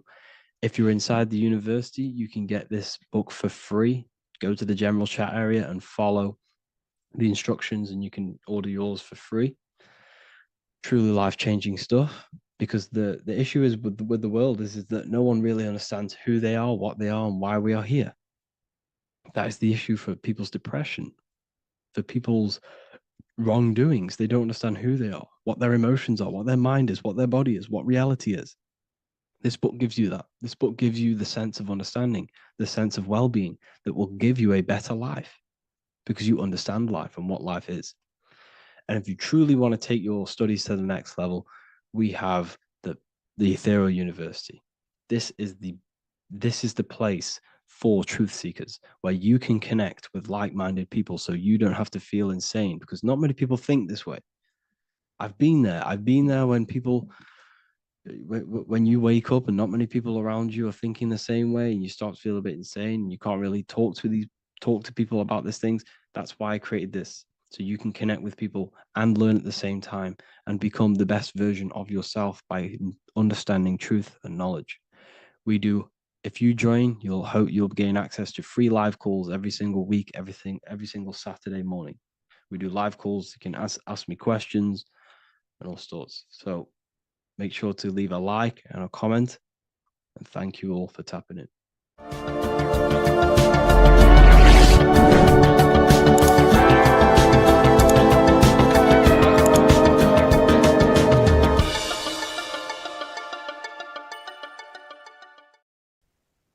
As above, so below. This is one of the most crucial teachings within esotericism, occultism, or what we like to call it today, spirituality. I don't like calling it spirituality because it's not spirituality. I teach human consciousness. I teach the science of you and your consciousness alone and your being. And in order to fully understand you and this world around you, you must understand this number one principle of as above, so below. There is many misconceptions of this, and there is many simple teachings of this, but I'm going to break it down today from the most simplest to the most complex, and you will see the connections between all things. This is the most important lesson you could ever learn, and I'm going to teach it you today. So what you must understand is with the term as above, so below, it applies with everything you see in this world and about yourself. We have something called the macro, which means the bigger scale. On the bigger scale, we have the whole earth. If we look down from the sky on top of rivers, this is what we see. We see this tree pattern. Then on a smaller scale, we see trees have the same pattern. Then we look even closer. We're going smaller and smaller into the leaves of the tree. We see the same pattern. Then we go even more micro into the human brain and look at the human brain cells, and we see the same pattern. This is proof this is a fractal universe, and everything is in the micro is reflected in the macro. As above, so below. As within, so without. On the macro is a reflection of the micro. So now that you understand this, we can go a bit further. A yearly cycle of spring, summer, fall, winter is a macro. A micro is a daily cycle. So a day is a mini year. The summer is the midday. Autumn is the evening. Night is the winter. And spring is the morning. This is a macro, a reflection. We have a miniature cycle of the Zodiac every single day. And this cycle is also reflecting the cycle of life and death. We live, we are born, which is the spring. We live, which is the summer. We then age, which is the autumn. And then we die, which is the winter. And then we are reborn again. This is the cycle of life and death. And you do this every single day. You see, death is a macrocosm of sleep. This is why we say sleep is the cousin of death. Because you die every single night. You do this process of life and death every single day. As above, so below. What's in the micro is in the macro. So when you go to sleep, you are essentially dying. And then in the morning when you wake up, you are then born again. This is a fractal cycle that we live in. Everything in this whole world is fractal. Everything applies to as above, so below. We have the sun, we have the moon, we have the day, we have the night. We have the life, we have the death. We have the conscious, we have sleep. As above, so below. We have the conscious mind, because now we're diving into as within, so without. As above, so below more refers to the external world. As within, so without is referring to your inner world and the outer world. What you must understand is about yourself. You exist in two realms. You're an individual. The dual nature of you exist in two realms at once. You have an inner world of your thought, emotion. This is the inner world that no one else can see but yourself. And you have an outer world with a physical body which everyone can see. So you exist in two worlds. You have the inner voice, you have the outer physical voice, which I'm speaking to you with now. But I also have an inner voice, which no one can hear, only but me. So you exist in the light and you exist in the darkness. The sun represents your external self, your physical, conscious mind. The moon represents your shadow self, the inner self, the psyche self, the spirit self. There is an as above, so below. The sun is within you. The moon is within you. Everything is within you. Now that you understand as above, so below, what is your body? Your body is a miniature earth. Let me repeat, your body is an earth. Your body is the earth. Okay? Because like I say many times in all of my videos, you are not in the world. The world is you. You are the universe. Your brain is a computer creating this reality. What you see with your eyes is produced in the back of the brain called the visual cortex. You don't look into the world, the brain produces the world. The body produces the world. When you touch something, you're not actually touching something. This is the electrical nervous system. When you touch something, what you feel is actually electrical signals on your nervous system reporting back to your brain. Therefore, when this body dies, you leave the earth because this body is the earth. Okay? As above, so below. You have the mental plane, the astral plane, the etheric plane, and the physical plane. This is essential for understanding reality and the teaching of as above, so below. Everything in this material plane began in the thinking mind. For example, the microphone I'm speaking into, the phone you're watching this video off, or the laptop or iPad. Where did this begin? It didn't begin in the factory. The first ever place this item begun was in the mind of an individual. The invisible realms of mind is where all physical things and physical items begun. Essentially, this physical plane is the effect of the thinking mind. This world is the world of effect. It's the world of outcomes. When you see something, it is already manifest. It is already being manifested. It is an effect. And in the effect of the cause, which is the thinking mind. Therefore, the mind creates thoughts, which is the mental plane.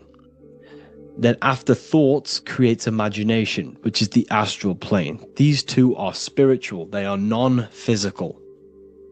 So spirit kind of means non-physical. Then you have the physical planes, the etheric and the physical plane. As above, so below.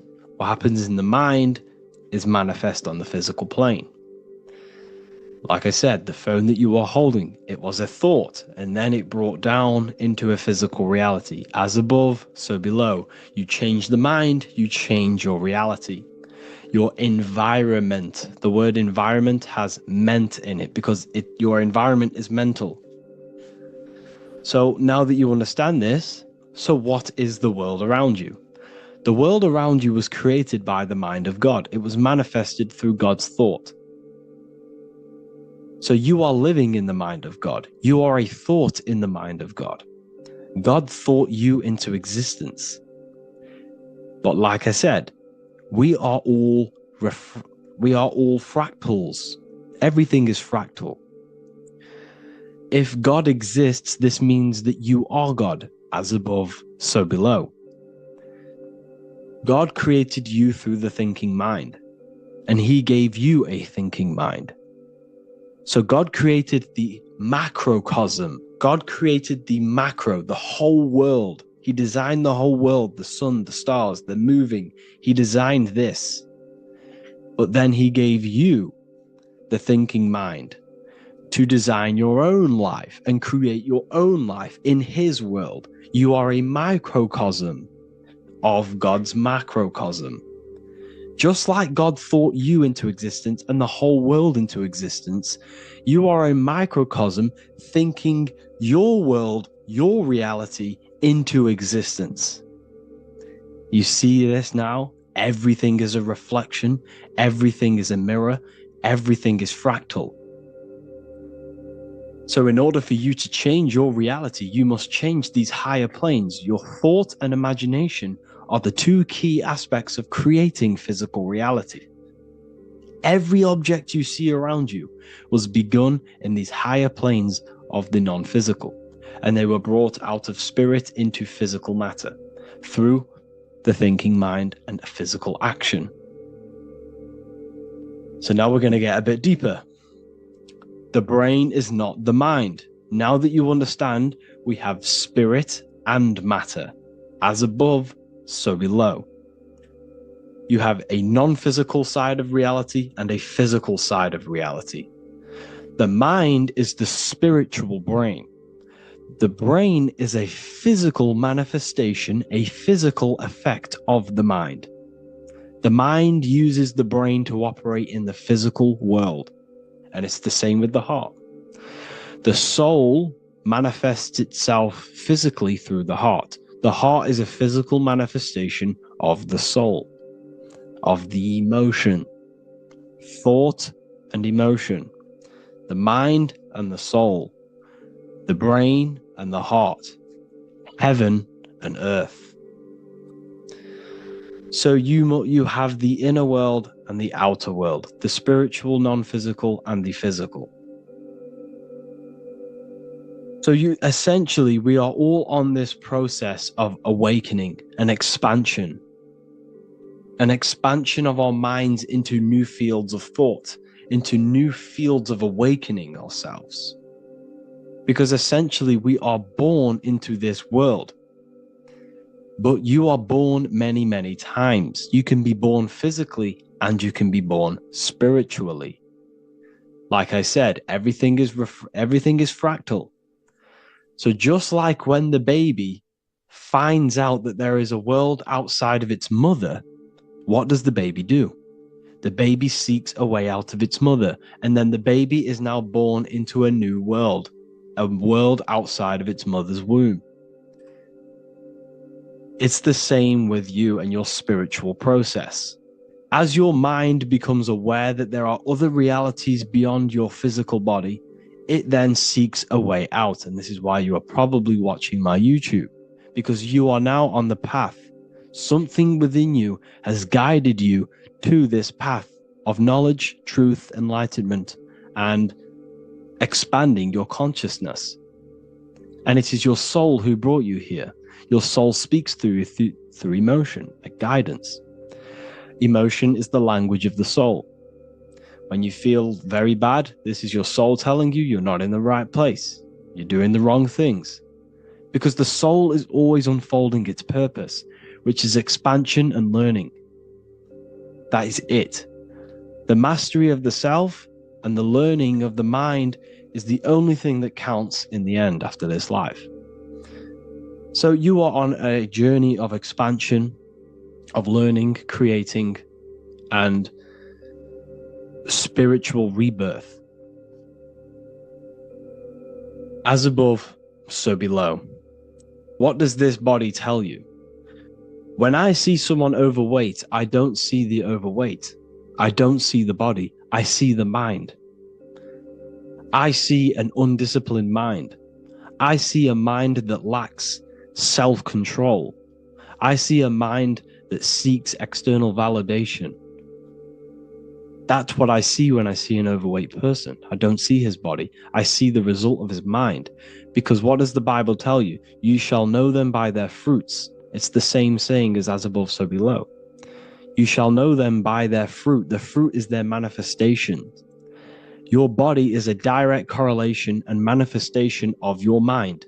Your inner world projects your outer world. As within, so without. As above, so below. Now, what do you see when you see this man's body? I see discipline. I see strength. Mental strength, not physical strength. I see mental resilience of pain. Because all of this man's mental energy has been manifested physically within his muscle. This body is a direct manifestation of this man's mind's pain and suffering, and it shows discipline. This is why people instantly respect you if you are in shape. You walk into a room and you are in shape, people will instantly give you respect because they know that you are mentally disciplined. The body is a reflection of your inner world, and it's the same with your friends, your family, your connections with people. If you think about yourself very negatively all the time, and you don't have a good connection with yourself, you don't have a connection with your true self, this will manifest into every single relationship you have in your life. If you don't have a good relationship with your inner self, you don't have a good relationship with the people and the friends around you. Because as within, so without. If you think negative about yourself, you will only pick up the negative in other people. If I think very highly of myself and I think very happy and good things about myself, I will then see the good things in other people. Because it's as above, so below. As the inner world is, so is the outer world. It's the same with your life circumstances. Your life is a direct correlation of every thought you thought in the past. If you possess millions of pounds, millions of dollars, this is because you have thought this into physical reality. You live the life you are deserved. You live the life that you manifest through your thought. If you live a very poor life, this is a reflection of your mind. This is a reflection of what you have thought into physical existence. Because like I said, everything begins in the mind, as above, so below.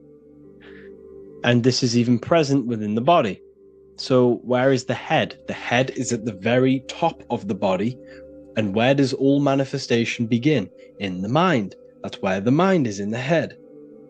And then the thoughts we think travel down the body into the heart, which is the emotion. Every thought we think is in the emotion. Every thought we think creates an emotion. This emotion then drives the action. Where does the action come from? The feet, because the feet move our body. We move with our feet to take action. Our hands. You see, so the body is even a micro reflection. I can't even say it. Reflection of the order of manifestation. This blew my mind when I figured this out. You see, the head, the thoughts begin here. This is the beginning of all manifestation. Then it comes down to the heart. This is the emotion.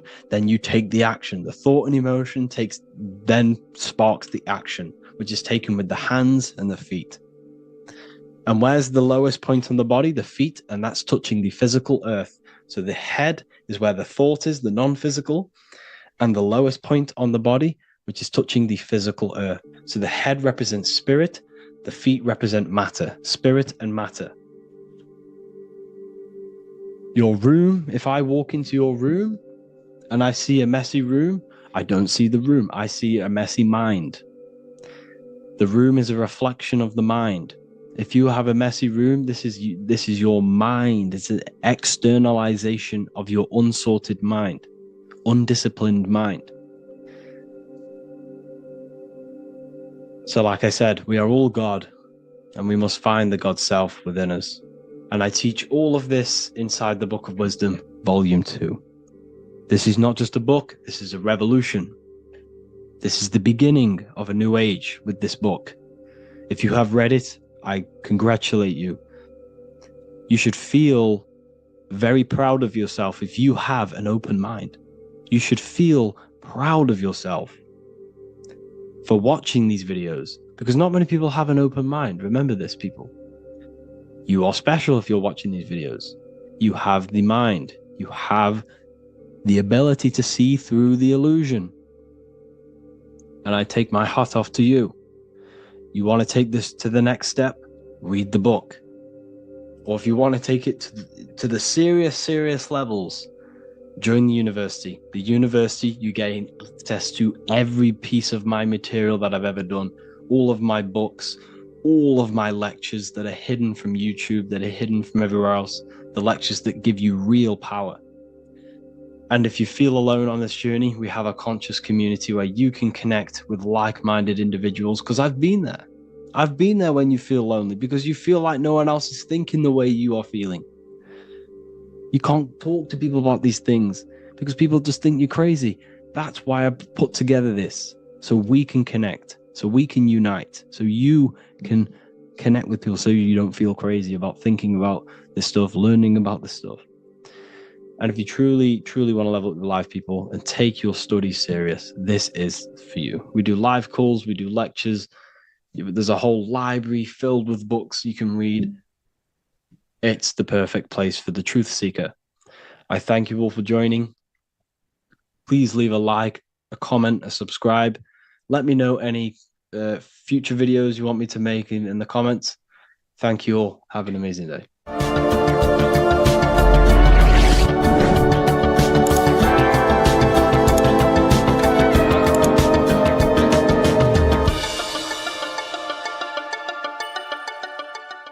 Welcome to Revival of Wisdom. Today we're going to be breaking down Saturn worship and how the occult are linked in with Saturn. Okay, so first of all, let's start with the celebrities. All these celebrities are doing 666. Okay, covering the one eye, which also symbolizes the all-seeing eye, which is another occult symbol. But we're focusing on the 666, the 6 with the 3 fingers. Also, we have CERN with the 666 within their logo. Also Disney, okay, as you can see here, 666 within their logo. Pepsi, Coca-Cola, and even Cadbury's. Monster Energy with the 666 in Hebrew numerals. Unleash the beast. So what is 666 to do with Saturn? Because on Saturn, on their north pole of Saturn, there is a 6-sided hexagon, okay? So Saturday is named after Saturn Day, the 6th planet. It is also the 6th day of the week and has a 6-sided polygon on its north pole, 666. Not only that, when you create a star out of the hexagon, you will create a 6-pointed star, okay? With 6 triangles within the star and a 6-sided hexagon, which all adds up to 666. Okay, so this is why all these symbols contain 666. So why do they worship 666? Saturn. Because Saturn is the god of time and death, okay, and order and lessons. Okay, Saturn is a very cold and dry being. That is the 6th planet from the sun. Okay, Saturn represents the winter, which symbolizes death. Okay, because all nature dies within winter because the sun's not there. So it represents darkness and death. It rules the zodiac sign of Capricorn. Okay, so in the celestial cycle, Saturn is always opposite the sun. So it's the opposite of the sun. So they're worshipping this energy which is death-like. Okay, this god which is death and does not bring life. Okay, and also is the god of time. Okay, also in the Roman and in Greek it's called Chronos. Okay, which is just a translation for time. It's also known as the Father Time, aka the Grim Reaper. Okay, the Grim Reaper. Keep that in mind. We'll come back to this. Here are some more logos with Saturn. Okay, NAG, Internet, Wi-Fi. Okay, all these occult logos all worship Saturn. They are a satanic occult. They worship this death god, this evil god. Okay, this is where the cube now comes in. Okay, because what color is associated with Saturn? Okay, black, because it's the absence of light. It's opposite the sun. So black is the color associated with Saturn. Each planet has its own color associated with it. Okay, so when you make the cube, okay, as you can see here, the cube out of the polygon, it creates what? A black cube. Okay, and the Kabbalah, okay, Kabbalah means cube, Allah means the god, the cube god. These religions are secretly worshipping this cube god, the god of death, Saturn, Satan. It's the same entity behind it all. Okay, so also we have these black cubes in Australia, Denmark, all around the world, these black cubes, because This occult is worldwide. Saturn, Satan taking over this realm. Okay. Also, with this black cube, they walk around it like the rings of Saturn. It's around the black cube of Saturn with the rings, they walk around in circles. What are circles? Cycles. What is a cycle? Time. The time god. This is why it has a ring around it, because it represents time, cycles. Okay? And this is another depiction of Saturn, always depicted with this Reaper staff. Okay? Keep in mind this staff, just like we associated with aka the Grim Reaper. The Grim Reaper also wears a black robe, representing Saturn with the same staff. Can you see it? This is where it comes in. Okay? The same thing, look, the same staff with the black robe. Black representing Saturn, the god of death.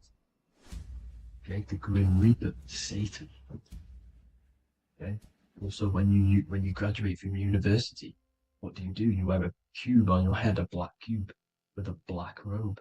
This is Saturn worship. See, this is how Satan has tricked the world into worshipping him, not God, the sun, which represents God. So what is a corona? Because a corona is a crown, a circle, okay? A set of concentric circles of light seen around a luminous body. So Saturn. So this is why they used to worship Saturn by wearing crowns in ancient days. And we still do to this day. The king or queen has a crown, a corona. Also, corona, the drink.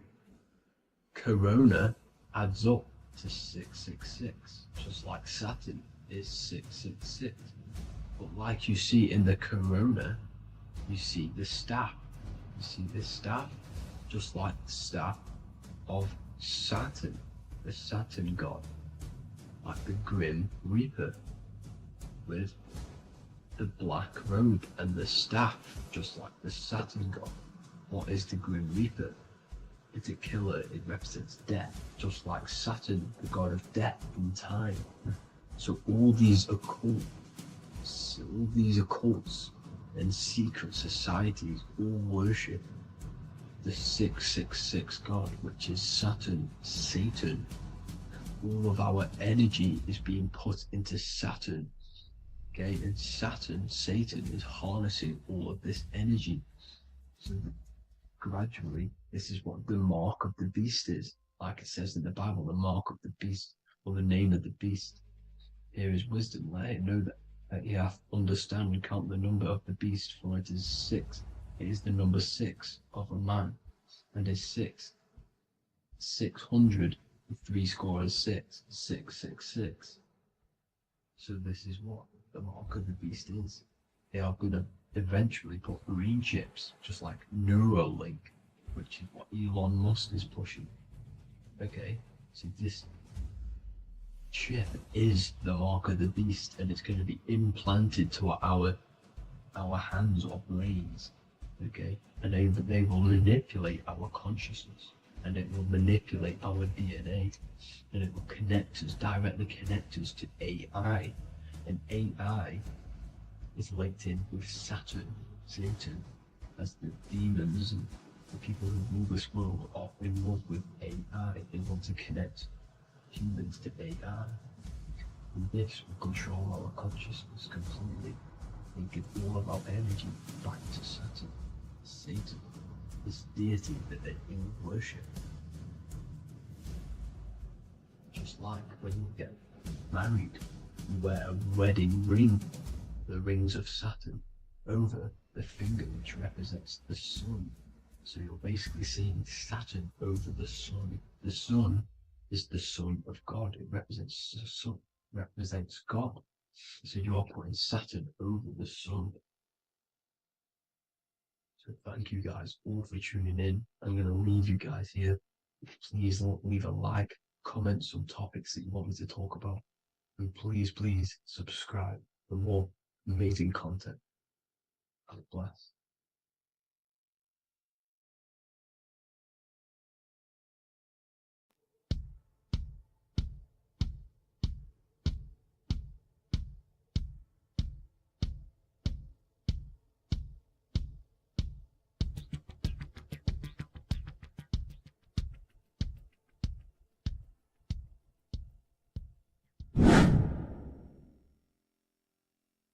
What is good, people? How are we all doing? Today we're going to be talking about the different planes of existence, the occult side of the world, the things they don't teach you in school. And of course, you can only find that on this channel, so welcome. So you need to understand is that your consciousness moves through these different planes of existence, these different states of consciousness, which make up all of you. Okay? They are all interlocked planes. They are all interpenetrated into each other. They are all one. They melt into the plane above and below. You see, each plane is a product of each plane. As above, so below. Now, the higher you go, the more fluid, the more dreamy, the less dense it becomes. The lower you go, the more denser it becomes, the more solid it becomes. The lowest plane is the physical plane, which you are obviously aware of. You are inside of the physical plane now. But while you are in this inside of this physical plane, you are indeed inside of all these other bodies which you have not awakened yet. You have to awaken these different bodies. You have these bodies. Okay? It's like a ripple effect. And the center is the most dense, the most solid. This is earth, heart, the heart of the ripple. And the lower you, the further you go out from the center, the more dreamy, the less fluid, the more fluid, the more less dense it gets until you're one with the all. You see? And this is what it's like. This is what this system is. It's like a ripple effect. Now, let's jump straight into the planes. First, you have the physical plane, made out of 4 elements. 5 elements. The ether is the mother of the elements. It's the womb of the elements. It's the 5th element. And it gives birth to the 4 other elements. 4 is stability. Tables have 4 legs, and this is why the ether gives birth to 4, because it's the foundation of the physical world. Fire, earth, water, air. They are not pure. Each one of the elements melts into the other one. For example, earth and water both share cold. Water and air both share wet. You see? They compose of each other. They melt, they mold into each other based off the vibrational state of the ether. That's what it is. The 4 elements are the vibrational states of the ether. Okay? So you have the 4 physical elements making this, physical world. It's the lowest world. It's the world of effect. This world, whatever you see, whatever you experience, it's the effect. You can't change anything by manipulating this world. You got to manipulate the higher worlds to affect this world, you see? As above, so below. This is the lowest plane. It has 3-dimensional. It's the 3rd dimension. Space, height, and thickness. That's all it is. Front, backwards, upwards. You see, it's 3-dimensional. We cannot perceive the hidden side, which is the interior of this existence. We cannot perceive the interior from our exterior view. We are looking into this world. Okay? This is the exterior view. We can't see what's inside of that. That's the 4th dimension, which is the next one. It's the most gross and dense plane. 4 states of matter, the most slowest vibrational molecules exist in this plane. Above this plane, you have the ether. Okay? The word ether and either are the same thing, because either connects 2 scenarios in languages. I either support Manchester United or Liverpool. Either is connecting them 2 scenarios. The ether is doing the exact same, as you can see here on the planes of existence. It connects the astral world, which is very important, to the physical world. It's connecting these 2 worlds. So it's the ether. It's the ether. The ether is pure potential. Energy flows through the ether. It is pure energy, pure potential. Okay? The physical body is an exact copy of the etheric counterpart body. So every physical object has an etheric energy double. It's like a blueprint of that object. Every single object has an energy double, and that's the etheric double. Okay? The etheric body determines the shape of our physical body through its lines of force. All through life, it rebuilds and restores the physical body. Physical problems show up first in the etheric body because as above, so below. You manipulate the higher planes, it will manipulate this plane. And this is why sorcery works. You know, contact with astral plane entities. We'll get into that a bit later. So the reason why we can't see this plane, this energy world, which is all around us, which we are inside of right now as we speak, is that the molecules that compose it are further apart than those of the physical plane, making it invisible to the two eyes. That we can't perceive it. Our eyes cannot physically suck in that sort of information, and our brain cannot decode it. This is why, you know, they brainwash us with all these programs to keep us asleep, to keep these other bodies we have asleep, so we don't find out about these other bodies, and is to make you believe that everything's just a material. Only the material world exists. They don't want you to know is that everything that you see is a result of something you cannot see. As above, so below. There are realities within this reality. This is what I'm breaking down now, these different planes, on how this reality works. So your etheric double is your energy body. You can see here the physical, etheric, astral. Astral is your spirit. The ether is a part of the physical plane. It's like just above the physical plane, but it's still part. But then the astral plane is completely separate. It's another plane, but they're all interlocked. Don't think they're apart. They're all interlocked. They're all one. They all melt into each other. The chakras that we have are inside of our etheric body. They are our sense of organs which tune us to the fourth dimension. These 7 chakras connect us to the astral world, the fourth dimension. Okay? They are points for the flow of energy from the universe / 7 planets, because the 7 chakras are your 7 planets, and the 7 planets are connected to the astral world. They are feeding these 7 senses in our body.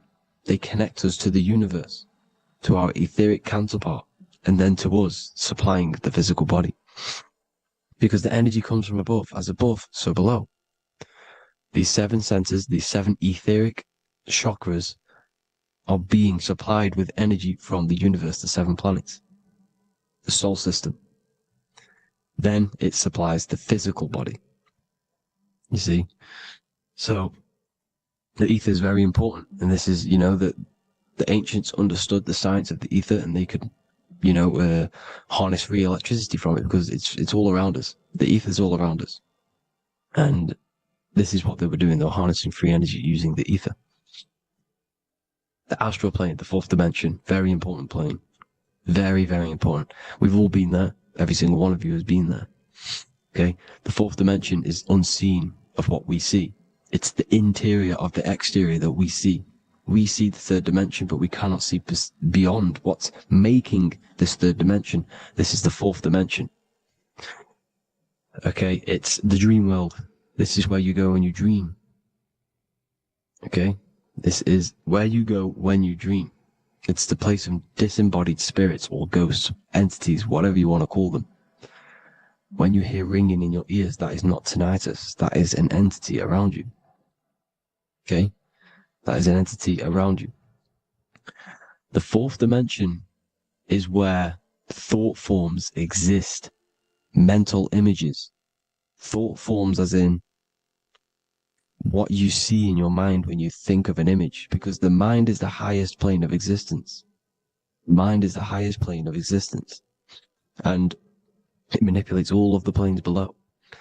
So it goes the mental plane, then the astral plane. So the thought is in the mind, the mental plane. That just the thought alone, no image, but then the form depiction, the thought form exists. It manifests in the astral plane as a sort of image, an entity, a living conscious being. So this is why thoughts are things. You see, thought forms exist within the fourth dimension. So when you imagine something, When you are, for example, right now, look into your hand and imagine there's an apple in your hand. If you can see that, you are seeing into this fourth dimension. You can only see into this fourth dimension using the mind's eye, not the two eyes, the mind's eye. When you shut off the two eyes into darkness, the third eye opens. The mind's eye is open, and you can see, this is astral travel. You got to work on astral travel, and you will see this astral plane, this fourth dimension. And there are 3 different sections to this astral plane: higher, middle, and lower. So yes, there is a kind of a heaven and hell, and a Midgard. Heaven being the higher vibrational entities manifesting higher vibrational thought forms existing there, the lower vibrational thought forms existing in the astral plane. But these thought forms are beings. You can create these beings. They're called elementals. Okay? If you entertain specific thoughts for long enough, this will plant a seed and it will grow. If you keep, so for example, you have a bad feeling or whatever, what's a good example? Unforgiving someone. You keep that energy inside of you for long enough, it will manifest in the fourth dimension. You entertain that thought long enough, it will manifest. And it will create an etheric body, and it will be an entity which will harm you, that will feed off you, this low vibrational energy. Your mind is so powerful. It creates thought forms, and these thought forms can take consciousness, can take bodies, etheric bodies. Now, that's why it's very important that you master your mind, master your thought patterns. So this fourth dimension is the astral world. So when you have a nightmare, this is the lower astral plane. You're in the lower astral plane. Whilst this physical body rests at night, your consciousness, you awaken this other body, your consciousness goes inside of this other body, whilst the physical body lays asleep. You see? So it's all inside of you. This way you need to understand. You just haven't awakened these bodies yet. You can awaken them. You just got to awaken them. Okay? The next is the mental plane. This is the mind, the source, pure cause, pure motion, the most less dense, the most fluid. No form. There's no form to the mind. Astral plane is the first plane where a form takes existence, pretty much. The mental world has no form. It's pure mind, pure intelligence. Thoughts alone exist here without any images or manifestation. The most fluid, the most dreamy, the most causal plane. All of the rest take the effects of this plane. That's why it's mind over matter. Your thoughts they create vibrations. Each vibration is vibrating on a specific frequency, which creates mental images, creates effects down here on this physical plane. This is why it's so important to master your mind. Master what you think. Master your mind. It's the hardest thing to master. You could conquer the world, but it's probably harder to conquer your own mind than to conquer the whole world.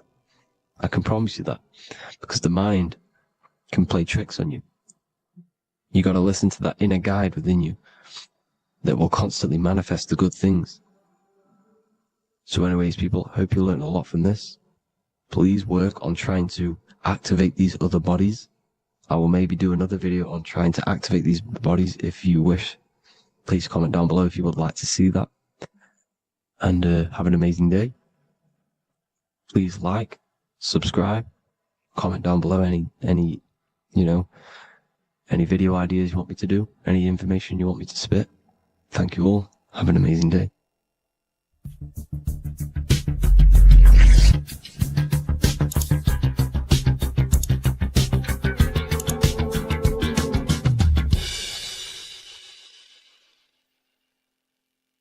Neo is plugged in on the back of the neck, which is the reptilian brain stem. The reptilian brain is all to do with survival mode, survival state. It's always scanning the environment for safety, whether that's physically, emotionally, or mentally. It does not think. It is instant. For example, do I smack the guy or run off? If something happens to you, like a car's coming really quick to you, you do not think about this. The reptilian brain is the animal instinct that will instantly move your body on the instant reactions. Hence why it's the closest brain to the rest of the body. It has instant access to the electrical nervous system to control the body at instant reactions. Now, Neo is plugged in on the back of the neck, which is the reptilian brain. Therefore, the matrix is the body itself. It is the lowest state of consciousness. This is what it represents. The word matrix means womb. It translates to womb because your body is a womb. Your body is a vessel for universal consciousness, for God consciousness. And the body is also a womb where you can be born again outside of this body by raising your consciousness, by awakening the neocortex. This is why Neo is called Neo, because it represents the neocortex. This is the higher aspect of our brain. This is all to do with new things, higher reasoning, higher thinking, new learning. You see, the brain is a receiver for universal consciousness. Now, what do I mean? It is a radio receiver. Think of it like this. You have a radio tower which emits frequencies, and each little frequency, 00.1, 00.2, 00.3, each 00 point is a different person. We are all the same universal consciousness encapsulated inside of a different vessel. This is why our body is the temple of God inside of the Bible. Your body is a sacred temple of the divine essence of the universe. However, consciousness is controlling this physical body. And I'll show you this diagram here. Consciousness consists of imagination, emotions, thought, and memory. All of these things are not physical. They're not made out of atoms. You cannot think with atoms. If I split open your brain while you are thinking of a cheesecake, I would not see a cheesecake. It's because these things exist metaphysically within consciousness. They are not physical. The body is physical. It's part of matter. It's part of time. You see the Leonardo da Vinci, the circle and the square. The square represents limitation, beginning and end, because when you draw a square, there is a beginning and end. It represents the body, the mortal self, the ego, the echo. Then you have the spirit raised above, which represents spirit over matter, mind over matter. Invisible forces create physical forces. Everything physical exists in non-physical. This is also the Freemasonic square and compass, why the square is below the compass, because the compass creates the circle, which is spirit or mind. Then you have the square, which is matter. Mind and matter are the same substance. Mind creates matter through thought. Everything in this physical universe manifested through thought. Everything began as thought. So you are spirit and matter. You have a material body and a spiritual body. And you are right in the middle. This is why humans are very, very important. Because we have an animal nature, the reptilian brain, and a higher consciousness, the neocortex. And we must awaken out of the matrix, which means womb, which is the body. And Neo is waken up from the lower self, the reptilian brain, and moves into the neocortex. Because the brain is a radio receiver for consciousness. Now, what do I mean? I went over this before. Your consciousness is controlling the brain. The brain is a computer. And when our consciousness, our imagination, our emotion, our thoughts, and our memories are all contributing towards just survival things, food, safety, fear, all of these things, and our consciousness is locked into a survival state, we are using the reptilian brain. We're no longer thinking. You don't think with the brain, but the consciousness is thinking, which activates the different parts of the brain. When we think For higher reasoning, we use the neocortex. It stimulates the neocortex. When we think about survival, we're using the reptilian brain. So therefore, when Neo wakes up, he wakes up to the higher aspects of consciousness, which is only utilized by the neocortex, by learning new things, an expansion of the mind and expansions of consciousness. Okay?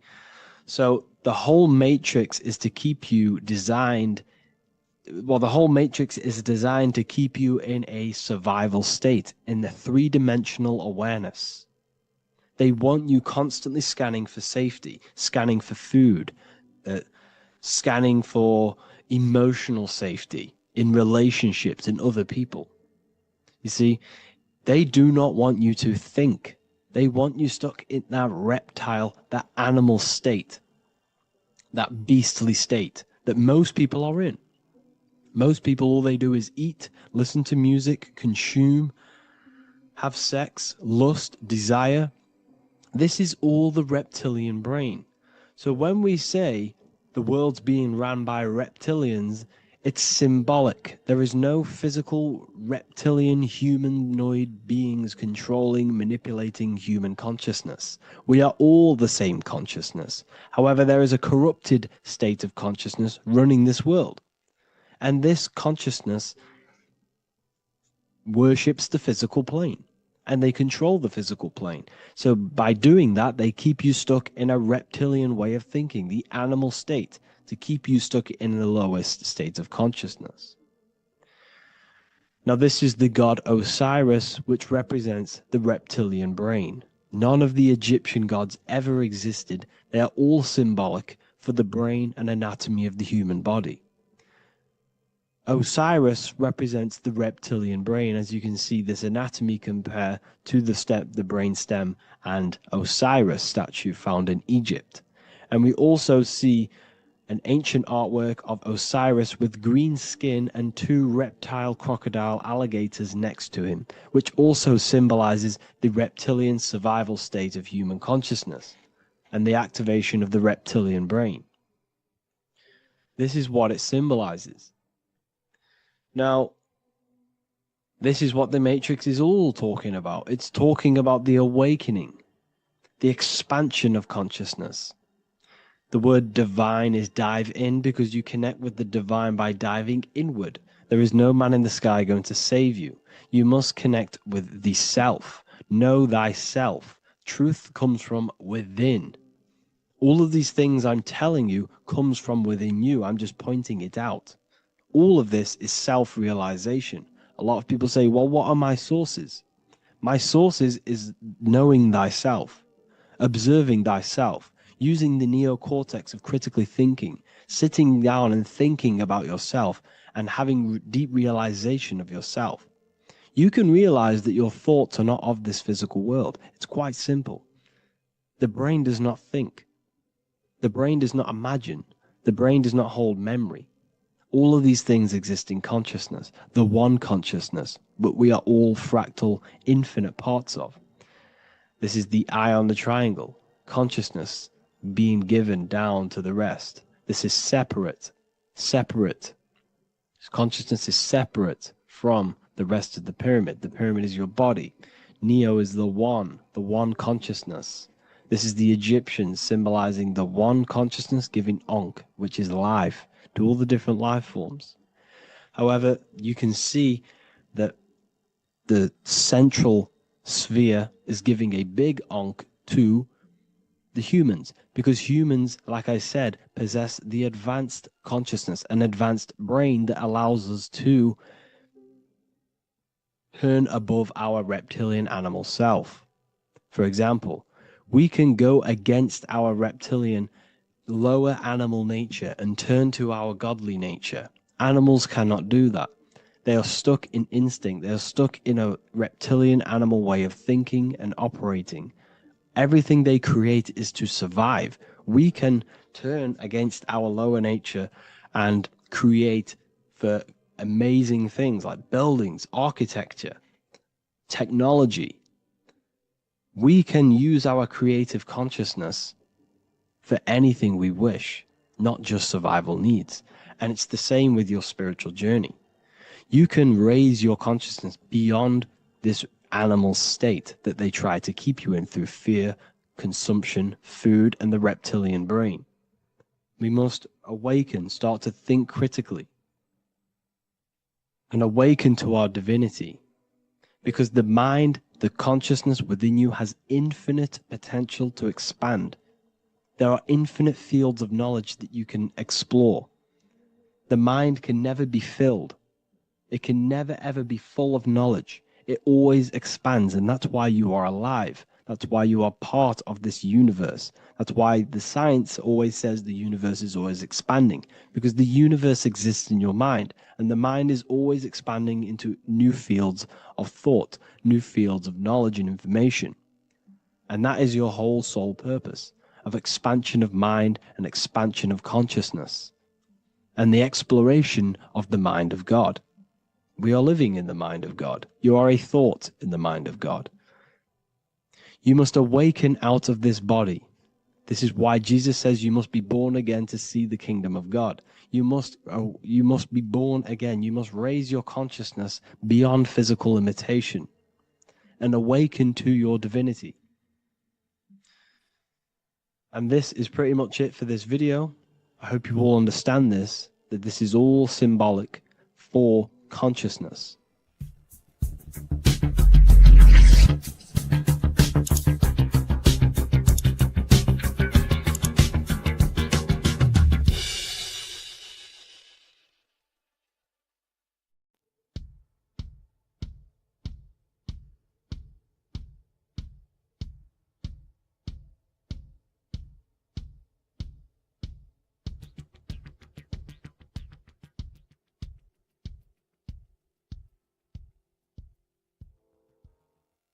Welcome people, we're back with another video.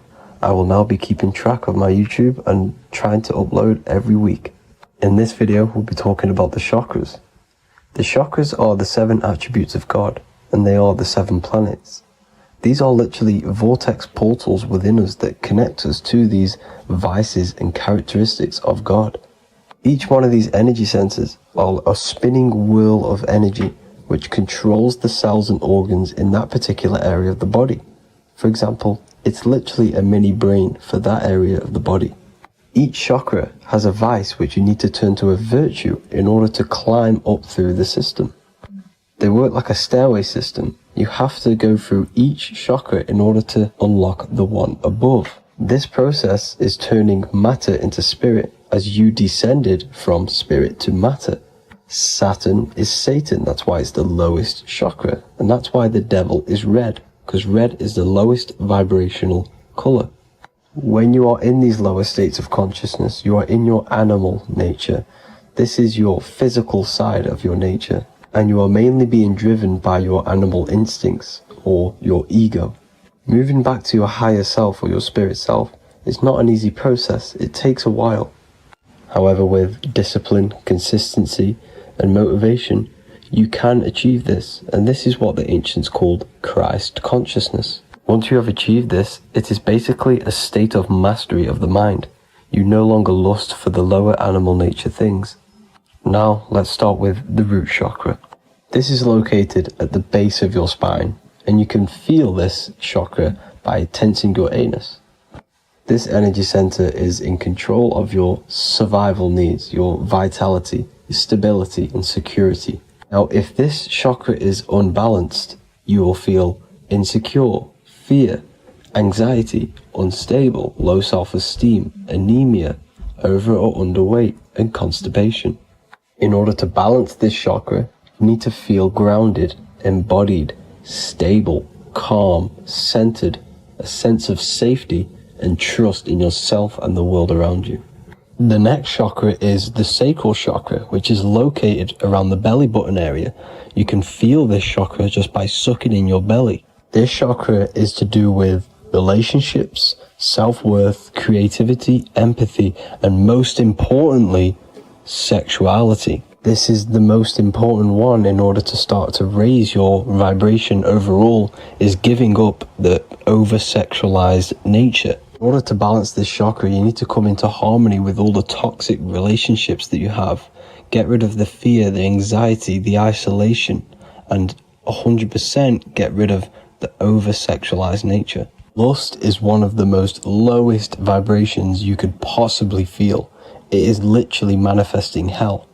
In order to work on this chakra, you need to feel self-worth. You need to do creative things, empathy, healthy relationships, and 100% being confident. The next chakra is the solar plexus. This is to do with personal power, will, metabolism, eating, happiness, and your self-esteem and self-identification. You can feel this chakra just above your belly, below your ribs, and you can suck in this area.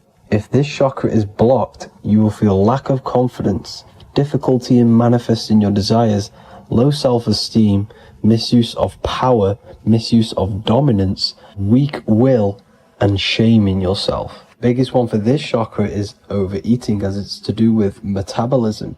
If you are overeating, you are literally unbalancing a lot of your lower chakras, not just the solar plexus. In order to work on this chakra and balance it, you want to have a positive self-identification. You want to feel happy, a happy self-esteem, effectiveness to people, not overeating, and a strong willpower. Now for the heart chakra, one of the most important chakras. Chakra is to do with love, understanding, trust, hope, openness, compassion, balance, and forgiveness. The most important because your heart is the tree of life in the body. It is the center of the toroidal field. It is the most powerful chakra.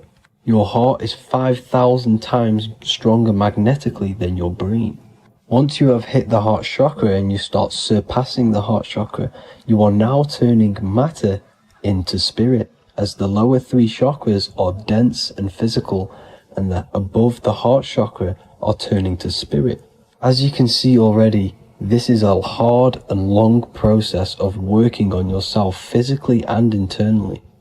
The symptoms of a blocked heart chakra would be lack of love or too much love, difficulty to accepting or giving love, lack of compassion, loneliness, and lack of emotional fulfillment.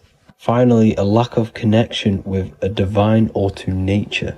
In order to balance this chakra, the most important thing and the most powerful thing you can do is loving people, accepting and giving lots of love. Second most important thing to balance the heart chakra is balance. You need a balanced life. You need balance in all aspects of your life. Now for the throat chakra.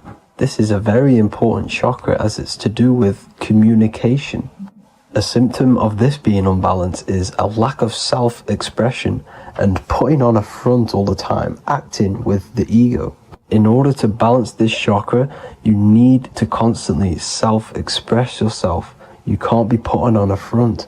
That voice inside your head, you have to let it come outward. Don't just block it off with a wall. Self-expression will lead to you gaining friends who actually like you for being you, and not these fake friends that you have to put on an ego for. In order to balance this chakra, you need to express yourself, express the word that's within you. Don't be lying to people, don't deceive or be deceptive. The next chakra is the third eye chakra. This is starting to get very advanced and you are coming very close to spirit. Just before we head on, I want to announce the PDF is now available, containing all the presentations I've ever made, all into a condensed 38-page PDF. The link will be below this video for you to access. And if you want to learn how to create reality using your mind, how to attract your desires, how to get out of the situation you are in, the link will also be there for the Manifestation Mastery course. Now for the third eye chakra. The third eye chakra controls the pineal gland, which is your first eye. It's to do with your psychic abilities, channeling, telepathy, astral travel, visions, and connection to the higher self. You need all of the chakras aligned to get the full potential out of your third eye or pineal gland chakra. For example, if you're astral traveling and you fear something, you will be instantly shot back to your body. So you need to master all of the chakras before you go on and try and do these higher spiritual activities. Symptoms of the third eye chakra being blocked is lack of imagination, lack of vision, lack of concentration, blocked or clouded intuition, can't see the big picture, and especially overly reliant on logic and intellectual thinking. A good way to work on this chakra is imagining things, vision things, trust your intuition at all times, always follow that inner voice. Cut out the tap water which contains fluoride. Fluoride blocks the pineal gland. And cut out all junk food because all of this is affecting your pineal gland. When in meditation, you want to focus your eyes and your attention to the center of your head between the two eyebrows. This is where the pineal gland is located. This will help and awaken the pineal gland over time when you keep doing these meditations. Finally, for the crown chakra, this is to do with universal consciousness, all-knowing, enlightenment, cosmic connections, the God source. This chakra is blocked by being cut off from spirituality, plagued by the senses, being tricked into the five senses and being tricked into thinking you are the body. In order to work on this chakra, you need to feel grounded. You need to know yourself, your real self, the voice within you. Have common sense, have specific decisions that you're making, be very direct. Now we've got out of the way all of the chakras, I can now introduce methods and meditations which will help you unblock them spiritually. When meditating, you want to get into the present moment in a nice, comfortable position. Bring yourself to the present moment by saying, I am here right now, nothing else matters. Keep repeating this over and over with your eyes open or closed. After a couple minutes of bringing your attention to the present moment, you can now start to breathe in through the nose deeply and breathe out through the mouth slower than you breathed in. Place your attention on the chakra that you want to balance. Think of a high vibrational emotion like love, and think of this while placing your attention on that chakra. You can do this exercise every day for 10 to 20 to 30 minutes. The longer the better. Another practice you can do is by chanting the Bijis for each chakra. They are here starting from the root chakra all the way to the crown chakra. Or you can chant the 7 vowels. There are not 5, there are actually 7. A, I, A, O, U, M. A, I, O. This is the proper way of pronouncing the 7 vowels. These are so powerful because these are the only things that exist. It is literally the sound of God. By pronouncing them right, you can actually create a lot of power within you and align your chakras. That's it for this video, people. I'd appreciate a comment and a like to help the algorithm. I appreciate you all. Love and light.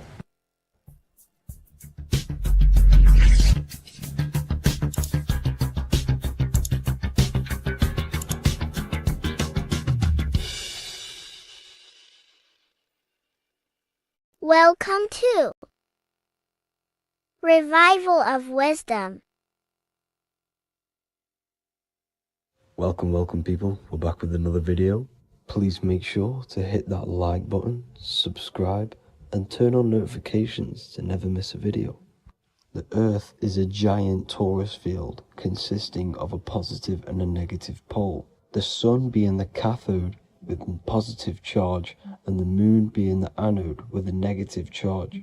This is why the Sun rules over the day, giving you lots of energy, and the Moon taking your energy from you, making you go to sleep. Now, the plane that we live on is called the plane of inertia, and at the center of this plane of inertia is the North Pole. This is where the two electromagnetical energies meet. Now, this is where the most electromagnetic energy is stored. This is why all compasses will point north, because it's the most magnetic place in this reality.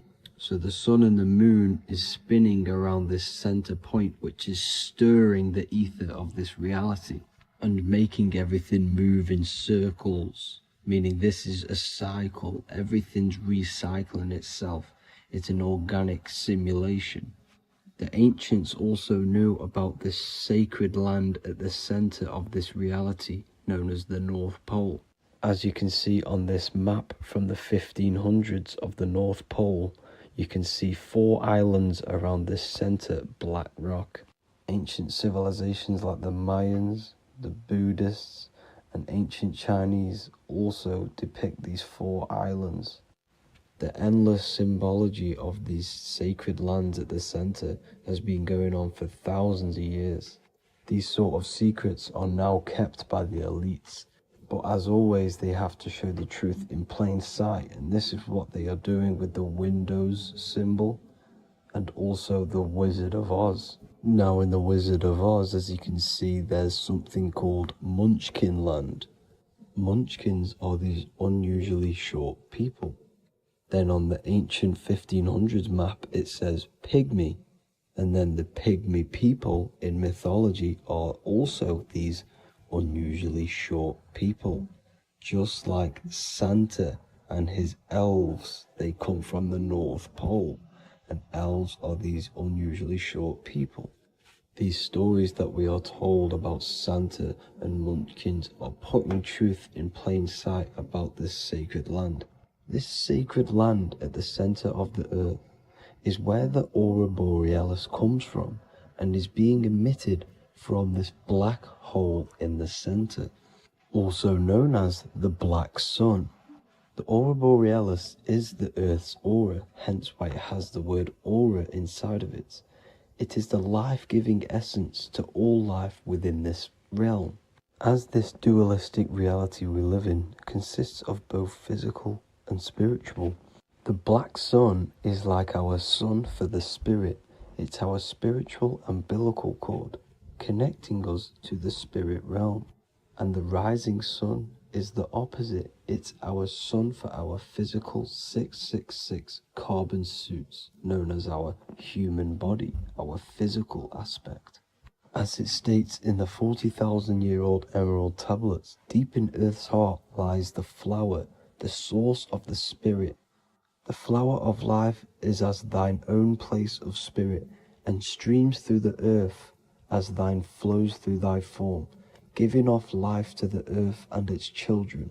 So the North Pole is the core of this spiritual reality, and the closer you get to it, the more spiritual and lucid it becomes.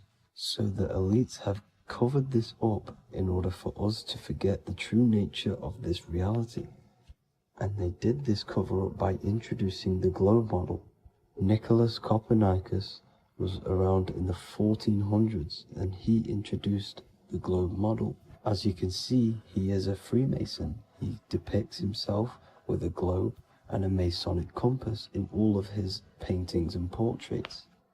Galileo was also a Freemason, as you could see in all of his portraits with a globe and a Masonic compass. He was also a massive part of introducing the globe model after Nicholas Copernicus. So yes, the globe model was a spiritual and political move to gain more control over the masses. After the globe model was then introduced, they introduced the theory of evolution by another Freemason, Charles Darwin. See how these two theories go hand in hand? They both degrade humanity, and they make you confused of where we actually came from. By hiding the true form of this divine creation and hiding the true power of each and every one of us, they maintain control over the masses. Now this is order out of chaos, known to be the 33rd degree slogan of Freemasonry. Now this is the Masonic cosmology, and as you can see, you have the checkered board for the duality, the 5-pointed star for the 5 elements, the 4 corners for the 4 pillars, the all-seeing eye, which is Polaris, the sun, the moon, and the 7 stars. So even Freemasons are taught the flat earth cosmology and the true form of this reality. Now the true nature of the sun, the moon, and the earth is shown and reflected through the Masonic compass. The Masonic compass is the sun, the moon, Polaris at the top, and the black sun at the bottom. It makes sense why all the scientists who introduced the globe model all used the compass and the globe together, because it's truth in plain sight. As I explained in my other video, all Freemasons have to take the oath, so it goes to show, why are we all learning these theories from Freemasons who can't talk about certain topics that they learn about? Why should we believe their theories when they're holding back the real truth about this reality? Now going on to NASA. NASA means to deceive in Hebrew, and they are also funded by the government. They are not a private company. The old owner of NASA, Werner von Braun, on his grave has the Bible verse Psalms 91. The heavens declare the glory of God, and the firmament showeth his handiwork. Now why would the owner of NASA put this on his grave? Seems a bit suspicious to me, alongside with the NASA astronauts are all Freemasons. And not to mention the countless mistakes they've made on their live videos in space stations, the moon landing, and the CGI footage of the Earth, which is obviously photoshopped. Just by tricking the masses that they live on a spinning ball, the elites gain the perception of the masses. Not only does it hide the divine creation we're inside of, it hides the divine spark within you. It hides the creator, the source. And by believing in space and we live on a spinning ball, it makes people come to the interpretation of that we are a coincidence and we do not have any purpose. And of course this is false. When you come to realization that we are all a divine creation and we can create our own divine life in this reality, life becomes more sacred and you start to enjoy little things. The elites want you to believe everything exists only in the five senses. They want you constantly looking outside of yourself because they know that will keep you on lower states of consciousness. Now this brings me to our next point. By tricking the masses into the heliocentric model, the elites started to advertise aliens in the movies, in cartoons and magazines in the late 1940s. Now this is subconsciously programming us about aliens and extraterrestrial threats, which then they can use to their advantage. And this is something called Project Bluebeam.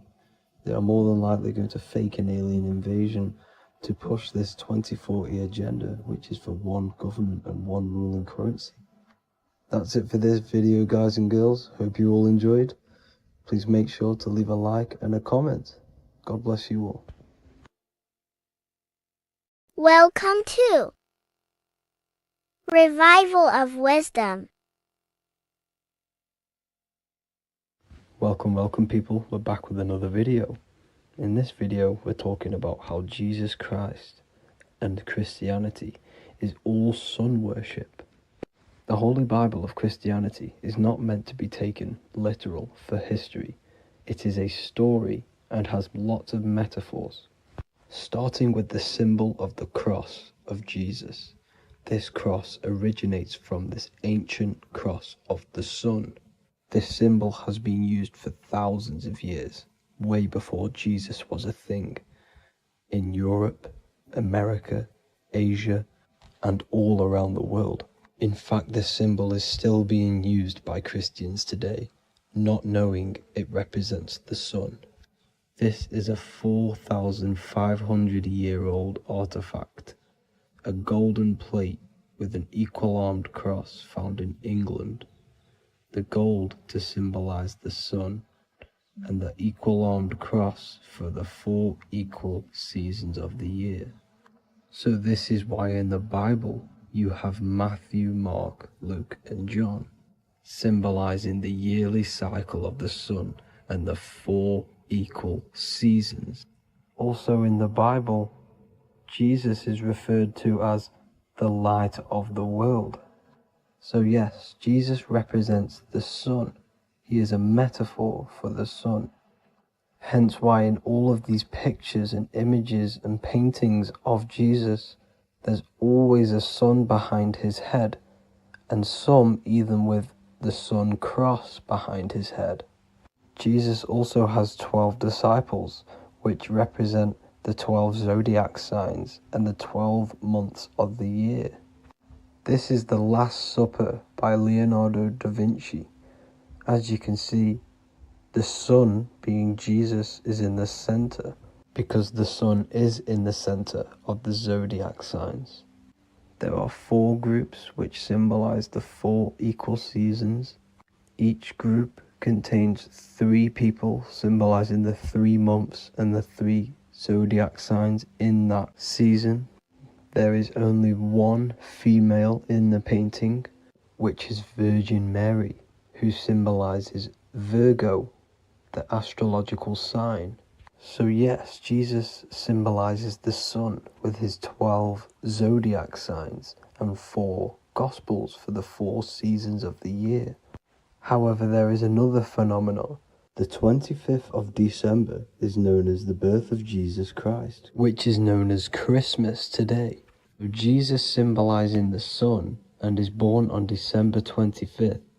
This is the day the sun moves 1 degree northward, bringing back the warmth, the growth of crops, the life and light back to the northern hemisphere.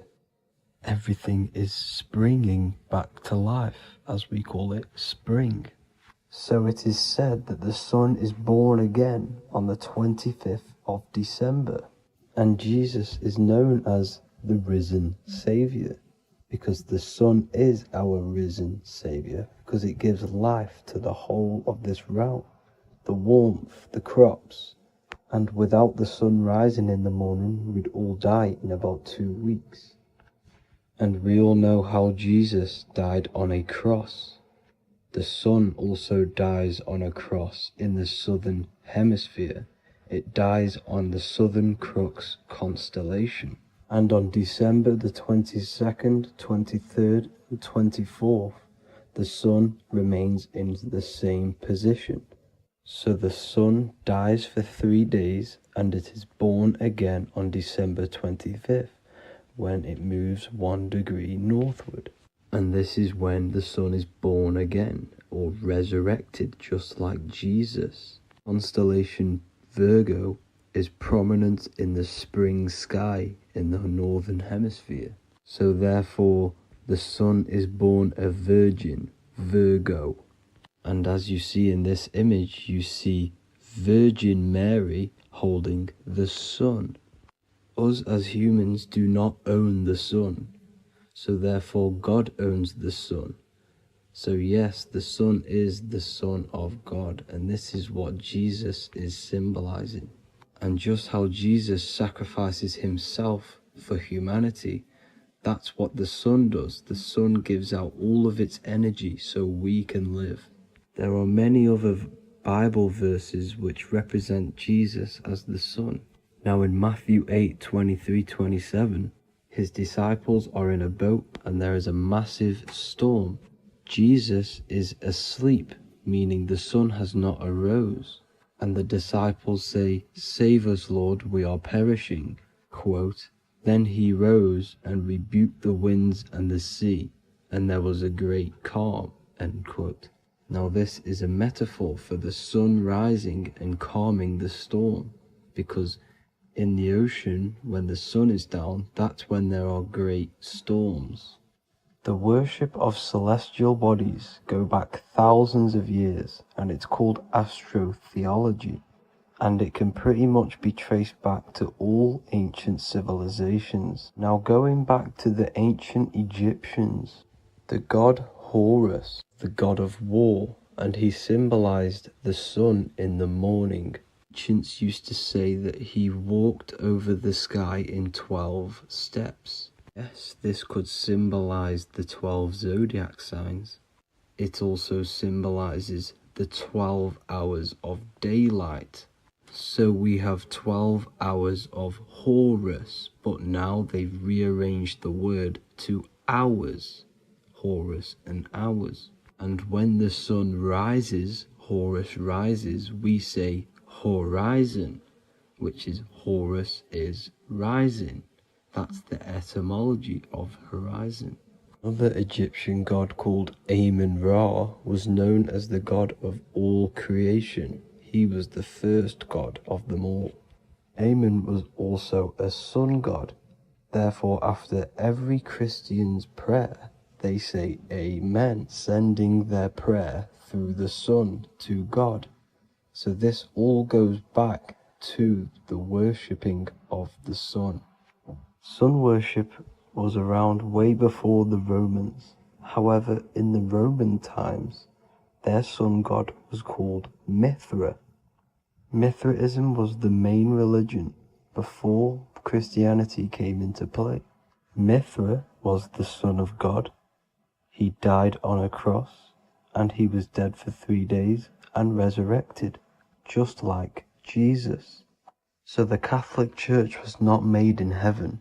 It was made by the Roman Empire.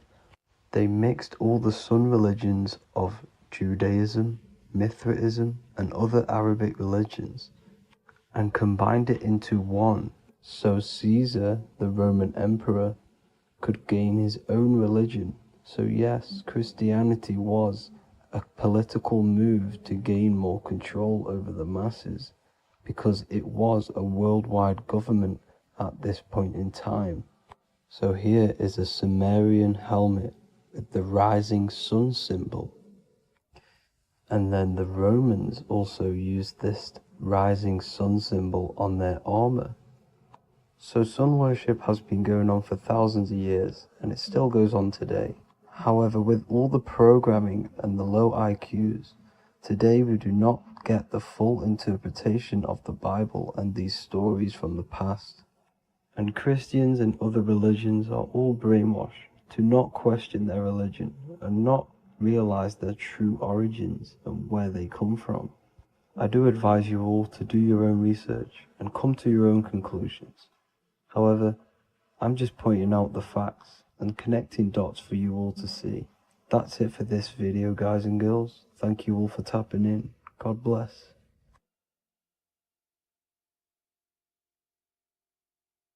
Welcome to Revival of Wisdom. Welcome people. We're back with another video. Please make sure to hit the like, the subscribe button, and turn on notifications to never miss a video. The Vatican is a giant key from a bird's eye view, and it also contains an 8-pointed star. The Anunnaki Sumerian gods also depicted this 8-pointed star. The sky god Anu from the Anunnaki also uses the 8-pointed star for his symbol. And even Freemasons depict an 8-pointed luminary with a ladder and a key. This is symbolizing the key to ascension up to the 8-pointed star, which is Polaris. Polaris is always depicted as an 8-pointed star. Polaris is the standstill star at the very center of our realm, which is perfectly aligned with the North Pole. The Earth is a giant torus field, and at the center is where the most electromagnetic energy is stored. This is why all compasses point to the north. Hence why a compass is an 8-pointed star, because it points you to Polaris, which is the North Pole, the center of this realm. The 8 points of the 8-pointed star symbolize the 8 points in space and time. So yes, Polaris is the portal which you ascend through if you outgrow this consciousness by aligning your chakras. Our earthly realm is a macrocosmic reflection of us, and we as humans are the micro reflection, with the earth containing its 7 chakras as well as us. The North Pole is the 7th chakra, which is the crown chakra. So the key to ascension is held by the Vatican, hence why it's a giant key, because they mislead the masses through their religions which teaches the masses to look outside of themselves. As stated in the 20,000-year-old emerald tablets written by the Egyptian god Thoth. On Earth, man is in bondage, bound by space and time to the Earth plane. Encircling each planet, a wave of vibration binds him to his plane of unfoldment. Yet within man is the key to releasement. Within man may freedom be found. So the 7 planets are associated with each 7 chakras. The lowest chakra being the root chakra, which is associated with Saturn. This is why the elites love Saturn and reflect it in all of their symbols. Because the chakras are an ascension of spiritual principles, starting from the material and ascending up to the spiritual, the crown chakra. However, evil love bondage, and they are trapping souls in the physical realm by stopping and provoking the ascension process. They do this by abusing the energy of Saturn, and Saturn is associated with the lowest chakra. The lower 3 chakras are associated with survival mode, which keeps the consciousness in a constant state of fear and only aware of its surroundings. Once you start to ascend up your chakras, you become more consciously aware of spiritual deeds. And this is the process of returning back to your true spiritual form. Going back to Polaris and its connection to ascension, Kanye West symbolizes this on his music video 24.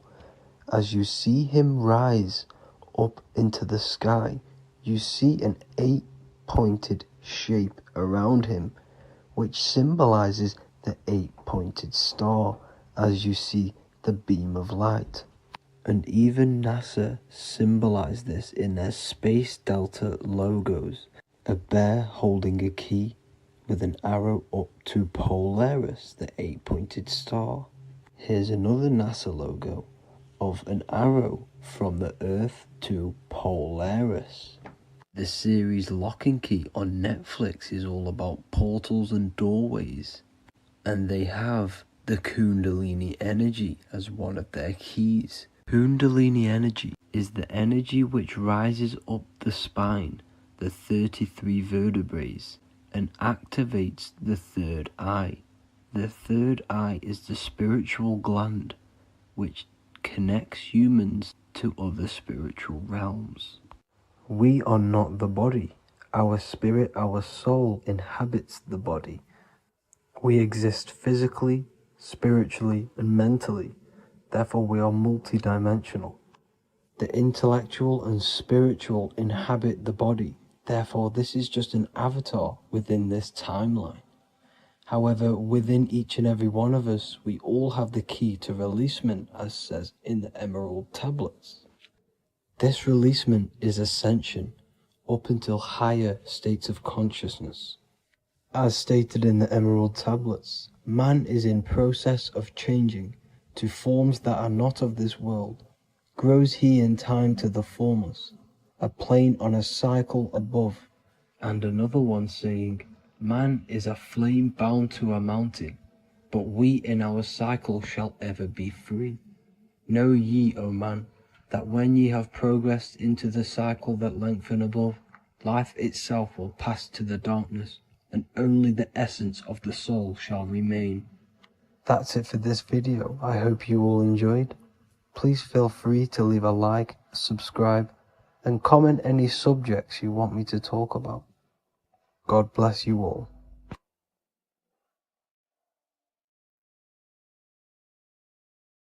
Welcome to Revival of Wisdom.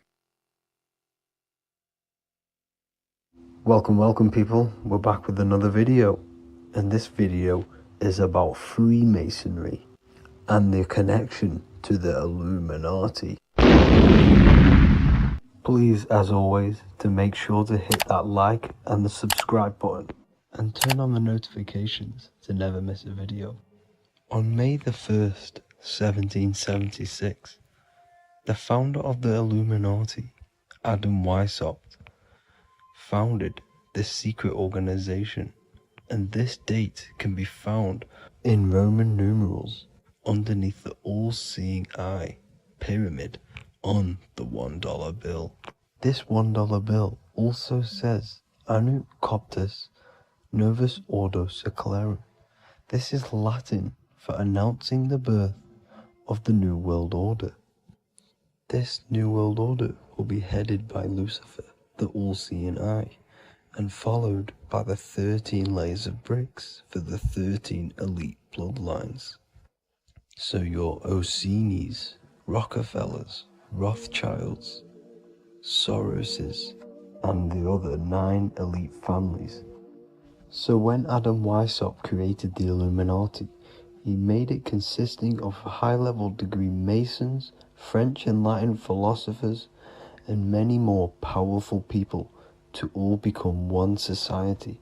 So this is why you see Masons using the same symbol of the all-seeing eye inside the pyramid.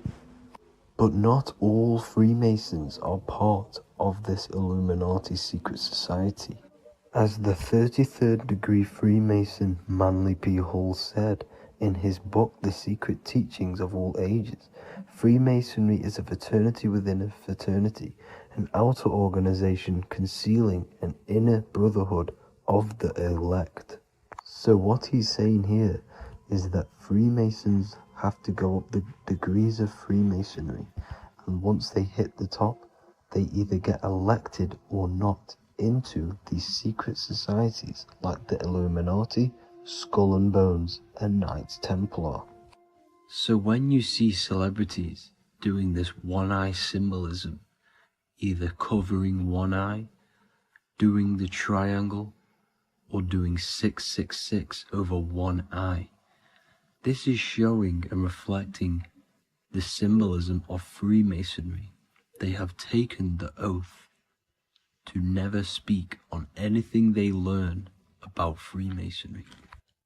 Duncan's Ritual of Freemasonry book states the oath they have to take.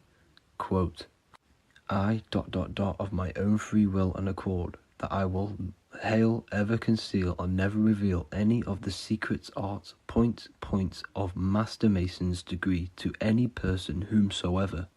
All this most solemnly, sincerely promise and swear. Now, this is what happens when they break the oath, stated in this book, quote, myself severed in two, my bowels taken from thence, and burnt to ashes.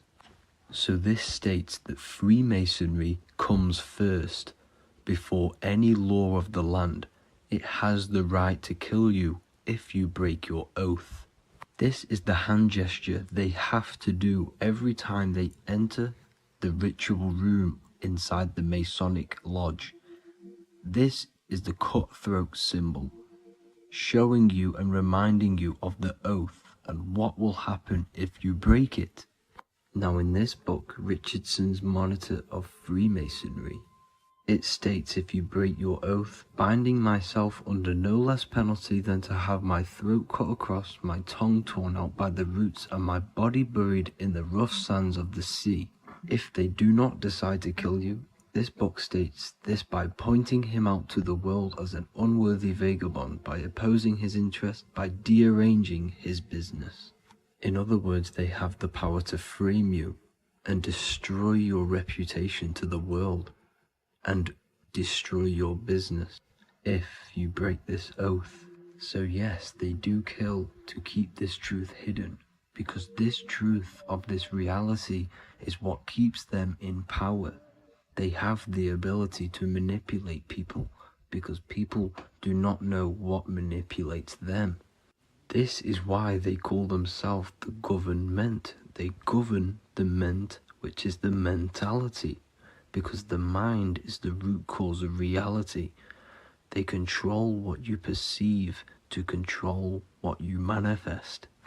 By knowing the truth, you are set free, and you no longer need no controller above you. So this is why they are willing to kill and do whatever it takes to keep the truth concealed within these high-level degrees of masonry and these secret societies. However, going back to Manly P. Hall's book, it states, part of the symbols are displayed here to the initiate, but he is intentionally misled by false interpretations. So this is saying even Freemasons are intentionally misled and told lies to conceal the truth, to make sure the truth is hidden in the high degrees of masonry. So that's it for this video, guys. Thank you all for tapping in. Please leave a like and a subscribe. God bless.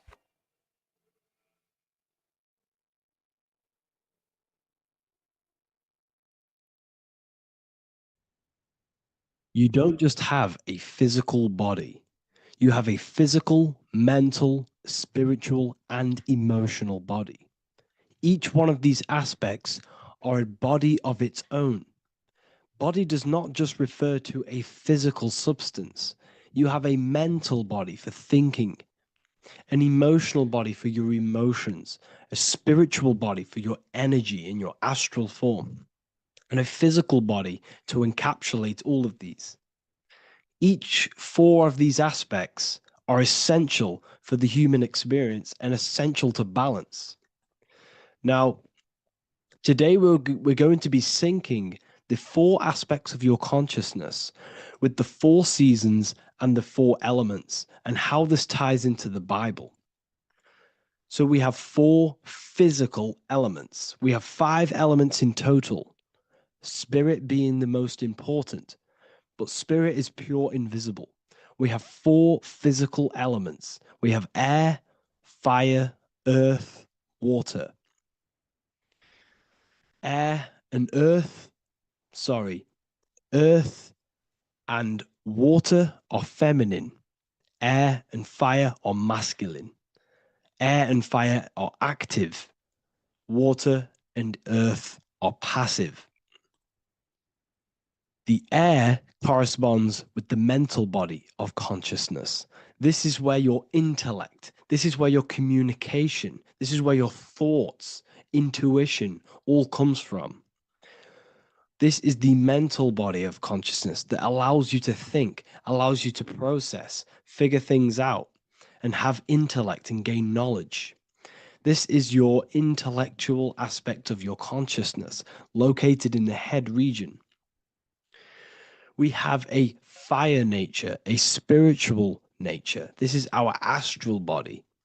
Our astral body is all to do with the subconscious realms, the higher realms of consciousness.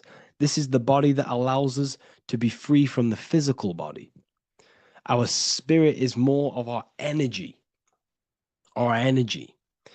Water is our emotional body. This is what allows us to feel things, that allows us to gain intuitive feelings of conscience. So emotion allows us to understand what is right and what is wrong. When we feel something bad, we know that this is wrong. When we feel something good, we know that we are doing good. Emotions are a creational force that allows us to feel certain things to bring them into existence. Our emotional body is a creational force and should not be reactive, and they should be controlled. Most actions are stemmed from emotions. Actions bring thought into physical existence. Emotions are the driving power. They are what drives your actions. The thought, then the emotion, then the action. Earth is your physical body. This is your physical state that allows you to take mind and emotion into action, into fruition, into physical matter. This is what your physical body allows your consciousness, your soul, to interact with the physical world and bring things into physical existence. The physical body, the physical world, is an outcome and an effect of the thinking mind. All physical substance comes from the thinking mind. The pen, the phone you're holding, the microphone I'm speaking into, all began as a thought in the thinking mind, then it was brought into physical reality. Earth is the most dense. So it goes in this order: body, emotions, spirit, mind. The higher you go up, the more lucid and fluidic it becomes. The lower you go down, the more dense and dull it becomes. Air is the mind, fire is the spirit, water is the emotion, earth is the physical body. So this is why you are a microcosm. You have these four things within you. You contain of these four elements, which correspond to the four bodies of your consciousness, the four bodies of the soul. You are the soul. You are the spirit. So this is why in Theologians 4:17 it says, "Caught up together with them in the clouds to meet the Lord in the air." You don't meet God or the Lord in the physical air, in the clouds. This is clearly a parable. A human being cannot go up to the clouds and meet a mystical man in the clouds. This is obviously a parable, a metaphor. The air is your mind. You must raise your consciousness beyond the body, beyond the emotions, beyond the spirit, and enter in the mind during meditation, turning the mind inward to connect with the Lord. The Lord is the highest aspect of your consciousness, the one that exists beyond the physical body, beyond your emotions, beyond the thought. So you meet the Lord in the air, in the mind. The mind represents the air. This is why in America there's a saying called an airhead. You're an airhead. This means that you are stupid, or you don't think, or you have nothing in your mind. You have nothing in your head. When someone's very stupid, you call them an airhead, because air represents the mind. The air is elevated. The air is invisible. The mind is totally invisible to the human eyes. It is a metaphysical substance. In fact, it's not a substance at all. It's so fluidic. It's everywhere. The mind can be everywhere at all times. It can be anything. Nothing is impossible within the mind. Now, this is synced with the four seasons. The four seasons represent the four aspects of human consciousness, the four bodies of your consciousness, the four bodies of your soul. The sun is your soul, okay? And the sun travels around four seasons. Summer, when the sun is the most hottest point. Autumn, when the sun starts to move away from the hottest point. Things start to die. Then it goes to winter. This is when everything dies. This is when things enter in within itself. This is when darkness occurs. Then spring. This is the reignition of the sun. This is when the sun starts to bring back the warmth back to the summer. You have four seasons which correspond to the four bodies of consciousness. Fire is the spirit. This is when you are passionate. This is when you are taking action. This is when you are fiery. The sun is blazing. You're taking action. You're very passionate. You're very spirit. You're in the spirit. Autumn is water, emotion. This is when you start to become very reflecting. This is when you start to feel emotional, because in autumn there's lots of water. This represents the emotional body of consciousness. Winter is the mind. This is air. Winter, what happens in winter? Everything enters within itself. The leaves die, the trees die, everything dies and goes within. This is the mind. The mind is the darkness, remember. You close your eyes to enter within the mind.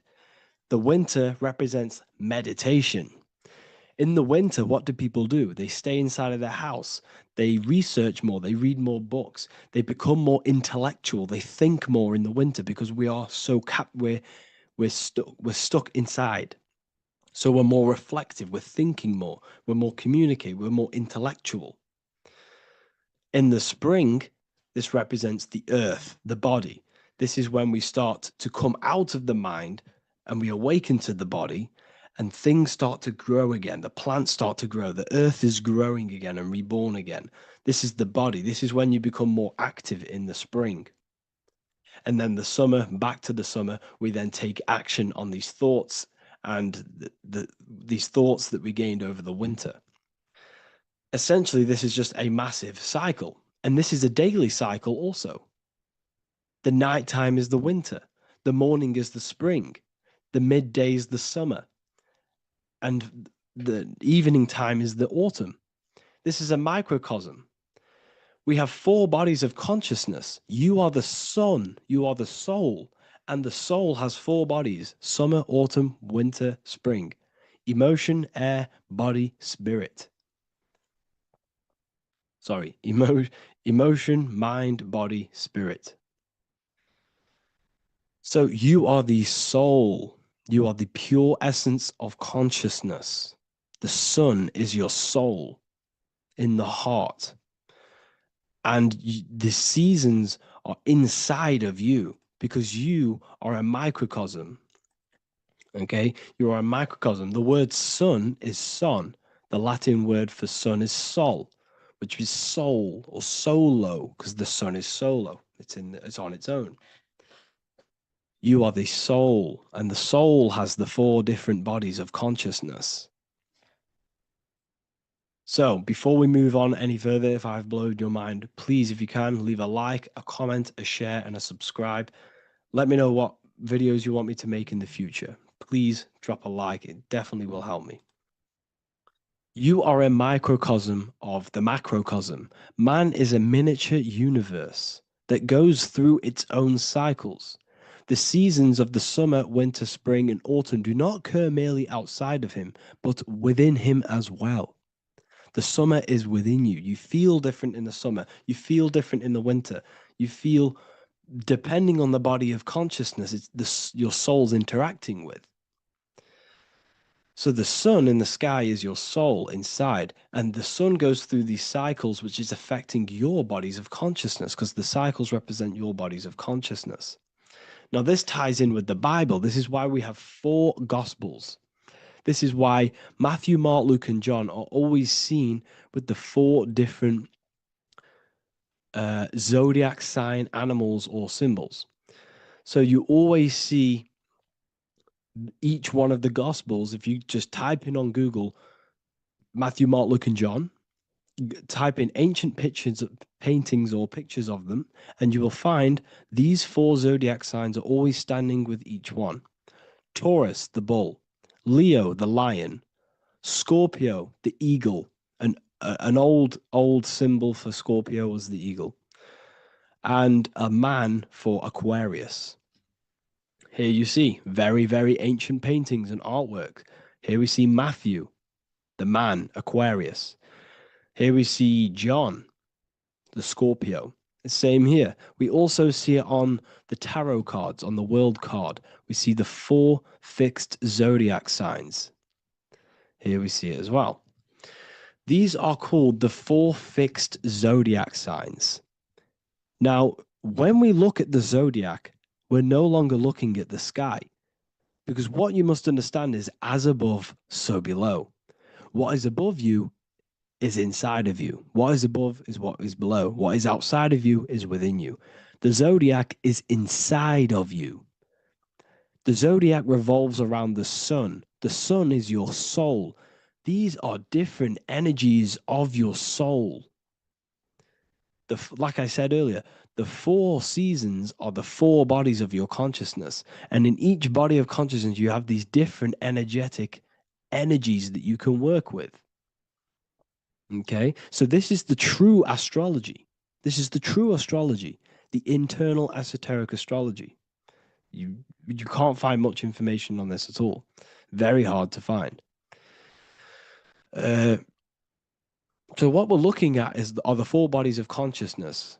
Obviously, when you look in the middle of each, when we look in the middle of each season, spring, the middle of spring is Taurus. The middle of winter is Aquarius. The middle of autumn is Scorpio. The middle of summer is Leo. These 4 signs are known as the 4 fixed signs. Okay, Scorpio is fixed. It's the middle of autumn. Scorpio is a water sign, emotion. Aquarius is the air sign, the mind.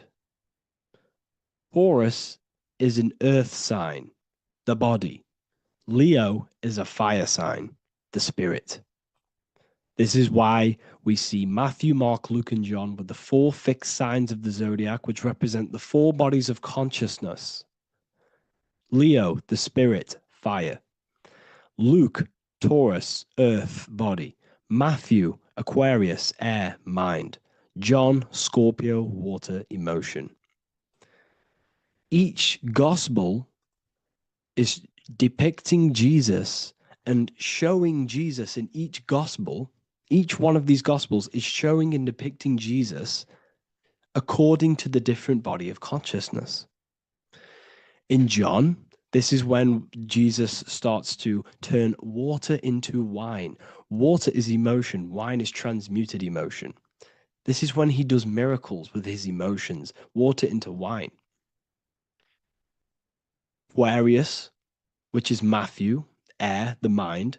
Inside of the Gospel of Matthew, this depicts Jesus as an intellectual person, a person who's communicating and using his mind, his mental body a lot inside of the Gospel of Matthew. Go and read it, and you will see this.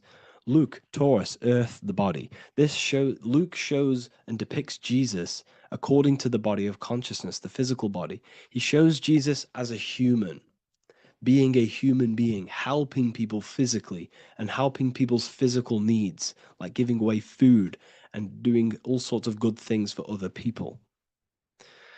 Leo, Mark, inside of the Gospel of Mark, this shows Jesus as a spiritual teacher, a passionate person who is taking action.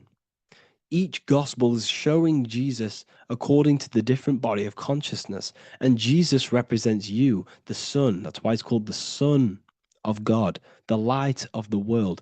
Jesus represents your soul, and your soul has these 4 gospels, the 4 bodies of consciousness, the 4 fixed signs, the 4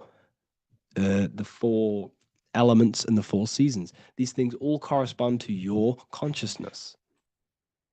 So this is Leonardo da Vinci showing you the exact same thing. Jesus is the I am, the Son, the soul, in the middle, on his own. Luke, spring, earth, body. There are 3 people in each group. There are 4 groups, and there are 3 people in each group. 1, 2, 3. 1, 2, 3, 1, 2, 3, 1, 2, 3. Fall, winter, summer, spring. These are according to the 4 bodies of consciousness. Here we see Aries, which rules the head region. He's on the head of the table. Gemini, he's holding up the 2 hands because Gemini rules the 2 hands, the 2 arms. Gemini is the 2 twins, which is the 2 arms and 2 hands, and the 2 lungs. Here we see the beginning of summer, which is Cancer. You see the big knife here. Cancer, him here, this gray-haired guy, holding a knife for the crab. Cancer, they pinch. You have a knife, symbolizing the crab. Leo, the middle of summer, showing dominance. The sun is very dominant. He's got his elbow on the table, showing dominance. Virgo has no Adam's apple. Cancer here is pointing at this woman's neck, saying there's no Adam's apple. This is Virgo, the virgin, the only woman. Jesus, the sun. This is Libra, the balancing. He's holding his arms out, balanced, showing the balancing of the sun, because when the sun enters Libra, the sun is balanced between winter and summer. So it's balanced. This is all astrology, but this is internal. Okay? This is Ezekiel's vision. Ezekiel had a vision in the Bible, and he saw the face of a man, the face of a lion, the face of an ox, and the face of an eagle. The eagle is Scorpio, the ox is Taurus, the lion is Leo, and the man is Aquarius. He saw the throne of God, and he saw the different bodies of consciousness. This is all symbolic for the different bodies of your soul. So when we look at the zodiac, we are actually looking at a map and the energies of our soul, and the energies of our bodies, and the energies of our consciousness. This is what we are looking at. Each zodiac is an aspect of our consciousness and an energy that we can work with. and that we must purify. Balance and purification is essential. Imagine playing a brand new video game. Let's say a brand new video game came out and you had to play it. What happens when you play that game? You don't know the controls. You cause chaos in that game. You can't really run properly. You can't do anything properly. You're getting destroyed by other people who are playing that game. It's the same with your physical body. When you are born, you must learn how to play the game. You must learn how to balance the mind, learn how to balance the spirit, the emotions, and the physical body. We must balance and purify each body of our consciousness. We must look after our physical body with our physical health by eating physical, electrical food like fruits and veg. We must look after our minds by being conscious of what enters our eyes, enters our ears, enters everything. Whatever enters our five senses is affecting our mind, our mental health, our environment, mental. We need to look after our thoughts, control our thoughts by purifying our thoughts, only positive thoughts. Then we must purify our emotions, feeling only gratitude and love and not feeling these negative, dull emotions. Then we must look after our spiritual body through meditation and looking after our spirit. But remember, when we look after our mind, it all begins in the mind. Each body of consciousness is interlocked with the other. If you have if you have an unhealthy body, you have an unhealthy mind, spirit, and emotions. If you have an unhealthy mind, you have an unhealthy body, spirit, and emotions. If you have an unhealthy emotions, you have an unhealthy spirit, mind, and physical body. They're all interlocked. You must balance each one of them. Look after your physical body, look after your thoughts, look after your emotions, look after your spirit. But remember, the mind is the most powerful one. It's mind over matter. Once we look after the mind, because once we start to control our minds and control every thought we think, this will then turn into discipline in our physical body. Because once we learn how to discipline the mind, we learn how to discipline what we eat, we learn how to discipline what we feel, we learn how to discipline our spirit. This is all interlocked, but work on the mind first. Work on the mind first. All of this knowledge is inside of the brand new Book of Wisdom, Volume 2. This is a revolution of human consciousness. If you've read it, please leave a review down below. If you've read Volume 1, leave a review down below. This is the next revolution. I don't see this information anywhere. This is the next revolution of human consciousness. And of course, if you are serious about this and you truly want to gain enlightenment and join an amazing community where you can connect with me on live calls, lectures, the Manifestation Mastery course, you can gain access to my library with over 45 PDFs plus my books. And if you do join the university, you can order a Volume 2 free of charge. All you have to do is to pay for shipping.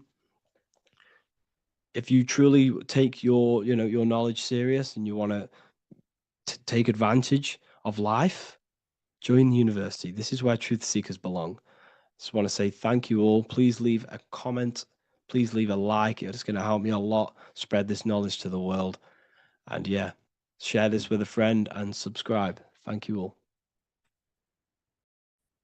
You are not breathing correctly. 98% of people only use a third of their lungs capacity, which is shallow breathing, which ages you, lowers your brain capacity, and also lowers your state of consciousness.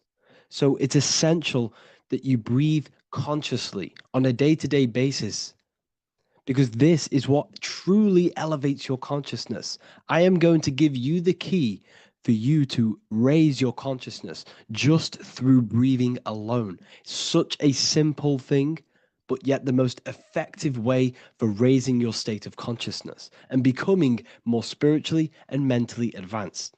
So tune in for this video and I'm going to show you exactly how to do it and the symbolism behind breathing. Air is more than just air. It carries electromagnetic energy.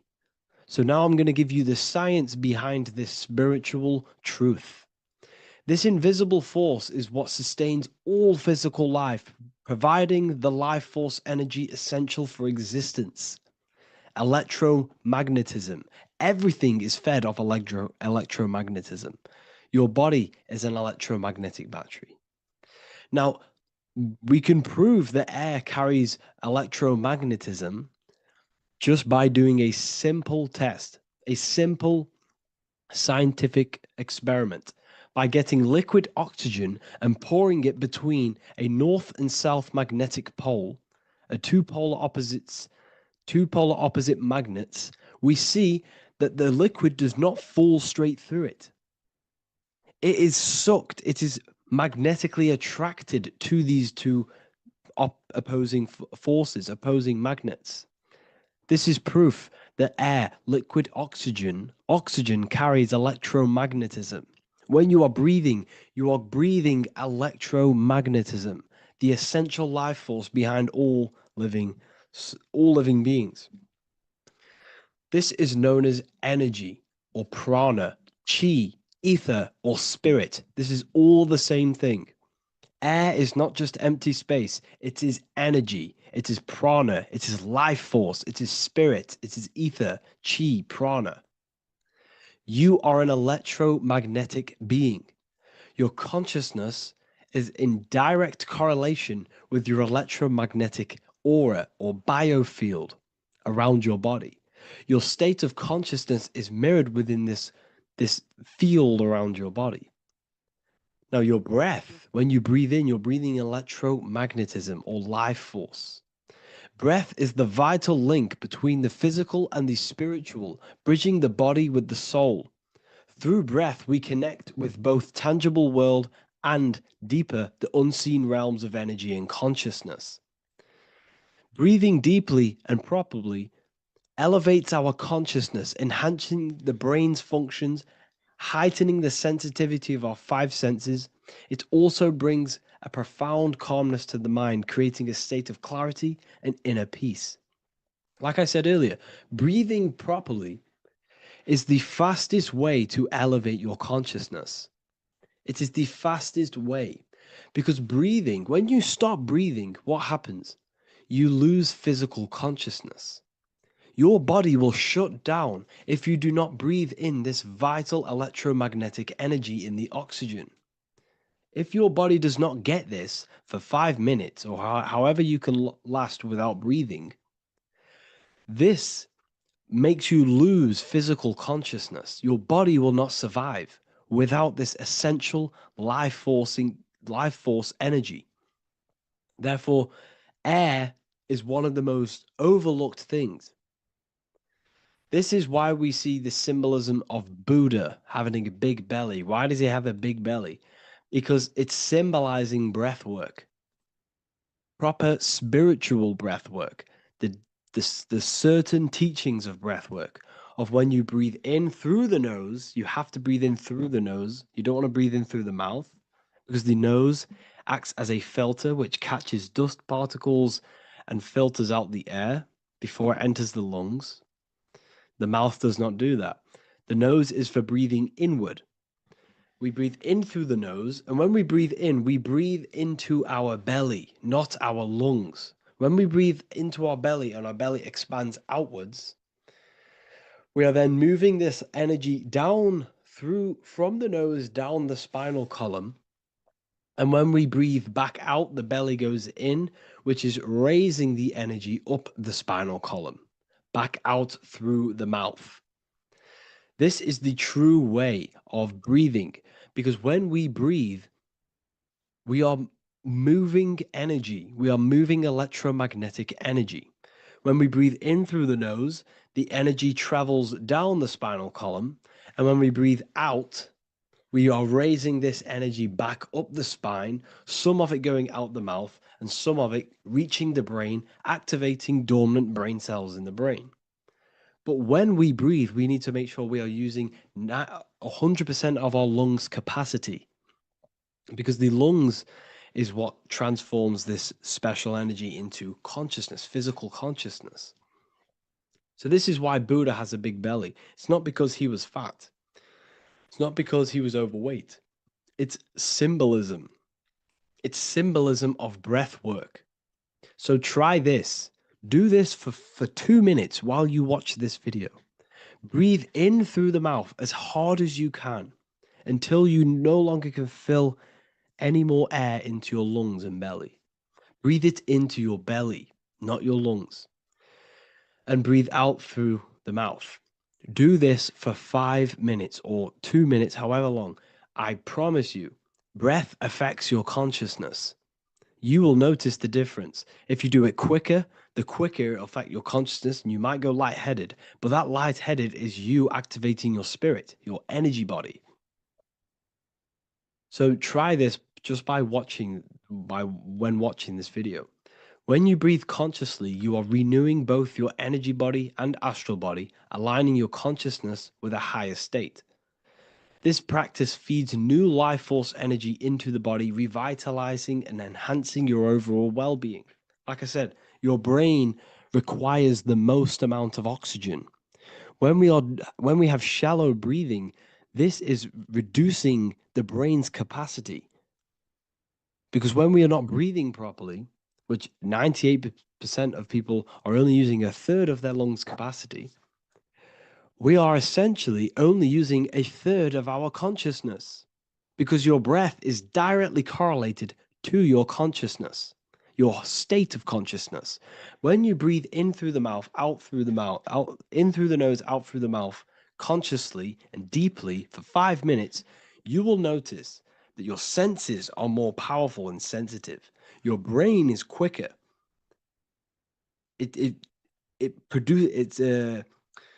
What's the word? It processes information quicker. You become quicker. You become a superhuman, and you feel more spiritual because it activates your spirit, your astral and energy body. So when we meditate, it's definitely important to breathe in through the nose and out through the mouth as deeply as possible to align with a higher state of consciousness. And this is the easiest way to separate your consciousness from the body. When you breathe in deeply for long periods of time, while meditating, while taking no thought, when no thought is present and you gain a rhythm of deep breathing, this is the gateway. This is the gateway to opening your consciousness. Because when you stop thinking, other aspects of your consciousness can open up. All of our lives we've been thinking, which is blocked off the higher states of consciousness. So breathing is very, very important. It affects our overall well-being. And this is Yahweh, the in and the out of breathing. When we breathe in, this is Yah. You can hear it. It sounds like Yah. And when we breathe out, that is Way. This is the name of God, apparently. But God is within you. You can connect with God. You can connect with source consciousness within you by breathing, by raising your state of consciousness through breathing and meditation. This is why the Bible tells you the Spirit of God has made me, and the breath of the Almighty gives me life. You are consciousness. You are God. You're an extension of God's consciousness. Job 27:3. As long as my breath is in me and the Spirit of God is in my nostrils. The Spirit of God is through breath. John 20:22. And when he said this, he breathed on them and said to them, receive the Holy Spirit. The word spirit means breath. In Greek, Hebrew, Latin, it all means breath or wind or air. The Holy Spirit is a certain way of breathing, a breathing technique that elevates your consciousness, that syncs you up to a holy consciousness, an elevated state. That is the Holy Spirit. That's why it tells you in the Bible, when he said this, he breathed onto them. He breathed onto them and said, receive the Holy Spirit. You must breathe to receive the Holy Spirit. When you breathe, you are renewing the body's energy. You're taking in new life force, which is regenerating your cells, regenerating your brain, nervous system, and also connecting with consciousness, pure consciousness. This is not something that we should be doing during meditation. Yes, it is, we should be doing it during meditation, but this is something that we need to apply all of the time. This is the fastest way you can raise your consciousness. I just want to say, all of this knowledge is inside of the Book of Wisdom, Volume 2. Make sure to give a like and a comment on this video to help the algorithm. And let me know what you think about the last book or this book if you have read them, to let the new people know what they're looking at with this book. This is truly life-changing. The Volume 2 and Volume 1 is truly life-changing. You can get them in a bundle also. Learn hidden knowledge inside of the Ethereal University. This is where truth seekers belong. I'm not here to try sell you this, but this is the place for truth seekers. And if you are serious about your spiritual journey and serious about gaining knowledge, which gives you the advantage over life, join Ethereal University. This will definitely help you. Thank you for watching this video. Please leave a like and comment. Make sure to give me any suggestions on videos you want me to make in the future. Thank you all. In this video, we're going to be talking about the evolution of consciousness. You are born human, however, you possess consciousness, which is the awareness behind your being, the awareness behind your thoughts, the experiencer behind your five senses, the experiencer, the observer behind your thought, emotions, and senses. You are an eye, an invisible consciousness looking through a lens, which is your body. Your body produces this physical world that you experience. Your brain produces this world. Your brain and body is a technological computer. However, you are an infinite, ever-expanding consciousness behind this physical body. And there is an evolution of consciousness, a cosmic journey of expansion. And this is why we see so much pyramid symbolism in the occult and esoteric world, and especially within Freemasonry. Because the pyramid represents climbing, an evolution, a raising state of consciousness, a journey. Steps symbolize a journey upwards. This is the raising and the evolution of consciousness, our inner world. The transmutation of our inner selves, of our souls and consciousness and our minds. So when we see this pyramid, we're seeing a evolution, a way up to source consciousness.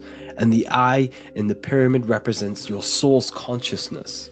It represents illumination. It represents divine guidance through this evolution of consciousness. This is why we see the ladder. Consciousness is ever expanding on an infinite journey of evolution. Each individual is a part of this cosmic process, contributing towards the ongoing expansion of both mind and awareness. As we evolve, we collectively explore deeper levels of existence, expanding the boundaries of thought and consciousness. The mind has the ability to expand infinitely into new realms of thought, into new dimensions of mind.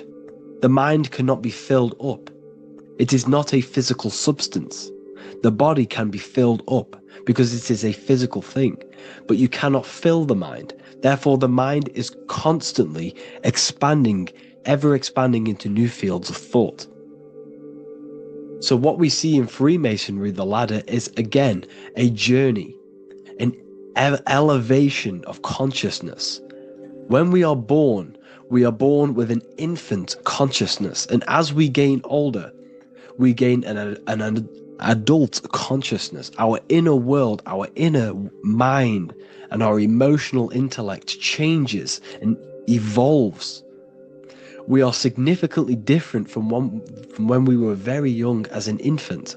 It's because our consciousness evolutes, it changes, it alters like water. So just like this evolution of your own consciousness as growing up, there is consciousness of beings existing in cycles beyond our own. And their consciousness is unimaginably different from ours. They operate on a higher level of understanding and knowing, experiencing reality in ways that transcend our current comprehension. Our minds right now cannot comprehend the highest states of consciousness. There are entities, there are beings beyond our own, existing in higher dimensions of consciousness that we cannot comprehend because they have expanded. They are on a further way up the ladder of consciousness. However, we are all on the same journey. None of us can take the same journey. There is one ultimate goal, reaching source consciousness. However, this is always ever expanding. However, we are all on a different journey. There is one truth, one source, one goal. However, there are billions in different ways of reaching it, and we are all on these different paths to source consciousness, to this ladder, this evolution of universal evolution. Okay? Their awareness is attuned to new dimensions of existence, reflecting a more advanced stage in the cosmic journey of consciousness evolution. So when you take DMT, you are shot into these higher realms of consciousness where you meet these beings who look similar to these images. They are not speaking to you physically. They don't speak to you three-dimensionally through vibration and words. They speak to you mentally. If you have done DMT, then you know this. And if you have met these beings, then you know this. You might have even met some of these types of beings on mushrooms or any psychedelic drugs. Because ultimately, when you take these mind-altering substances, it's altering your consciousness. It's merging your consciousness with the spirit of that substance. And you are essentially attuning your mind to higher dimensions of consciousness. That's why we say we're getting high when we take these substances. Therefore, when you meet these beings on DMT, you are essentially meeting beings who are attuned to higher dimensions of consciousness, and they speak to you mentally. They speak to you telepathically through thought, because the universe is mental. Everything exists within the mind. The way you are now, your physical existence, is a state of mind. Mind, thought creates matter. Spirit and matter are two opposing ways of thinking. If we have a very spiritual mind, we have an expanded mind, we are a spiritual person through the mind. However, if we have a very low state of consciousness where we think about food, sex, lust, and all physical things, then we have a physical consciousness. Matter and spirit are two opposing forces, two ways of thinking. The mind attunes itself to different levels of understanding in different dimensions. So, essentially, this is what we're looking at. The body is a vessel for the fluidic, formless consciousness, a temple that houses the essence of our awareness. While the five senses are limited to perceiving only the physical plane, the mind transcends these limitations, capable of perceiving the full scope of reality. It is through the mind that we access deeper truths beyond the material, tapping into boundless nature of existence. Physical existence is a thin band, a thin layer of reality. It's like 0.001% of reality. And your five senses are only tuned into this layer of reality. But the five senses are, by design, only allowed to perceive physicality. But the mind has the power to expand beyond this physical five sense state. The mind has the power to expand and evolute.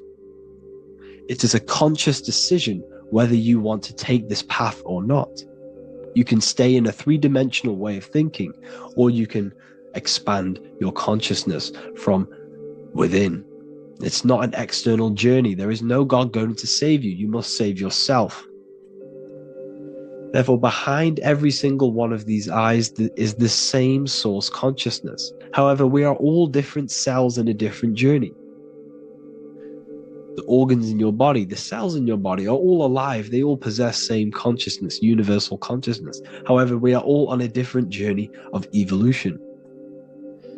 As above, so below. As the baby is in the mother's womb, When the baby becomes conscious there is a world outside of its mother, what does it do? It presses and seeks a way out to be born in the other world outside of its mother. It is the same with your consciousness, your mind. When your mind becomes aware that there is realities beyond the immediate surroundings, it seeks a way out. And this is exactly what I'm doing to you now. I am now expanding your mind and telling you there is other ways of reality. There's other dimensions of consciousness which you can access through inner transmutation, through different ways of thinking, spiritualism, and meditating and connecting with yourself and detaching from external things.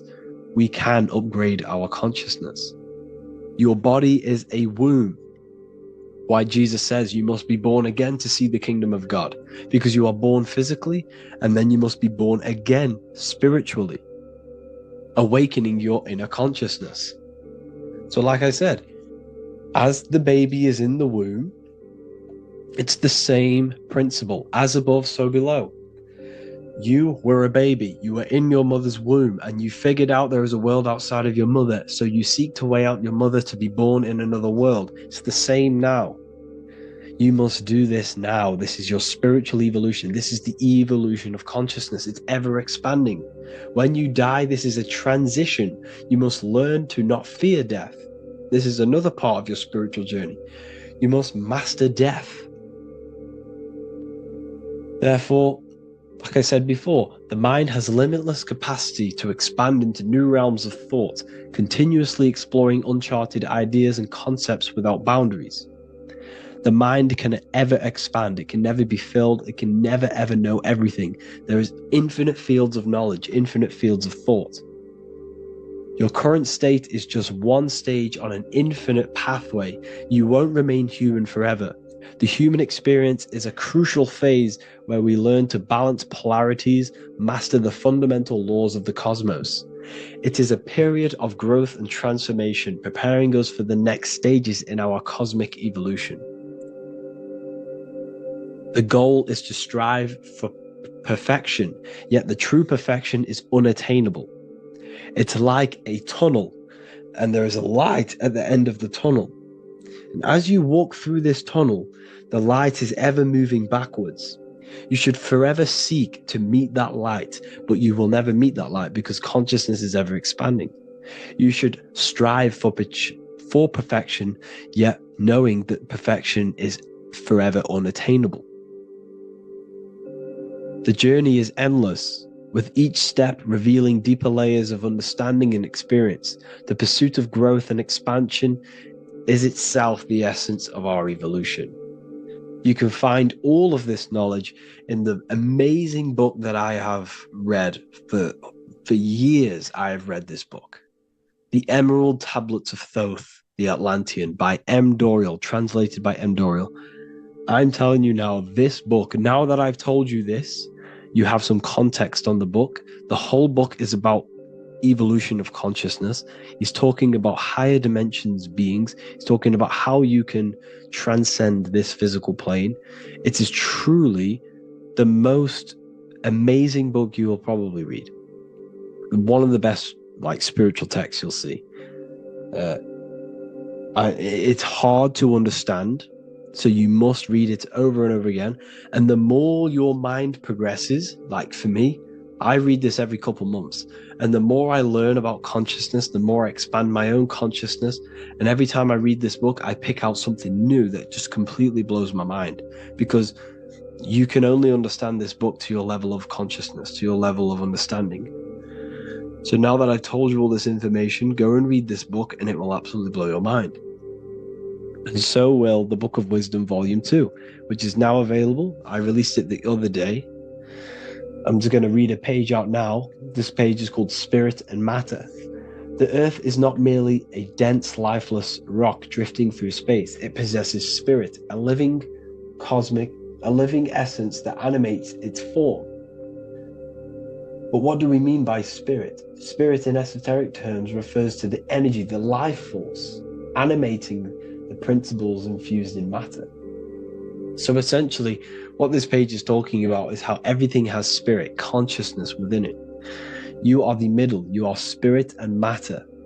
You have the ability to expand your mind to the God self and raise above our animal instinct, our material self, and know the divine and expand. Animals cannot do this. Animals are not self-aware. Humans possess self-awareness. We can observe our consciousness. We can say, why do I exist? We can look in the mirror and know that we need growth. And this is what Anunnaki means. Anu means above. Anu was the supreme god of the sky, which is a metaphor. He represents spirit above, heaven. Anu came down to earth and married Ki, the goddess of the earth, which represents matter. It's a myth, it's an allegory. Anu married Ki and gave birth to the Anunnaki. Spirit came down and infused with matter and gave birth to the human, which is you. You are spirit infused in matter, Anu and Ki, Anunnaki. You are the Anunnaki. And this is just one of the teachings in my book. Honestly, this book is absolutely amazing. If you truly, truly want to expand your consciousness, give this book a read. And obviously, if you're inside the university, I give you this book for free. A paperback version. If you join the university, follow the steps inside of the general chat, you'll be able to download this book. Sorry, not download it. Order a paperback for free. All you have to do is pay for the shipping. You'll also gain amazing knowledge inside of my library, where your mind will just be overblown with the amount of esoteric books. There's over 45 rare occult books, plus you get a PDF of the Volume 1 and Human Health Guide. You get reoccurring updates where I expand on symbolism, occultism, where you will just feel absolutely amazing once you understand esotericism in yourself. You'll also learn how to create the dream reality that you want with the Manifestation Mastery course, where I teach you how your consciousness creates reality. You'll have a real lectures where I post lectures on symbolism, occultism, esotericism. There's a conscious community and live calls and Q&A where you can ask me questions and I'll answer your questions. I just want to say thank you to everyone who has joined the university. Thank you for even liking and watching this video. Any support I just appreciate every single one of you. Please, if you can, leave a comment and a like on this video and let me know any videos you want me to make in the future. And I will start uploading a lot more to the YouTube. So yeah, thank you all for tuning in today. Have an amazing day. Matthew 21:1, Jesus went into the temple of God. Corinthians 3:16, do you not know that you are the temple of God? Now what is this telling you? That God is within you. Hence why in Luke 21:12 it tells you the kingdom of God is within you. And the side of your head region is called a temple for a reason. Because the brain encapsulates the mind. The brain is a physical manifestation of the mind. The heart is a physical manifestation of emotion. So we have these different layers of our consciousness. We have an intellectual, communicative aspect of our consciousness, which we would call the mind. We have an emotional aspect of our consciousness, which is the heart. And to communicate with the divine, it's all to do with the mind. Hence why the ancients always symbolize the mind being God. This is why Michelangelo always placed God inside of the brain on top of Sistine Chapel in the middle of the Vatican. He understood that God is in the brain. God is within you, not outside of you.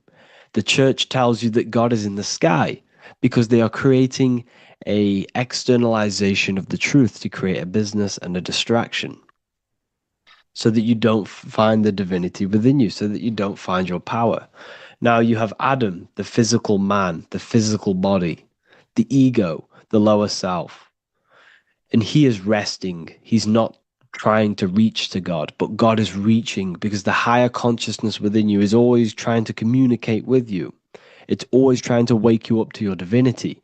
But the lower mind, the lower self, Adam, The physical self is always in ignorance of truth, always in ignorance, and stays in a materialistic way of thinking, which is the lower animal self.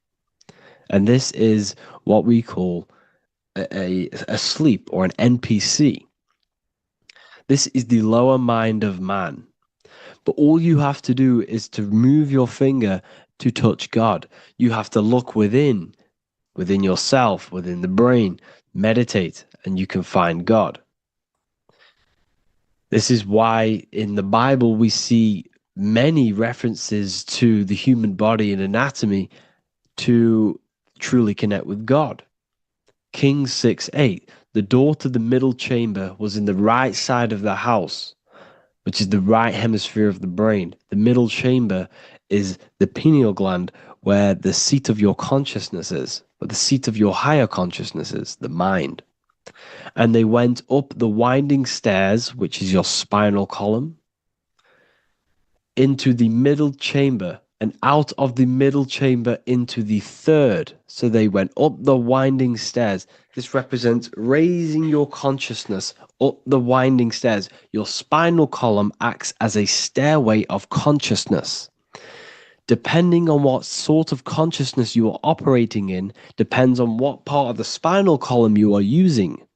Because the spinal column ascends and descends consciousness. What do I mean? If you are in a reproductive way of thinking and you're always thinking about sex, you're jerking off all the time and you're always eating, all of your brain's power and your mind's power is being descended into the lower aspects of the spinal column, which represents hell, the physical state of man, Adam, the ignorant state. We're basically living off low-level pleasures like an animal. And the stairway to heaven is your spinal column.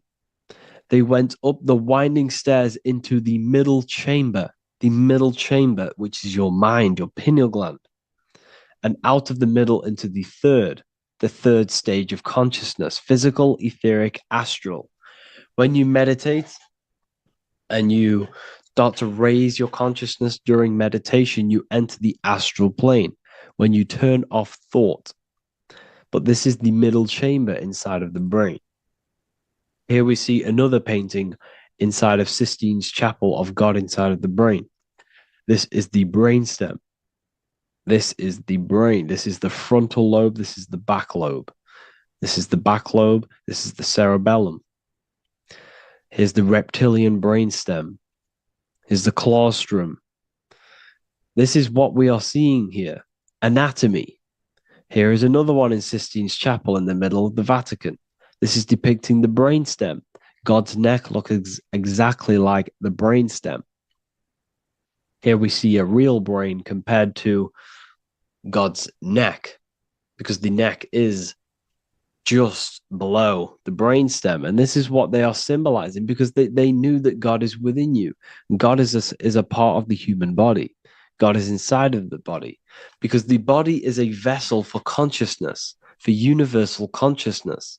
Inside of you, inside of me is the same spark of consciousness. And this same consciousness is spread out into every living essence, because everything comes from the one source, the one God, the one consciousness. Matthew 6:22-23. The light of the body is the eye. If therefore thine eye be single, thy whole body shall be full of light. Practicing the single eye. What is this? This is meditation. This is entering within yourself. So the Bible's telling you to practice the single eye. But if thine eye be evil, thy whole body shall be full of darkness. What does this mean? If your consciousness is in an evil way of thinking, if your mind is filled with an evil, negative mind space, then your body shall be filled with darkness, with evil, with negativity. Because negative thoughts destruct the body. Positive thoughts heal and regenerate the body. So he tells you to be, the light of the body is the eye, your consciousness, the inner eye of consciousness, the eye that lets you see.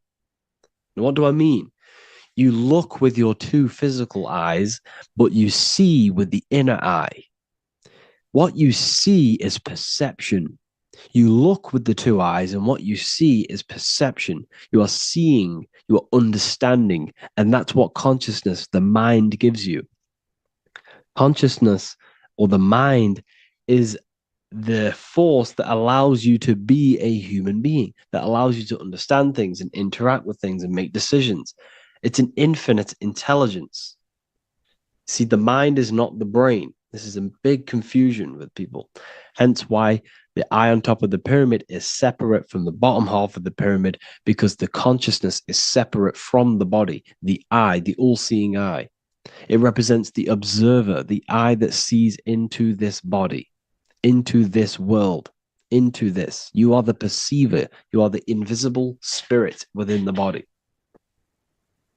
Theologians 4:17. After that, we are still alive, and our left will be caught up together with them in the clouds to meet the Lord in the air. You don't meet the Lord in the physical air. Okay? This symbolism of the ancient Christian artwork is showing you this is symbolic. These things never happened. There's no man in the sky. Moses didn't go on a mountain to meet with God. The air represents the mind. This is why you say you're an airhead when someone's very stupid. Earth is your body. Water is your emotions. Fire is your spirit. Air is your mind, the invisible mind. So Anton Mengs, an ancient Christian art worker, is showing you anatomy of God in the clouds. But this is the anatomy of the human body, raising yourself to the mind and turning the mind inwards on itself during meditation. And that's how you meet the Lord in the air. You meet the Lord in an elevated state of consciousness. The air represents an elevated state of consciousness because the air is up. You have to raise your consciousness to meet the Lord in the air. This is why Moses went on a mountain to meet with God. The mountain represents elevation of consciousness, raising the mind up the spinal column, taking all of the mind's attention away from the reproduction and the physical aspects of self and raising it to the brain and turning off the brain and going inward into the air. It's talking about raising consciousness. It's allegorical. It's a spiritual, metaphorical text.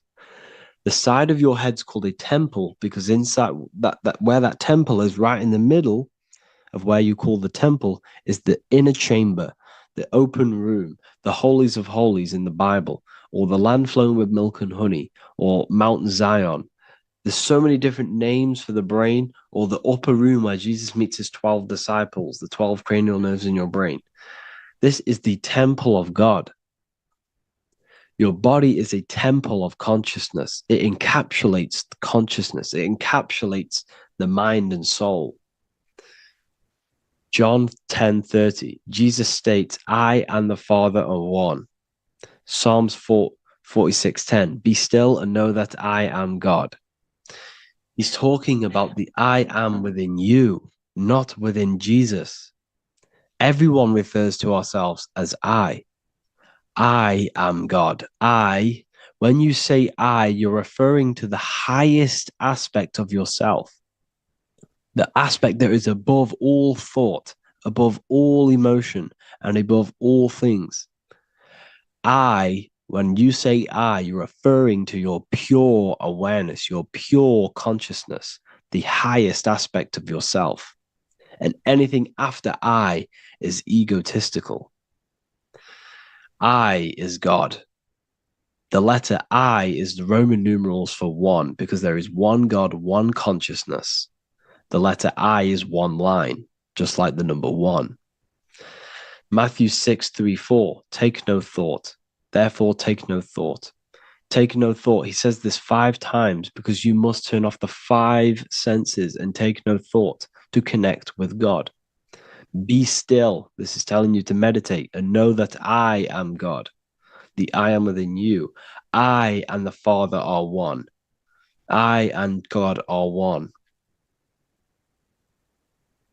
You, who you think you are, is a completely wrong. The body is matter. Your name isn't you. Your job isn't you. Your reputation, your trauma, your memories, your friends, family, worries, bills, interests, dislikes, goals, passions, anything to do with the thinking mind is not you. Who you think you are is a part of your thinking aspect of consciousness. But once you remove thought, you are no longer your name. You are no longer your body. You're no longer your reputation. You are the I. You are pure awareness, pure consciousness. Pure consciousness. And this pure consciousness has latched on to this name, this job, the body, and your traumas. Your pure consciousness has attached itself to this character who you're playing in the physical world. And this is essentially who you think you are, but you are not. You are the I, you are the self, you are pure awareness. So, in order for you to detach from these things, you must learn how to detach from your name, your job, your reputation. And you do this through meditation by turning off the thinking mind. Turning off the thinking mind allows other aspects of your consciousness to open up. What do I mean? Your whole life you've been thinking, and all of these thoughts has attached you to this physical body. You haven't allowed your consciousness to open up. And you can only do this by taking no thought. That's why Jesus tells you, take no thought. When you turn off the thinking mind, other aspects of your consciousness starts to open up. Other aspects of your being can open up. And this is how you astral project. This is how you do all these mystical things and things to do with consciousness. It's taking no thought. Imagination, emotions, thought, and memory are all to do with consciousness. These things are not physical. You can't touch thought. You can't touch emotions. You can't touch these things because they are not a physical thing. So you must turn off these things for other aspects of your consciousness to open up. Okay?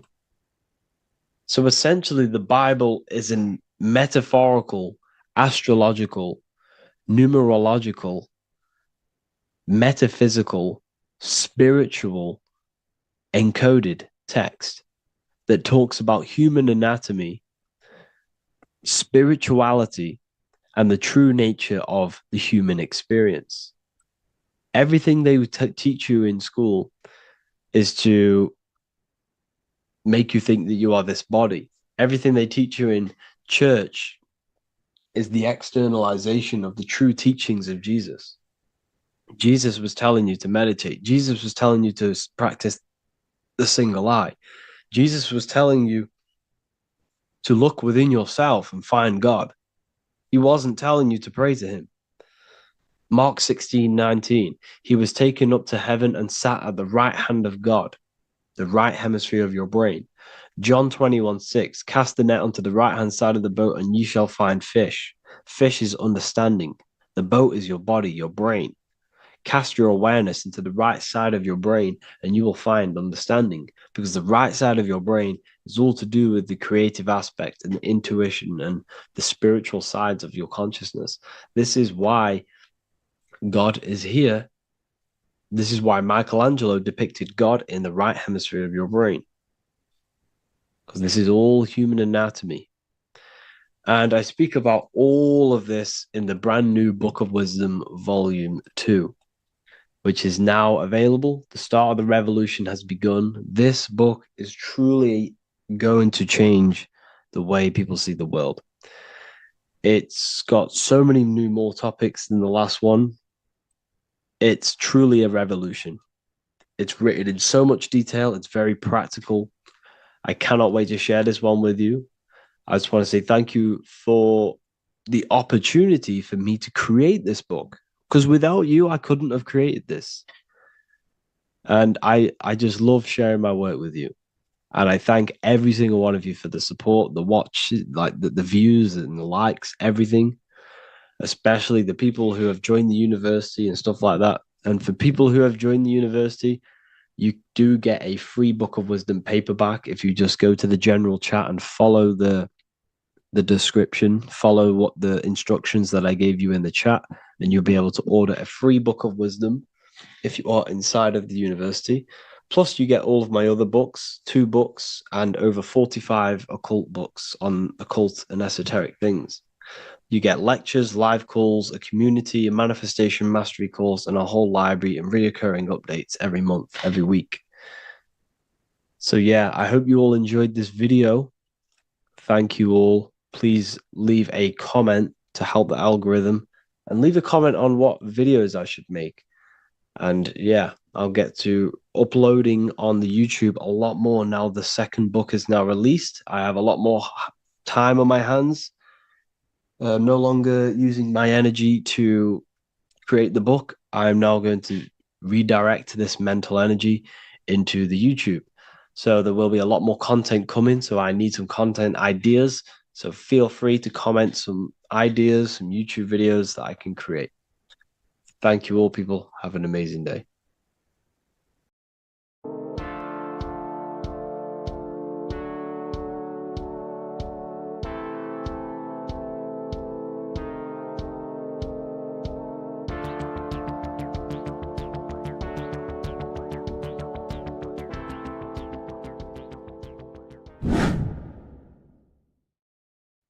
What is up, people? How are we all doing?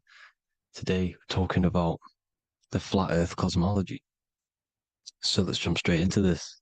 Please drop a follow and leave a like to help the algorithm. So we live in a torus field. Everything's made out of torus fields. And every torus field has motion. It's what it is. It's the motion of energy. And every torus field has a center, which is the black hole. It's a womb of creation. It's counter space. Now, this is why the North Pole is magnetic, because the center of this torus field is the most magnetic part, the strongest part of the field. So this is why all compasses will point you to the center. And the Earth's magnetic field is spread across the whole of the Earth. And it's spinning, as you can see here. It's like a tornado at the center. And this tornado is the force which is spinning the sun and the moon around us. You got the sun, the moon, Polaris, just like in the Masonic cosmos here. The sun, the moon, Polaris, the all-seeing eye.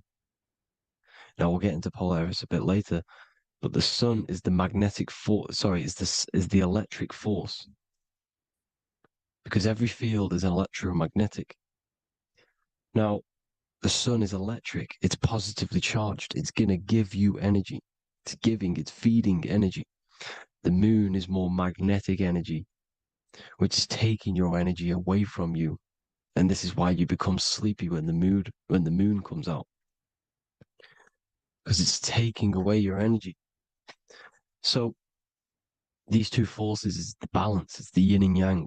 It's the balance. Everything in this creation is balanced, because the torus field is the Earth is the plane of inertia, the 0 point within the field, because physical matter is a result of two opposing forces equalized on the plane of inertia. And that is where matter crystallizes into physical results. And this physical plane is the plane of inertia, planet Earth. And at the center of this plane is the black hole, the womb of creation. And outside of this black hole gives birth to light. So the torus field is constantly rotating, going into counter space, the black hole, and then out of counter space gives birth to the white hole, white light. You see? So it's going around, black hole, birth again, black hole, birth again. And it just keeps going around. It's an infinite cycle of energy. And this is where the infinity sign comes from. This is the motion, this is the force which is creating everything to spin inside of this circle. Okay? And it's making the stars spin. It's making the sun and moon spin around us, around this center point. Now here you see Horus and Set putting their feet inside of this dome. This is the royal arch, the arch of the dome above us, which, like you see in the Masonic cosmos, the royal arch of Freemasonry. This is the dome above us, the firmament that the Bible talks about. You see, they're putting their feet in because Set symbolizes the moon and Horus is the sun. Horizon, Horus. Horus is rising, the sun. So they're both putting their feet around the center magnetic pole, which is the pole, North Pole. And above the North Pole, you have Polaris, the pole of electromagnetic energy. You see? And this is how we get the sun and the seasons. Because the sun, for us, when it becomes summer, it's on the Tropic of Cancer. Then it spirals outwards, going out and out and out, then goes to the Tropic of Capricorn. That's winter for us. Then it comes back in and creates summer again. So it's constantly spiraling around this center magnetic North Pole.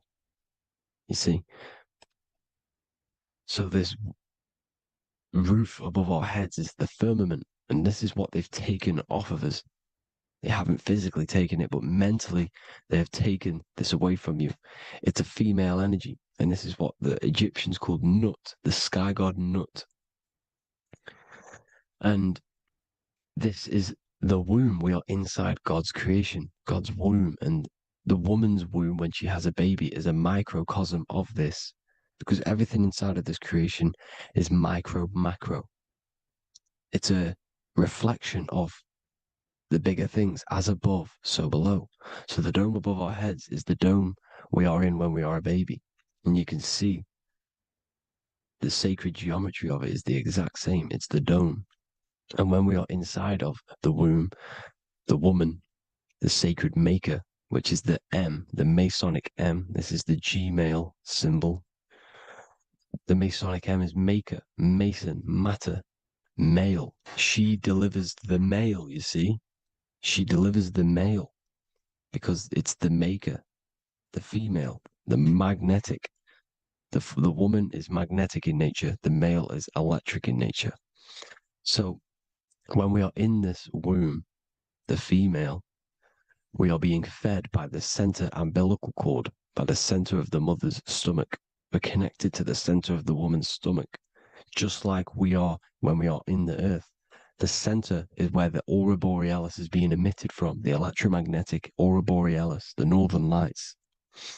This is our spiritual umbilical cord, connecting us to counter space, connecting us to the realms beyond this world. Because at the center of every Taurus field is counter space. And at the center of the earth is our spiritual umbilical cord. And this is the earth's belly button, as you see. As above, so below. We had a physical umbilical cord. We have a spiritual umbilical cord. And this gets cut when we die, when we're cut away from the physical reality. You see, here's the ancient Egyptian tablet showing this female. You can see the hair, it's a female above us, because the female energy is nurturing, helping, looking after. And that's exactly what the dome is. It's protecting us. It's the Ark of the Covenant, the Ark covering us, you see? And this is what they've taken away from us. By you believing in space, it completely destroys the idea of this being a sacred creation. They've taken the roof off your head, whether if you believe in space, you believe that there's chaos, there's planets, there's asteroids that could kill us at any moment. But this isn't true. They've made you fear your own creation that you're inside of. They've made you fear what's above you. You see, and it's to hide the power of astrology, the power of the lights in the firmament, which are constantly flowing through the ether. These powers which are above us are sending rays down to the earth, which are influencing our psychology and how we behave. And this is what astrology is. It affects human consciousness. It interacts with our consciousness. And there's a different energy every day because the planets are in different houses, different alignments. And this is, we'll go into this a bit deeper later on. So the world tree, this magnetic North Pole, the pole of electromagnetic energy, was symbolized as a tree, the great tree at the center of the earth. You see? And this tree is symbolized everywhere. You can see here how the center person, this Egyptian person, is holding up the sky. This is the North Pole, the hyperboloid, at the center of every Taurus field. And this tree was in the Mayan cosmology. This is an ancient depiction. This is the torus field. Here's the plane of inertia. Here's the center tree. Here's the tree in the center, the magnetic North Pole, the woman holding the stars. Here's the Hindu with the two birds symbolizing the sun and the moon revolving around this center tree. The Mayan tree, his Horus and Set around the North Pole. They all knew this flat earth cosmology. They knew these secrets. It's so sacred you understand the creation that you're inside of. Because if you don't, you'll be led astray. You don't know where you are. You're lost. You see? And here's the Masonic art with the rays of the stars coming down with the tree in the center. So it was personified as a tree. And we are in Asgard, Midgard, the middle garden, where there's good and evil. So the 7 layers of heaven, which is talked about in the Quran. Each planet has a different layer of the firmament, and this is the 7 layers of heaven, and these are our 7 layers of the energy centers in our body. So we start in the stars, so we are stars in a physical body. And this is why we say Mr., sister, fraudster, sinister. Stir is star, and we are in the stars, and our star descends into the soul system, not solar system. And as we descend into the soul system, we enter Satan's kingdom, Satan's world. As it says in the Bible, Satan is the god of this world. Well, if you've been into my research for a while, you know Satan is Saturn. Saturn's world, because Saturn's the outermost ring. He's the Lord of the Rings. And you enter his kingdom, the kingdom of time. And this is why Saturn's the time god. As soon as you go past the rings of Saturn, you're now in the soul system. You're now in time. You're now bound by space and time. And you're bound to the earth plane, the heart. Earth is heart. It's a rearrangement, it's an anagram for heart. And the heart of the electromagnetic color spectrum is green, and that's why the earth is green. And above green is blue, and this is why the sky is blue. In order to go to heaven on the macro scale, you have to go through the blue sky, through the 7 layers of heaven. In order to reach heaven in your body, whilst you're here, you have to go through the blue chakra to your head, which is heaven. It's micro, macro. Everything is micro, macro inside of this creation. Is an ancient. I think this is a French image, piece of art from the ancient French, with obviously the 7 layers of heaven, which they all depict. And notice how it's like a dome. We'll go into this dome symbolization, the Royal Arch of Masonry, which is next. But these 7 layers of heaven give us the 7 metals, the 7 days of the week, the 7 diatonic tones, the 7 chakras, the 7 everything. It's God's favorite number. And this is why the Masons use the G inside of the compass, because the G is the 7th letter, and God starts with G. You see? So it's 7. God is 7. Here's another depiction of the heart, the soul system, the 7 layers of heaven. La Fermete. You see, La Firmament, with the stars on the outermost layer. Here are the 7 planets. Jupiter, Mars. La Sophie, the sun. La Luna, the moon. So, Saturn. So we are in the heart of this soul system.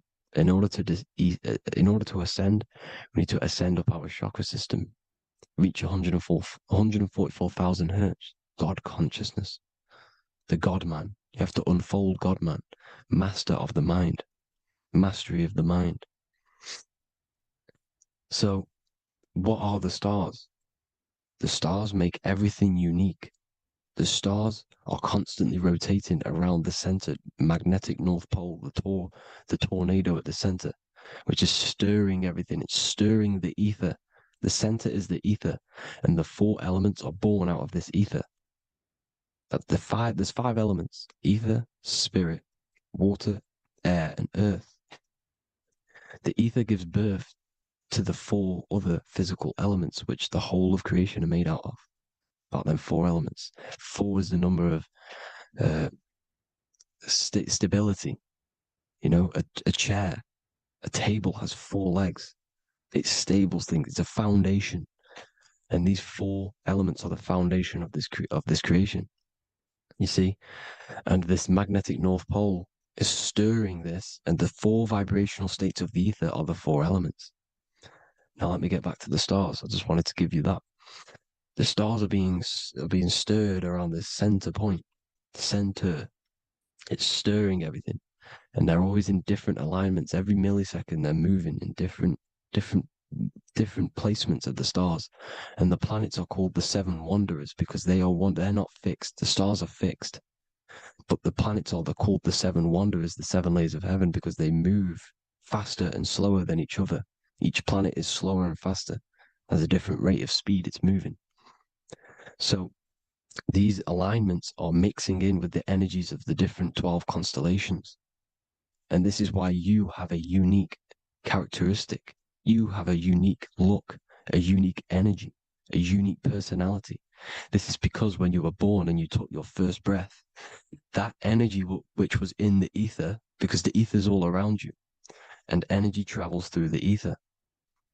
The energy that the stars were casting down and the energy that the planets was mixing in with the 12 constellations was in the ether. So when you came out of the womb and you your first breath, because breath is spirit, okay? So that first breath you took, that is the energy that is imprinted within your DNA, your soul. And you reflect that energy, you emit that energy. That's the energy that is with you forever until you die, till this physical body dies off. And that's what the stars are. The stars are giving a unique energy, characteristic, personality to every living thing. Every dog, every cat, every animal has a unique personality because it was born at a different time and place in the sky. Okay? The stars are your destiny. Now, the stars are constantly changing as well. If you look at stars through a telescope, they're constantly changing and forming different forms. You can see here, it looks like water. It looks like light through water because it's the ether above us, a sea of ether. And this light is being emitted through it, and it's just constantly changing, giving different energies, each star.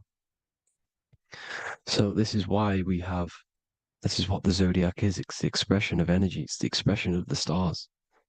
And each constellation has many different personality, different energies, different traits.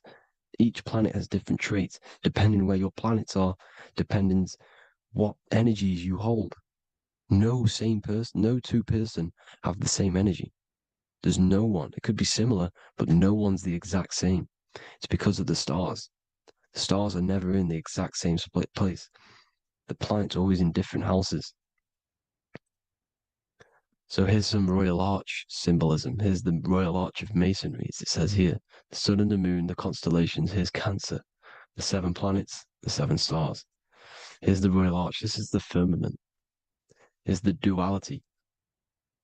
Black and white, duality, good and evil, rest and motion, dielectricity, magnetism.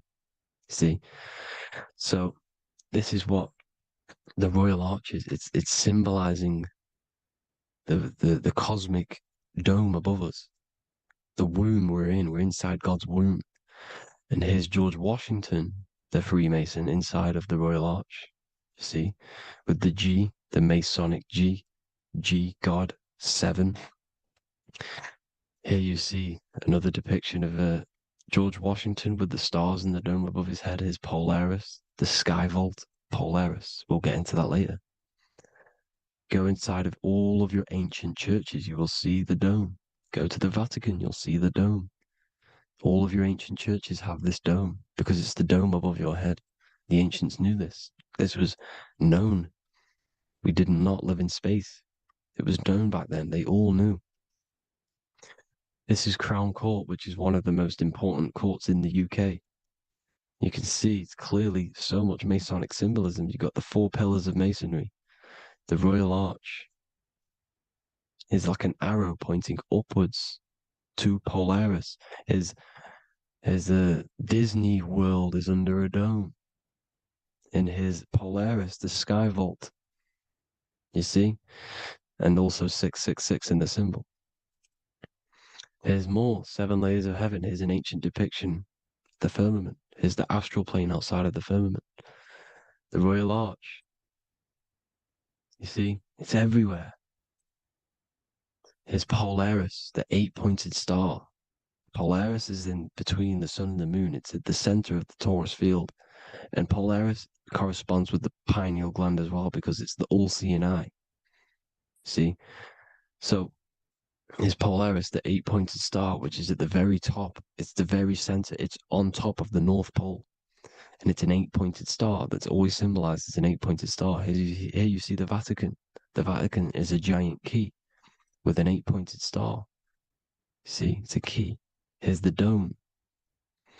Here's the space delta, the USA space delta logos. Here you see the Egyptian god looking from the center of the North Pole, looking upward to an 8-pointed star, Polaris. An arrow pointing up to Polaris.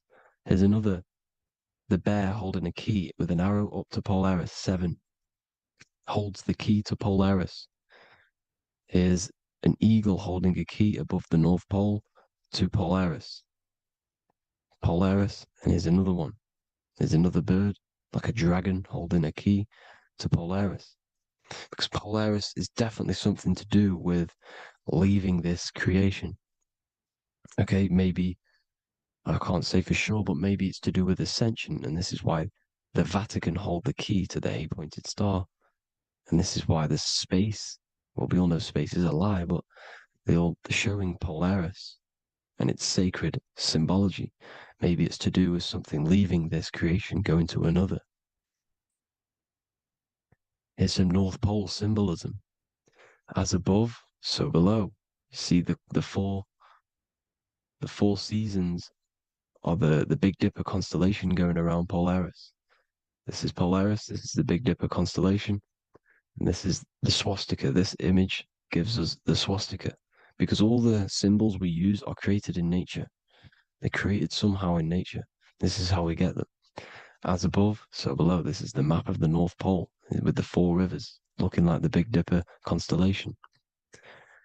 It's the Masonic, here's the ancient cosmology with the 4, you see the 4 islands, Mayan cosmology, 4 islands. This is the alchemical symbol for Earth, 4 sections. The windows, because the center of the North Pole is a window to another dimension. The 4 lucky 4-leaf clover, which is supposed to be lucky. It's just, it's truth in plain sight. And here's Hitler looking at 2 flat Earth maps. So this swastika has been used for thousands of years, thousands and thousands of years. And it's symbolic for the most sacred land on this plane, the North Pole. Shambhala. Do some research on Shambhala, people. It's a it's a Hindu mythology about the sacred lands at the center of the earth. And it's known to be full of enlightened beings. And it's all symbolized at the center. You can see their paintings of Shambhala. It's all at the center, the North Pole. And it's known to be the most godly place ever, because it takes you to a portal to the higher places. And maybe this is something to do with Polaris, connecting you to this sacred land at the very center. But anyways, people, thank you all for tapping in. Hope you all learned something. Have an amazing day. Please follow, subscribe, like. All the links in the description for the courses, the PDF. Please have an amazing day. God bless.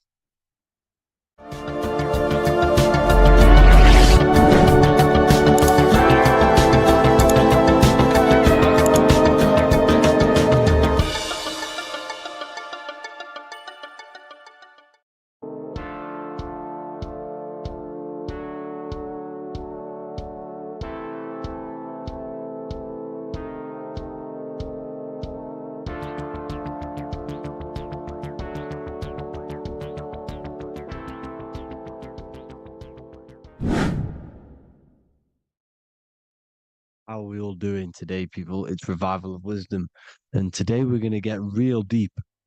This video is going to get real deep. A lot of people are not going to be ready for this sort of knowledge. Okay, you really have to do is to really deprogram the mind, because everything we've been taught is a complete lie, is to keep us trapped.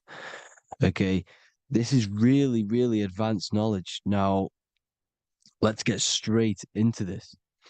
All of the ancients depicted other worlds, and they called this place Midgard. Midgard is the mid garden, the middle garden. This is why the Masonic symbolism on the floor is always a black and white checkered board, symbolizing the polarity here, the good and bad, because we're in the middle garden, the heart. Earth rearranged spells heart, because we're in the heart of this system, of whatever it is, a super quantum computer, whatever you want to call it, simulation. Now, in the Quran, it talks about the 7 layers of heaven. All of these ancient artworks are depicting these different layers of reality. Okay, and look at the Egyptians here with the boat outside of the firmament. Boats travel on water, and this is exactly what the Masons are doing. So they're still using the same symbols. Why? Because it's the same knowledge, just hidden. The Egyptians have the same knowledge as the Freemasons. It's just hidden. Now, this cosmology that they're showing here, which is probably made maybe 100 years ago, this painting or artwork, is the exact same as the one we see here with the arch, the boat. You know, it's similar because the boat is symbolizing traveling these other worlds, because the ether is also symbolized as water, because if you look up at the stars through a telescope, it looks like it's water. It's shining through water, because this ether, whatever this substance is outside of this world, was symbolized as water. Okay, and look at all these ancient depictions showing these different layers of reality. Now, we are being trapped within this 3D dimensional world, which is the cube, the Saturn cube, because there are 6 sides to everything in this world: front, back, left, right, up and down. 6, which is the cube, because we're in the Saturn, Saturn's world.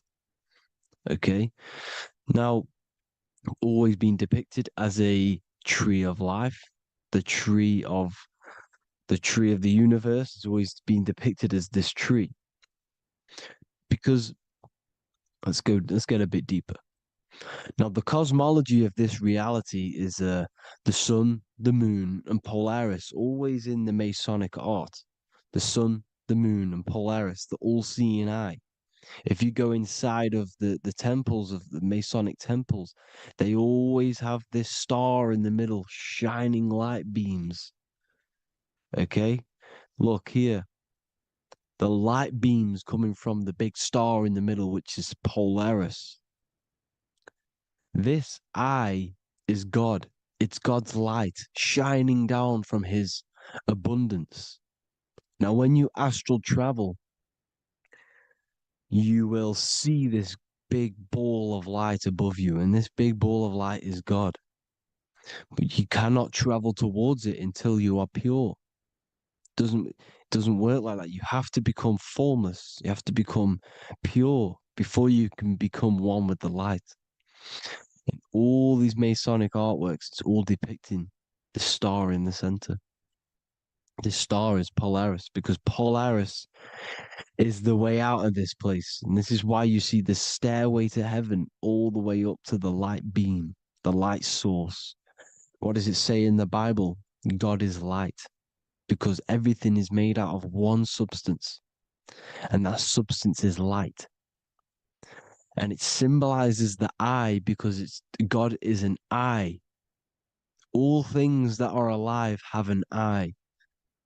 And we all say, I am. We all see these realities through eyes. God is an eye.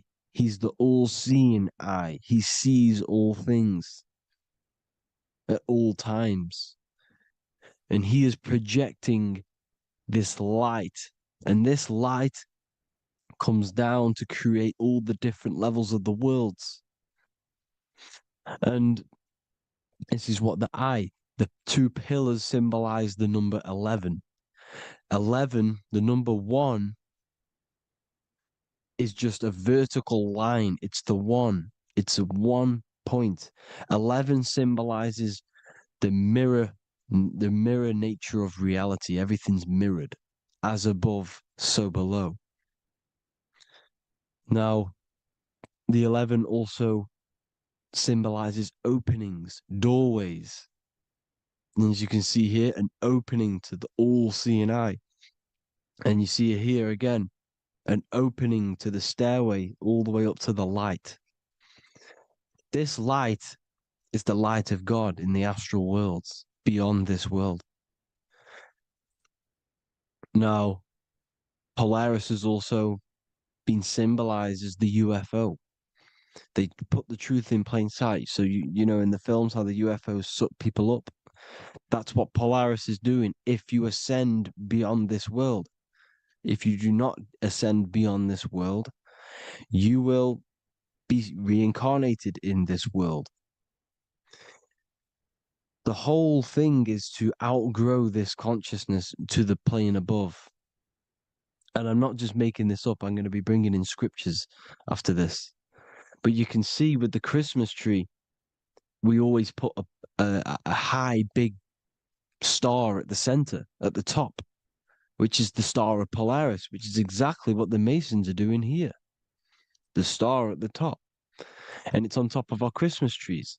And all of these symbolize the other stars, because Polaris is the most high star. And all the other stars are wrapped around the firmament lower than Polaris. And that's exactly what the Christmas tree is. And it's a triangle. It's a triangle, just like light beams travel from one point in the triangle, just like the all-seeing eye. It's a triangle. The light is coming from one point and sending its rays downward. You see, it's kind of like you see here with the water. And the lower you go, the darker it gets, the more evil it becomes. And this is what the ancients would call hell. Now, this all-seeing eye is Polaris. And below Polaris is Mount Meru, the North Pole, the magnetic North Pole. The Tower of Babel, which is in the Bible. The etymology of the word Babel, Ba meaning spirit, which gives the ability to move the soul through the worlds, which is that's the ancient Egyptian description of the word Ba, meaning of the word Ba. You have the Ka, the Ba, the Ak, but the Ba is the one that gives the ability for the soul to move through the worlds. Your soul can't speak into a world without incarnating into it.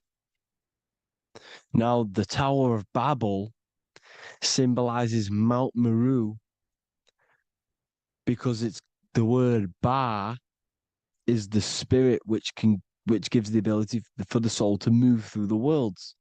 The Tower of Babel is the magnetic North Pole, Mount Meru, which gives the ability to move through these different worlds. And you can see the ancient Tibetans always showing this depiction of these different worlds coming from the center. Because we have to ascend our consciousness. It's not about how good you are to reach heaven. It's about how you expand your consciousness, you expand your mind. So they teach now that you have to be good in order to reach to heaven.